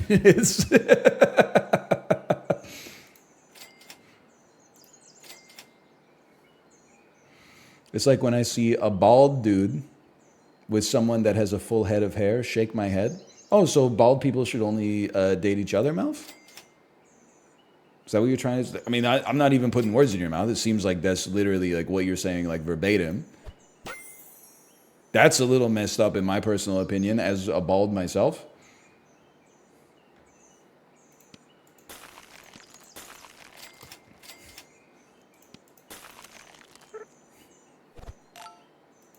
Why am I running 5 units? Oh no, that was the right thing to do. What is going on with this chicken squad? Chicken squad. We're losing. Who said this weekly was easy? Last weekly was easy. This weekly's insane, man.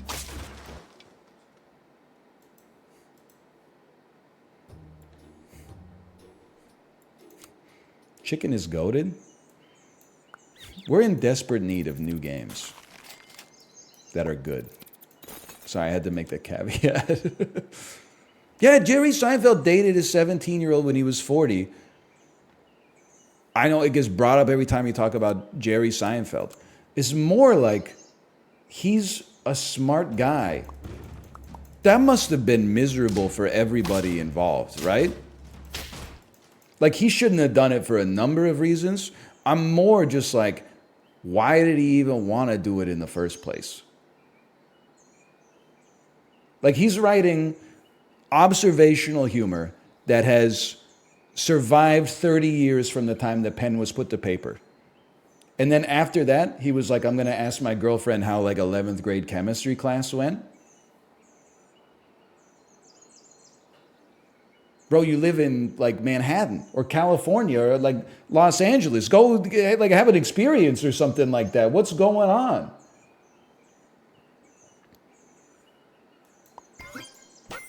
There are 25-year-olds who actually have perspective on life. We're not talking about 25-year-olds, for one. Secondly, yeah, okay. And there's one Michael Jordan. There's one Wayne Gretzky. There's one Shohei Ohtani, okay? For the most part, though, you think Dane Cook's dating the Shohei Ohtani of 23-year-olds? It's possible.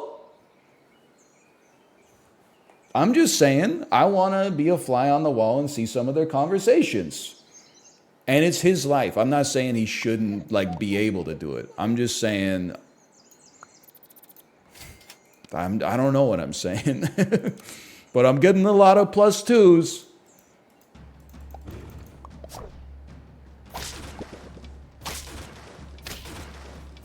I also feel like the whole thing is sus, okay? The whole thing is I'm hitting the emergency meeting. Because if there's a 25-year-old that's the Shohei Ohtani of 25-year-olds, they're well-traveled, they've had a lot of life experience, they got the same values as you, they got their priorities straight, they're building their career, and at the same time, they're not afraid to have a little fun. What are they doing with your old ass? They should be dating Shohei Ohtani. Shouldn't be slumming it up with you.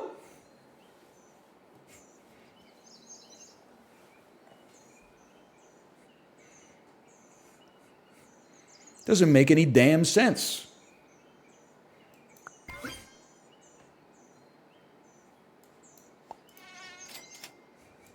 Why are you so mad about the age gap? You've got me slightly backwards.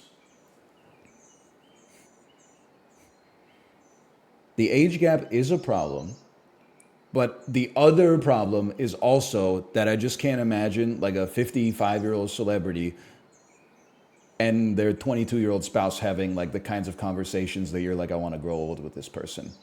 Don't you have the kind of conversations where you're like, you like cook dinner and then you just look at your phone the whole time? Like you're just not at the same place in your life.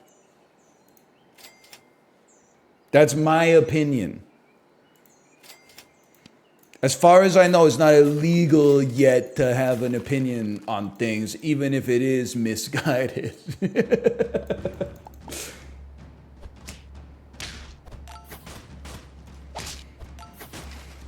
As long as they're both adults, they can do whatever they want. I'm just going to judge them for it and be like, what's going on here? Really? Joey, what's her favorite book, Dane? Dane it's not Dane Cook. It's another hypothetical person named Dane that's in a similar situation. I got nothing against Dane Cook. Dave, tell me what her favorite book is. That's all. If you could just answer that question, we're good to go. What's her dream?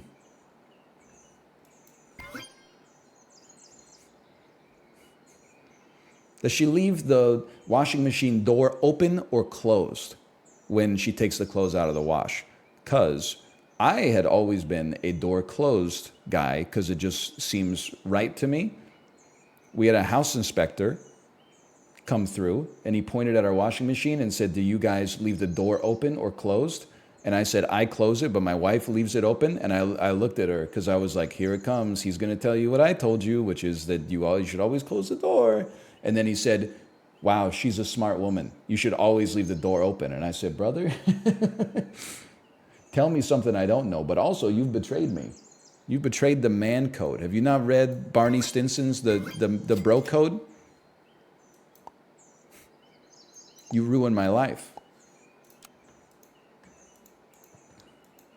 You have to leave it open so it doesn't get moldy.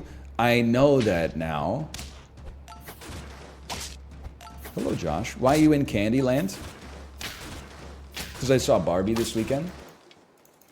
I thought it was cool when Barbie came out and she said it's Barbieing time and she Barbied all over them. Did Barbie win? I don't want to spoil it. You can find out in Barbie 2, the Winter Soldier. I didn't see it, by the way. Didn't really do that much. Didn't really get up to that much. Why don't you take some of that? Coughing Barbie versus Atomic Bomb. That's pretty funny. I'll give you a +2 on that one.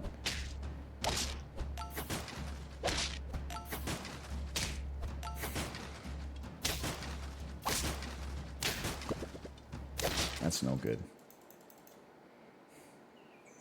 Holy shit, it's John fucking Kennedy. I did like all the tweets about Oppenheimer that were like, the movie has some Marvel bits where they introduce characters and then have a pause for people to like gasp or applaud or whatever. Who's that young senator from Massachusetts? A young John F. Kennedy, is it?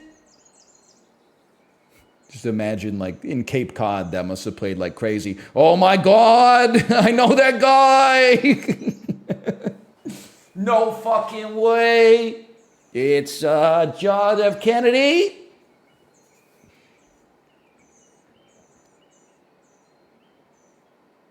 I know there's a lot of Kennedys. I'm actually picturing like a movie theater full of people who look exactly like young John F. Kennedy. And they're walking like people walking Cartoon Network shows where like they're all making exactly the same animation at exactly the same time while like some weird music plays in the background.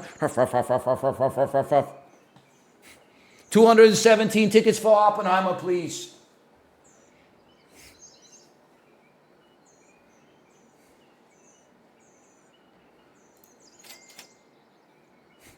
$55 tickets for Oppenheimer, 50, yeah, okay. You guys came to the same conclusion as me. Squirrel me?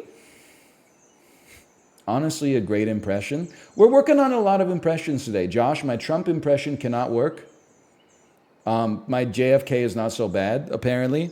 And the one that, of course, is the best is, you're nothing!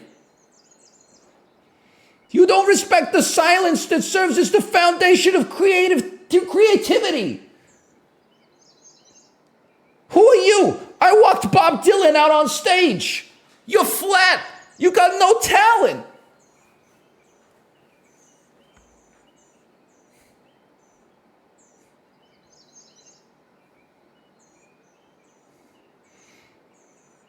I can't believe that's the impression I was blessed with. Somehow. Could have been anything. Could have been Trump. Would have gone crazy from 2016 till who knows. The only thing I can say in the Trump voice is Chiblee. Chiblee. We love our Chiblee, don't we? I can't even say that. Chiblee. Chiblee. Chiblee. We love our Chiblee. Chiblee! Sometimes it gets really husky. Chiblee! Anyway, sorry. Who was the good impression? Angry guy in front of library. Hey, Mad Dog Nation, thank you for the gifted subscriptions. Thank you. Mad Dog. See, I can't say any other words in it. I should probably play some Super Auto Pets, man. YouTube's going to be so pissed. Sell me, buy me. Any chance you're getting a knockout? You know what? I bet I can guarantee a knockout by selling you, but then you're an 8-7. I don't want to sell you yet. Why don't you take this? I think he's finally lost it. Bro, being a streamer is so annoying. Every stream, people are like, he's talking like there's a gas leak. And then the next stream, they're like, whoa, this is the weirdest stream I've ever seen. Just rinse and repeat forever. It must be like being in the Beatles in 1967. Every song you came out with, you're like, here's 10 out of 10. Here's a 10 out of 10. Here go 2 more for you. Every song you come out with, Lucy in the Sky with Diamonds, these guys were definitely on LSD when they made this song. Maxwell's Silver Hammer. These guys were definitely on... Okay, Ghost Pepper, thank you for the gifted subscriptions, by the way. Thank you. I've been weird, okay? Most of you guys weren't paying attention. You were watching CSGO case openings or something like that instead. You're like, when did he get so weird? I don't know, probably 1998.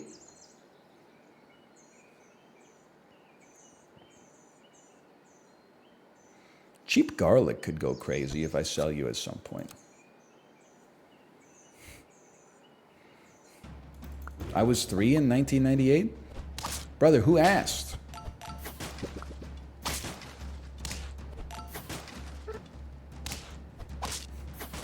Old ass. Me too. It's so crazy. Like, people that were born in the 80s, like Josh is here. We know. Isn't it crazy that someone would go through, like, all the trouble to be born in 1995 and then, like, still have the audacity to be old?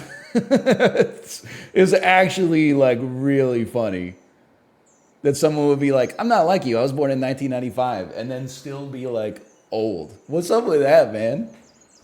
I guess it just means that we're getting even older because, like, people that are younger than us are old. But, like, it's just funny to me. 5 years ago, they were probably like, we're not alike. I was born in 1995. What now, motherfucker? You're the age now that I was when you said that I was old. You never thought the day would come, but time marches on.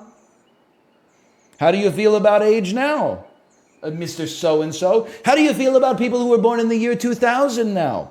You didn't have to have an opinion on them before. They were 8s.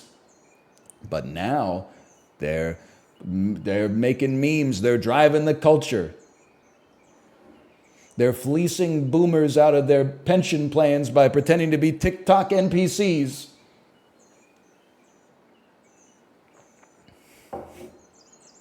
And they're blaming us. They're blaming millennials for climate change. Doesn't even make any sense. Just because I drive a Ford F-350. Ice cream, so good. So true. So true. Roll me. Say that you'll roll me. I don't care about anything but you. Roll me. You gotta give me something good, though. I'm just rolling. This is not smart. Okay. Sell me. Buy me.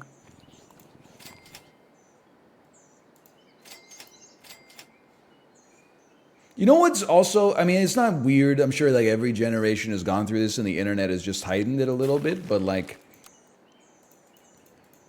as a millennial, Gen Z has started to blame me for shit that happened when I was literally like 8 years old. People say like, shut up, millennial, and like, you know, go back to your Beanie Babies. And I'm like, what are you talking? I was fucking like 5 when that shit was popping off. I wasn't buying anything. I had no capital. I didn't have any agency on the world. I was playing Crazy Bones. For real though, no cap.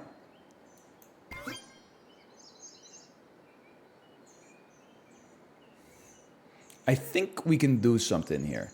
I think it's got to be like sell me, mammoth me. Did you have a Jaws Crazy Bone? Hang on 1 second. Jaws, Crazy Bone. I don't think I had a Jaws. I think my friend had a Jaws. But then we were talking about Crazy Bones, and someone told me you didn't have Jaws, you had Sharky.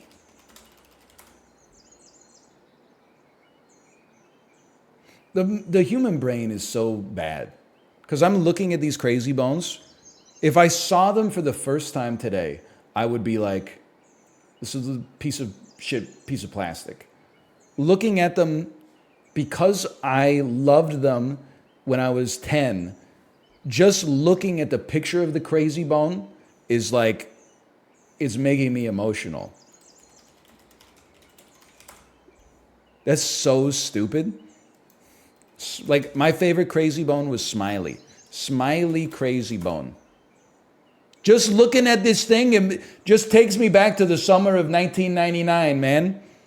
I remember I went to Toys R Us and I bought the Wild Wild West soundtrack. To this day, I've only ever listened to 2 tracks on it. Track 1, Wild Wild West. Track 2, Bailamos by Enrique Iglesias. I bought a 3-pack of Crazy Bones, and there was Smiley was in there. And I was like, yo!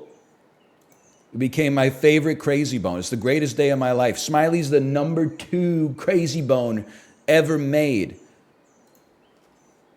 How much are Crazy Bones worth? Vintage Crazy Bones for sale. Oh no. Not much, guys. Not much. Smiley Crazy Bone. Holy cow. $6.47? $6.47? Listen, that's not a lot, but it's actually like way more than I thought it would be worth, honestly. Not that I still am in possession of it, but anyway. I thought you meant $647. I don't know if I wish or I don't wish. I guess it doesn't really matter that much.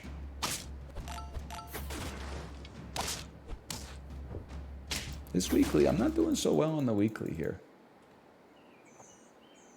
How about, let's do better, and it'd be nice to pill you. In that case, no, never mind. Get out of here. Sell me. Freeze me. Freeze me. Freeze me. Buy me. Place me.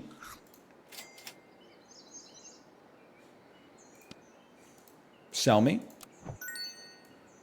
Stop trying to get me banned. I'm not going to watch the Nair tutorial, okay? I saw the clip. It's not going to happen. He's a genius.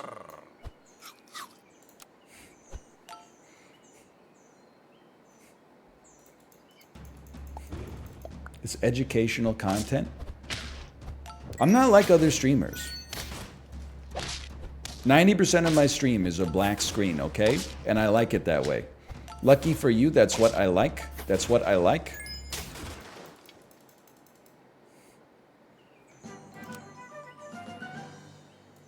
Anything you want, just to put a smile on it. You deserve it, baby. You deserve it all. Tier list. Tier list of the things that Bruno Mars says, lucky for you, that's what I like. Beach house in Miami, that one's pretty good. Everything 24 karat, honestly not that interesting to me. That's not my vice. Jewelry, I don't really care. Strawberry champagne on ice. Again, not really my preferred beverage, but I guess I can understand the appeal of it, all things considered. Trips to Puerto Rico. One or two would be nice, but long term, I don't think I'm that interested in going to Puerto Rico a lot, I guess. Shopping sprees in Paris. I'm starting to realize that maybe, how old is Bruno Mars? I don't think he and I would get along. I have great respect for his music and his dancing, but I don't think in a relationship, I don't think we would really. I think we value different things. Not a value judgment. I'm not saying my values are any better. I'm just saying it seems like we value different things. Honestly, it seems a little bit materialistic is all yeah, I said it. At no point does he say, oh man, we got 4 wins. You know, a stable family household. Share the load of chores. He'll go buy the groceries. He'll go buy the groceries. He'll go buy the groceries. He'll go buy the groceries.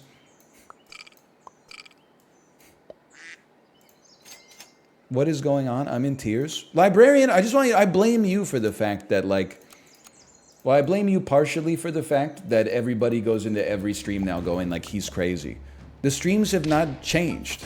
I mean, they've changed over the course of the last 7 years. Because in 2015, we were like, I'm going to play as Tainted Eve this time, and then I'm going to pick up Mom's knife. I know people, I'd like to apologize in advance for all the people that get annoyed when I take Mom's knife, but I have an obligation to try to get as many wins as possible. And, and nowadays, we're doing this stuff that people wanted me to do in 2015. We're telling jokes, we're making people laugh, we're doing little bits, and people are like, he has a gas leak. I don't have a gas leak, I'm just funny.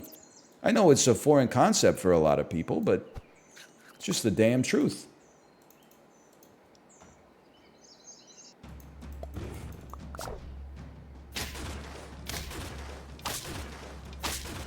Holy cow, we won a round. I'm Let's Playing. When's the NLSS coming back then? I need some more degenerate friends, okay? We got a real problem. Most of my friends and colleagues are roughly around my age, except we don't know how old Chibley is. He's somewhere between 14 and 50. Probably closer to 50.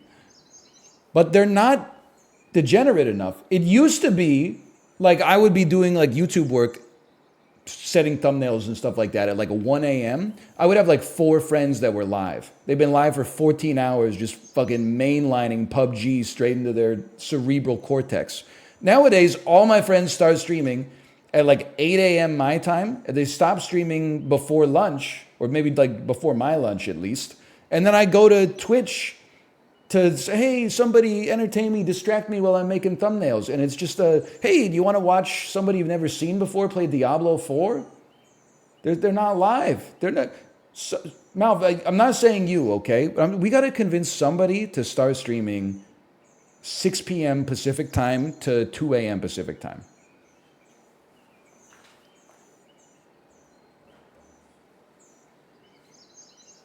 All people our age, they're on normal schedules now. I didn't know. For years, I've been like, you guys got to get control of your life. You guys got to get control of your life. Now they all got control of their life. And I'm like, lose control of your life a little bit. Stream late. No, don't. 4-hour stream. Low. 20-hour work week. Low. Just stream a little longer, please. I'm so lonely. We gotta get some people that aren't afraid to do a late night stream, so that I can selfishly be entertained.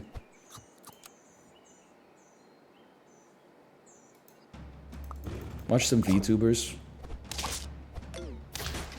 Which ones?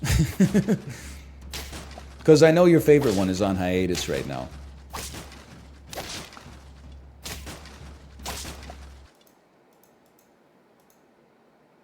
She's back? You wouldn't know it from seeing the librarian's tweets. You know, why don't you take some of this too?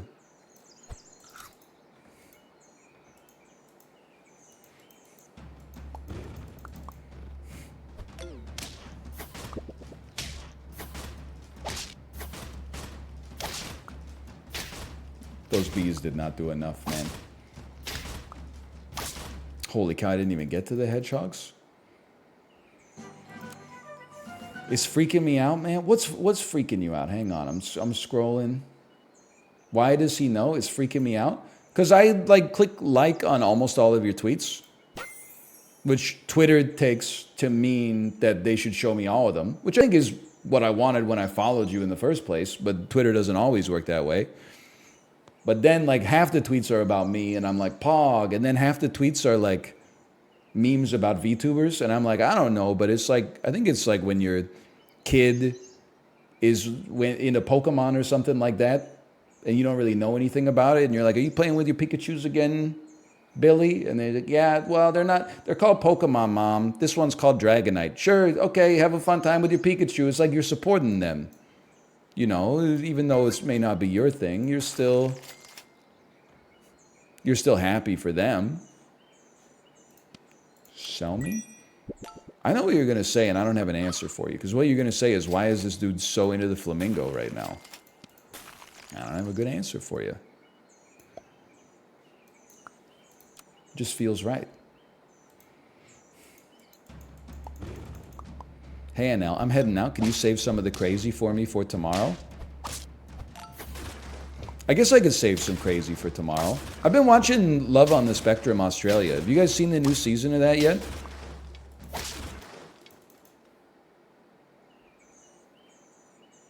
Yes, I have. It's a good show. I think for some reason I thought that it was like mean-spirited and it was going to be like too hot to handle or something like that. But it's shot like a documentary. It's got like the heartwarming stories and music and stuff like that.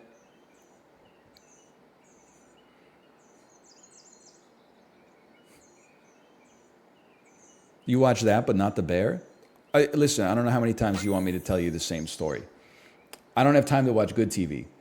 But I do have about an hour of administrative work I have to do 5 to 6 nights a week. That's enough of a window for bad TV. I'm not going to watch good TV. I'm not going to debase The Bear by watching it while I'm half distracted. The Bear doesn't have Michael? Thank you. This dude got me laughing my ass off. He's about to go on his first date, and he says, I don't know if I want to have kids. And then his mom says, why not? And he says, I have a feeling that having children will compromise my dream of eventually becoming wealthy. I was like, this guy's, he's got it all figured out, man.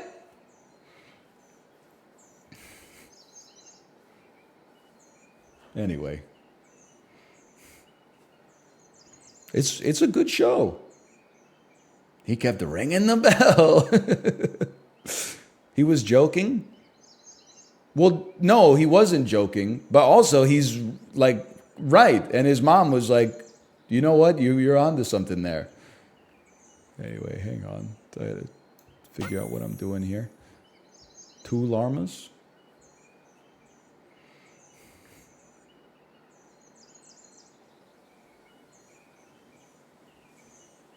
I feel like Turtle could go insane this week. Hear me out. Forget this, forget this. Sell me, give me a turtle.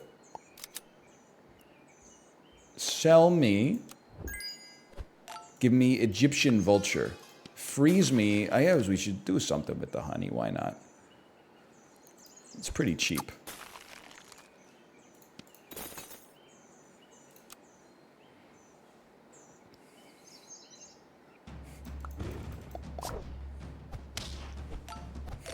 She's playing Mario Kart when a chef is doing flips and shit with shrimp tails and there's pyrotechnics. Okay, that's spoilers. I would prefer to not have any spoilers for Love on the Spectrum, please. I haven't seen that episode yet.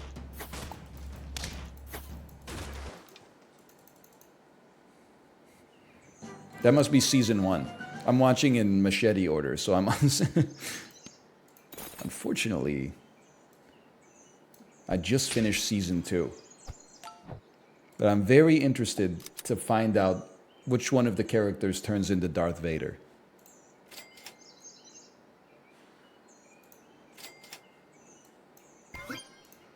Just give it to me straight. Why am I so ass at the weekly this week? What's the secret I'm missing? You're distracted? Yeah, but like, just give me the keys. Tell me something I don't know. The heck was that, dude? Chocolate cake on your bird? Missing hair? Ha ha ha. Leech into Triceratops. Now you've got my attention. Leech into Triceratops. Is this something? You shoot me down but I won't fall. I am Triceratops. I'm getting more +2s than I thought I would. Yep, that's the one. I'll add that to the tight 5 right after the juice joke and the joke that nobody seems to get about scientists believing that beds eat your piss, which I still think is funny and people just don't get it, but that's okay. I think I've only ever told one good quote-unquote joke.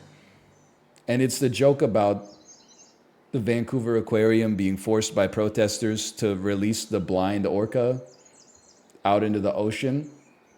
Otherwise, their business would have been shut down. I just think about that poor guy out in the middle of the ocean getting hungry, and then he starts to do like backflips and stuff, and then going, and nobody's throwing like a bucket of fish into his mouth or anything. He's going like, they're going like dancing up on his tail for a little bit. You gotta laugh, because otherwise you would cry. Okay, give me this. This is crazy. Wait, snake? No. Snake? The mongoose is... You know what? I know how we do this. We sell you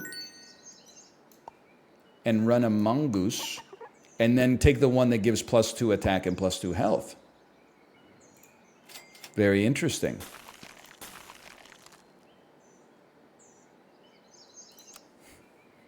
Among Us? So true. Hey, I got recognized this weekend. I was walking my daughter for her nap. Oh, this is bad. And I saw someone, and listen, people of all stars and stripes watch me. Young people, old people, cool people, nerds, billionaires, the destitute. We go across the aisle. We have cross-aisle appeal, okay? But I know my demographic. It was a man. He was in his early to mid-20s. And I'm just a friendly person in some ways. So I I acknowledge people when I see them out in public. So I made eye contact with someone that was crossing the street. And I felt like I kind of gave him the stink eye. And then he kind of gave me the stink eye. I didn't think anything of it. But I was like, oh, I feel bad that I'm like giving this resting bitch face in public. Then he came back. He went like around the block and he came back like 2 minutes later and he said, "Excuse me, is your name Ryan?" And I said, "It is." But in my head, I was kind of like, you know, if you're asking, you know that it is. And I know that you know that it is. But you gotta open with something. And then he was very nice. He said, "I've been watching your videos for 12 years. And just keep up the good work." He was very normal. In fact, he was so normal, he inspired that tweet that was like, for the last few years, everybody that's ever recognized me in public and said hello has been very normal. You know what that means? I'm the weird one. Because I'm sure Josh can attest. Tomo, don't get in the cords. There were some times where we would get recognized at PAX or something like that back in the day. And we'd be like, we're the normal ones. If you met me at a PAX in like 2013 and you're like, oh, he's talking about me. No, not you. Everybody else that I met at that PAX was probably, I was like, come on. Josh, back me up on that. I know maybe you're watching wrestling or something. Come on, I'm dying up here, man. People are problematic. Help me. But like for the last few years, and this is not a joke, like everybody that's recognized me in public, I've been like, this motherfucker is more normal than I am. Which is honestly kind of inspiring. We really lost that one. I don't think, because people are saying, yeah, because you make fun of weird people. There's never been a situation, you guys paint me like I'm a monster. I've never met somebody and then been like, chat, you won't believe what happened. Yesterday I met this fucking freak out in public, this ogre. Like, no, I would never do that. I'll be like, I'll make fun of picky eaters in general, but anyway, hang on, let me be like an edible shirt. You know what happened though, is I saved society. People that grew up watching my content became more well-adjusted. They chose the right person to watch. And then they grew up with good values and priorities. And they've become normal, well-functioning cogs in the societal machine. People who found my content when they were already adults, it was too late. And listen, it's too late for me too. Because as I established earlier in the bit, I'm the weirdo. But if you grew up watching my content and now you work as like a software developer or an engineer or a mail carrier and you pay your bills on time and you treat people with respect and you eat junk food on occasion, but you also try to maintain like a well-balanced diet for the most part because you recognize it'll help you have a higher quality of life as you live longer, you're welcome. You didn't do any of that. It was all me. It was all me. Least narcissistic streamer.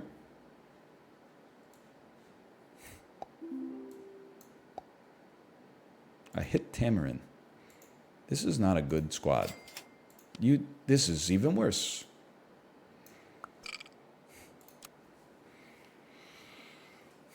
You get it, or we get it, you're the weird one. Can I just say that I love my cat? Cat guy. This guy has been begging for pets, and receiving them, by the way, for like 3 hours.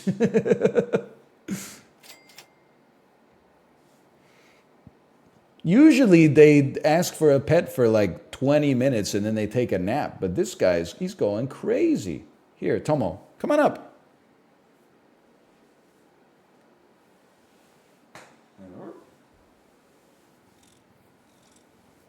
Uh-oh. It's okay, buddy. All right.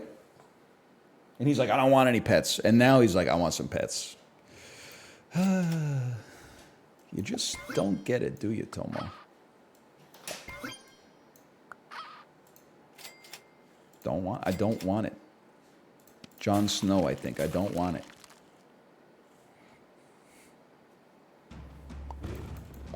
What is he cooking? I don't know. I'm just running the same squad I've run every single time on this weekly. You think it's bad for you? I got to record like 2.5 hours of this as soon as the stream ends. I'm not ready.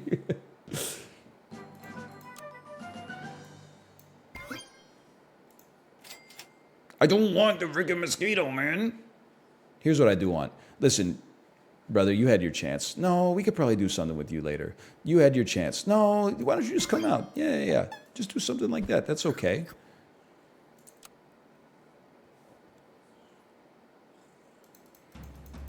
At least the banter's primed. I know, that's why I'm like so hesitant to go record it, because I'd be like, hey, did you hear about this one? I'd just steal some jokes. Hey, did you hear Elon Musk changed the name of Twitter to X? You have to hand it to him. He loves dedicating things to his wife. I don't know, that's just, I don't like the guy, but that's a little too mean.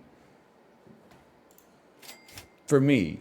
I like reading it. I don't like being the one to say it.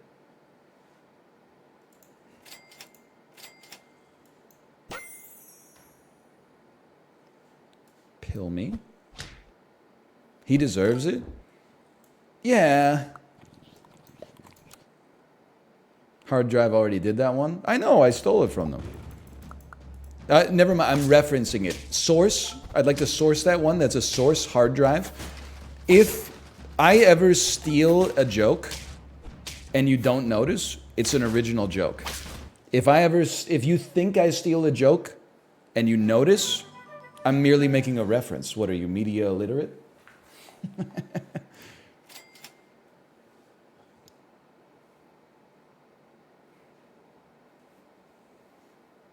I'm being honest, by the way.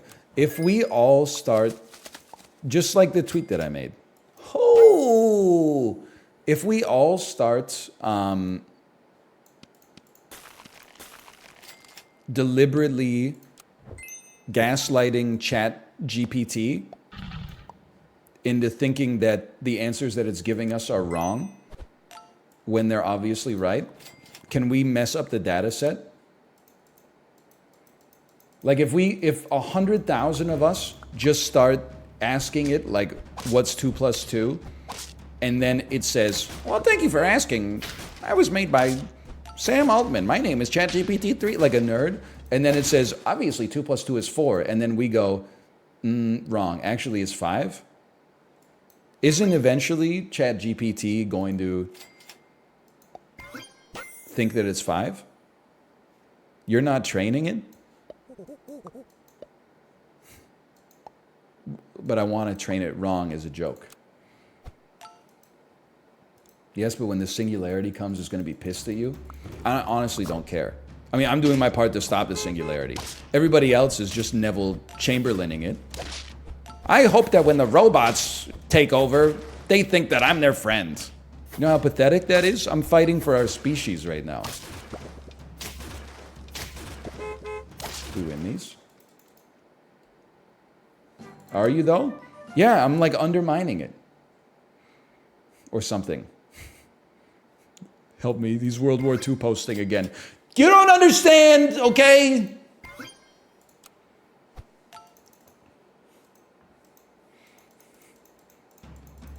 When did Neville Chamberlain die? Is it possible that Neville Chamberlain died thinking that he was going to go down in the history books as like a great diplomat? I was going to say diplomacist. Did he die like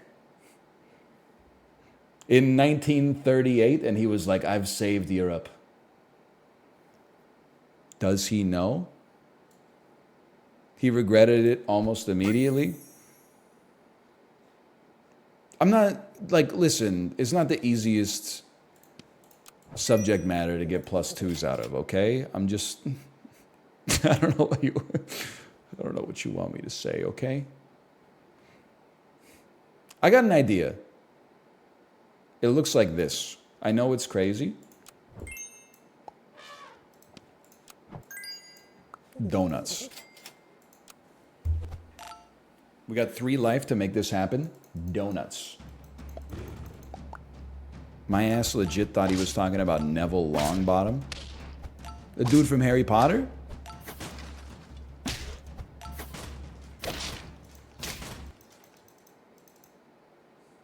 I was like, he didn't die though? Of course he didn't die. He's a wizard, right?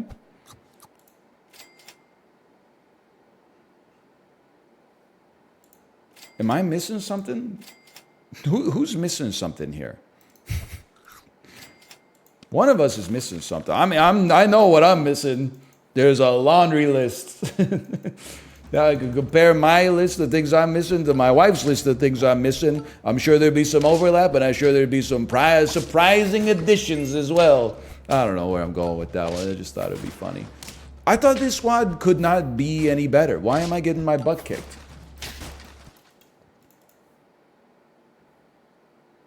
You need to level up. That's the thing.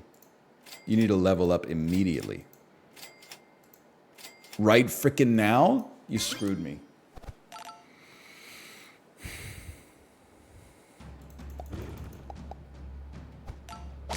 Boomer wife humor? I'm taking back boomer humor, okay? I know we did this bit before, so this is like a recycled bit. Holy cow, we won. But like, there's a meme image here. 1990s comedian makes joke at expense of wife. Real life, married to the same woman for 34 years. Millennial stand-up comedian, every joke is actually just 90 seconds of them saying how much they love their wife. Wikipedia spouses tab, 17 marriages.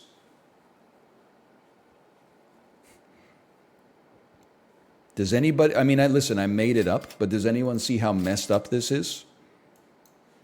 If I hadn't completely fabricated my data set, sorry, Dan Ariely voice. Yeah, but if I hadn't fabricated my data set, it would be really interesting, right? Is anyone following all the drama in behavioral economics lately?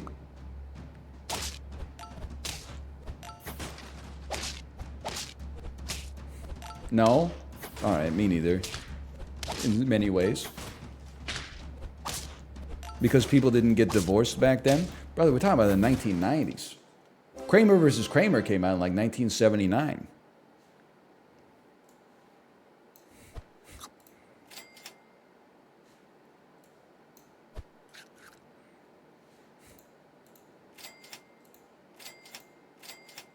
All right, pass me. 1979 is in the 90s? It is according to Billy Corgan.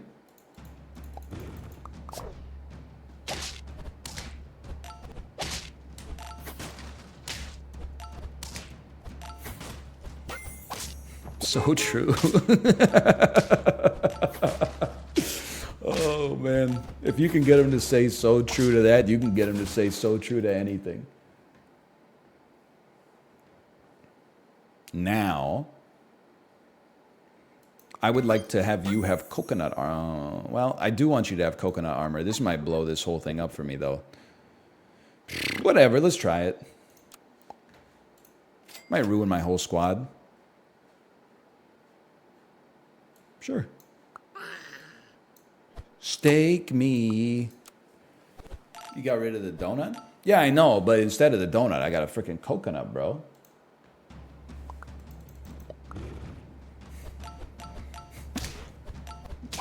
Behavioral economics is the intersection between the two fakest types of science. What are the two fakest types of science? Behavioral science and physics. Psychology and economics? Economics isn't fake. There's no way to prove whether or not it's real. There's a subtle difference. This guy's jokes about economics go crazy! Slash marker SAP. What happened? I blacked out. I blacked out right before we started playing Doomsday Hunters. It is weird. Oh, Kate is already live. I'm going to send you over there. I was just going to say it's weird that they call them computer scientists, but I ain't ever seen one of those MFers in a lab coat.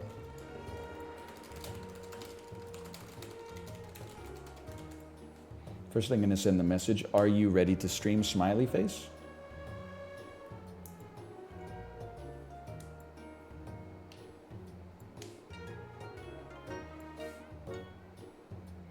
I'm gonna put that. Hang on, I'm writing that one down. They call them computer science. They call it computer scientists, but I ain't never seen one of those nerds wearing a lab coat. That's like. Why am I writing the joke in the voice of someone who's on the blue collar comedy tour?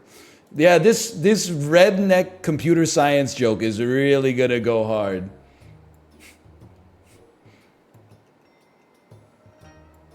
I'm just saying that they call it computer science, why aren't you wearing a damn lab coat?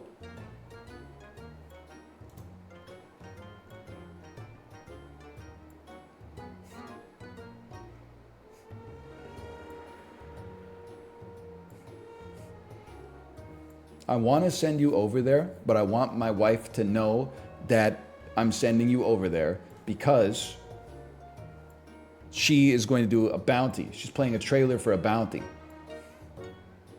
So I want to make sure that you guys are there when, oh no, it's going already.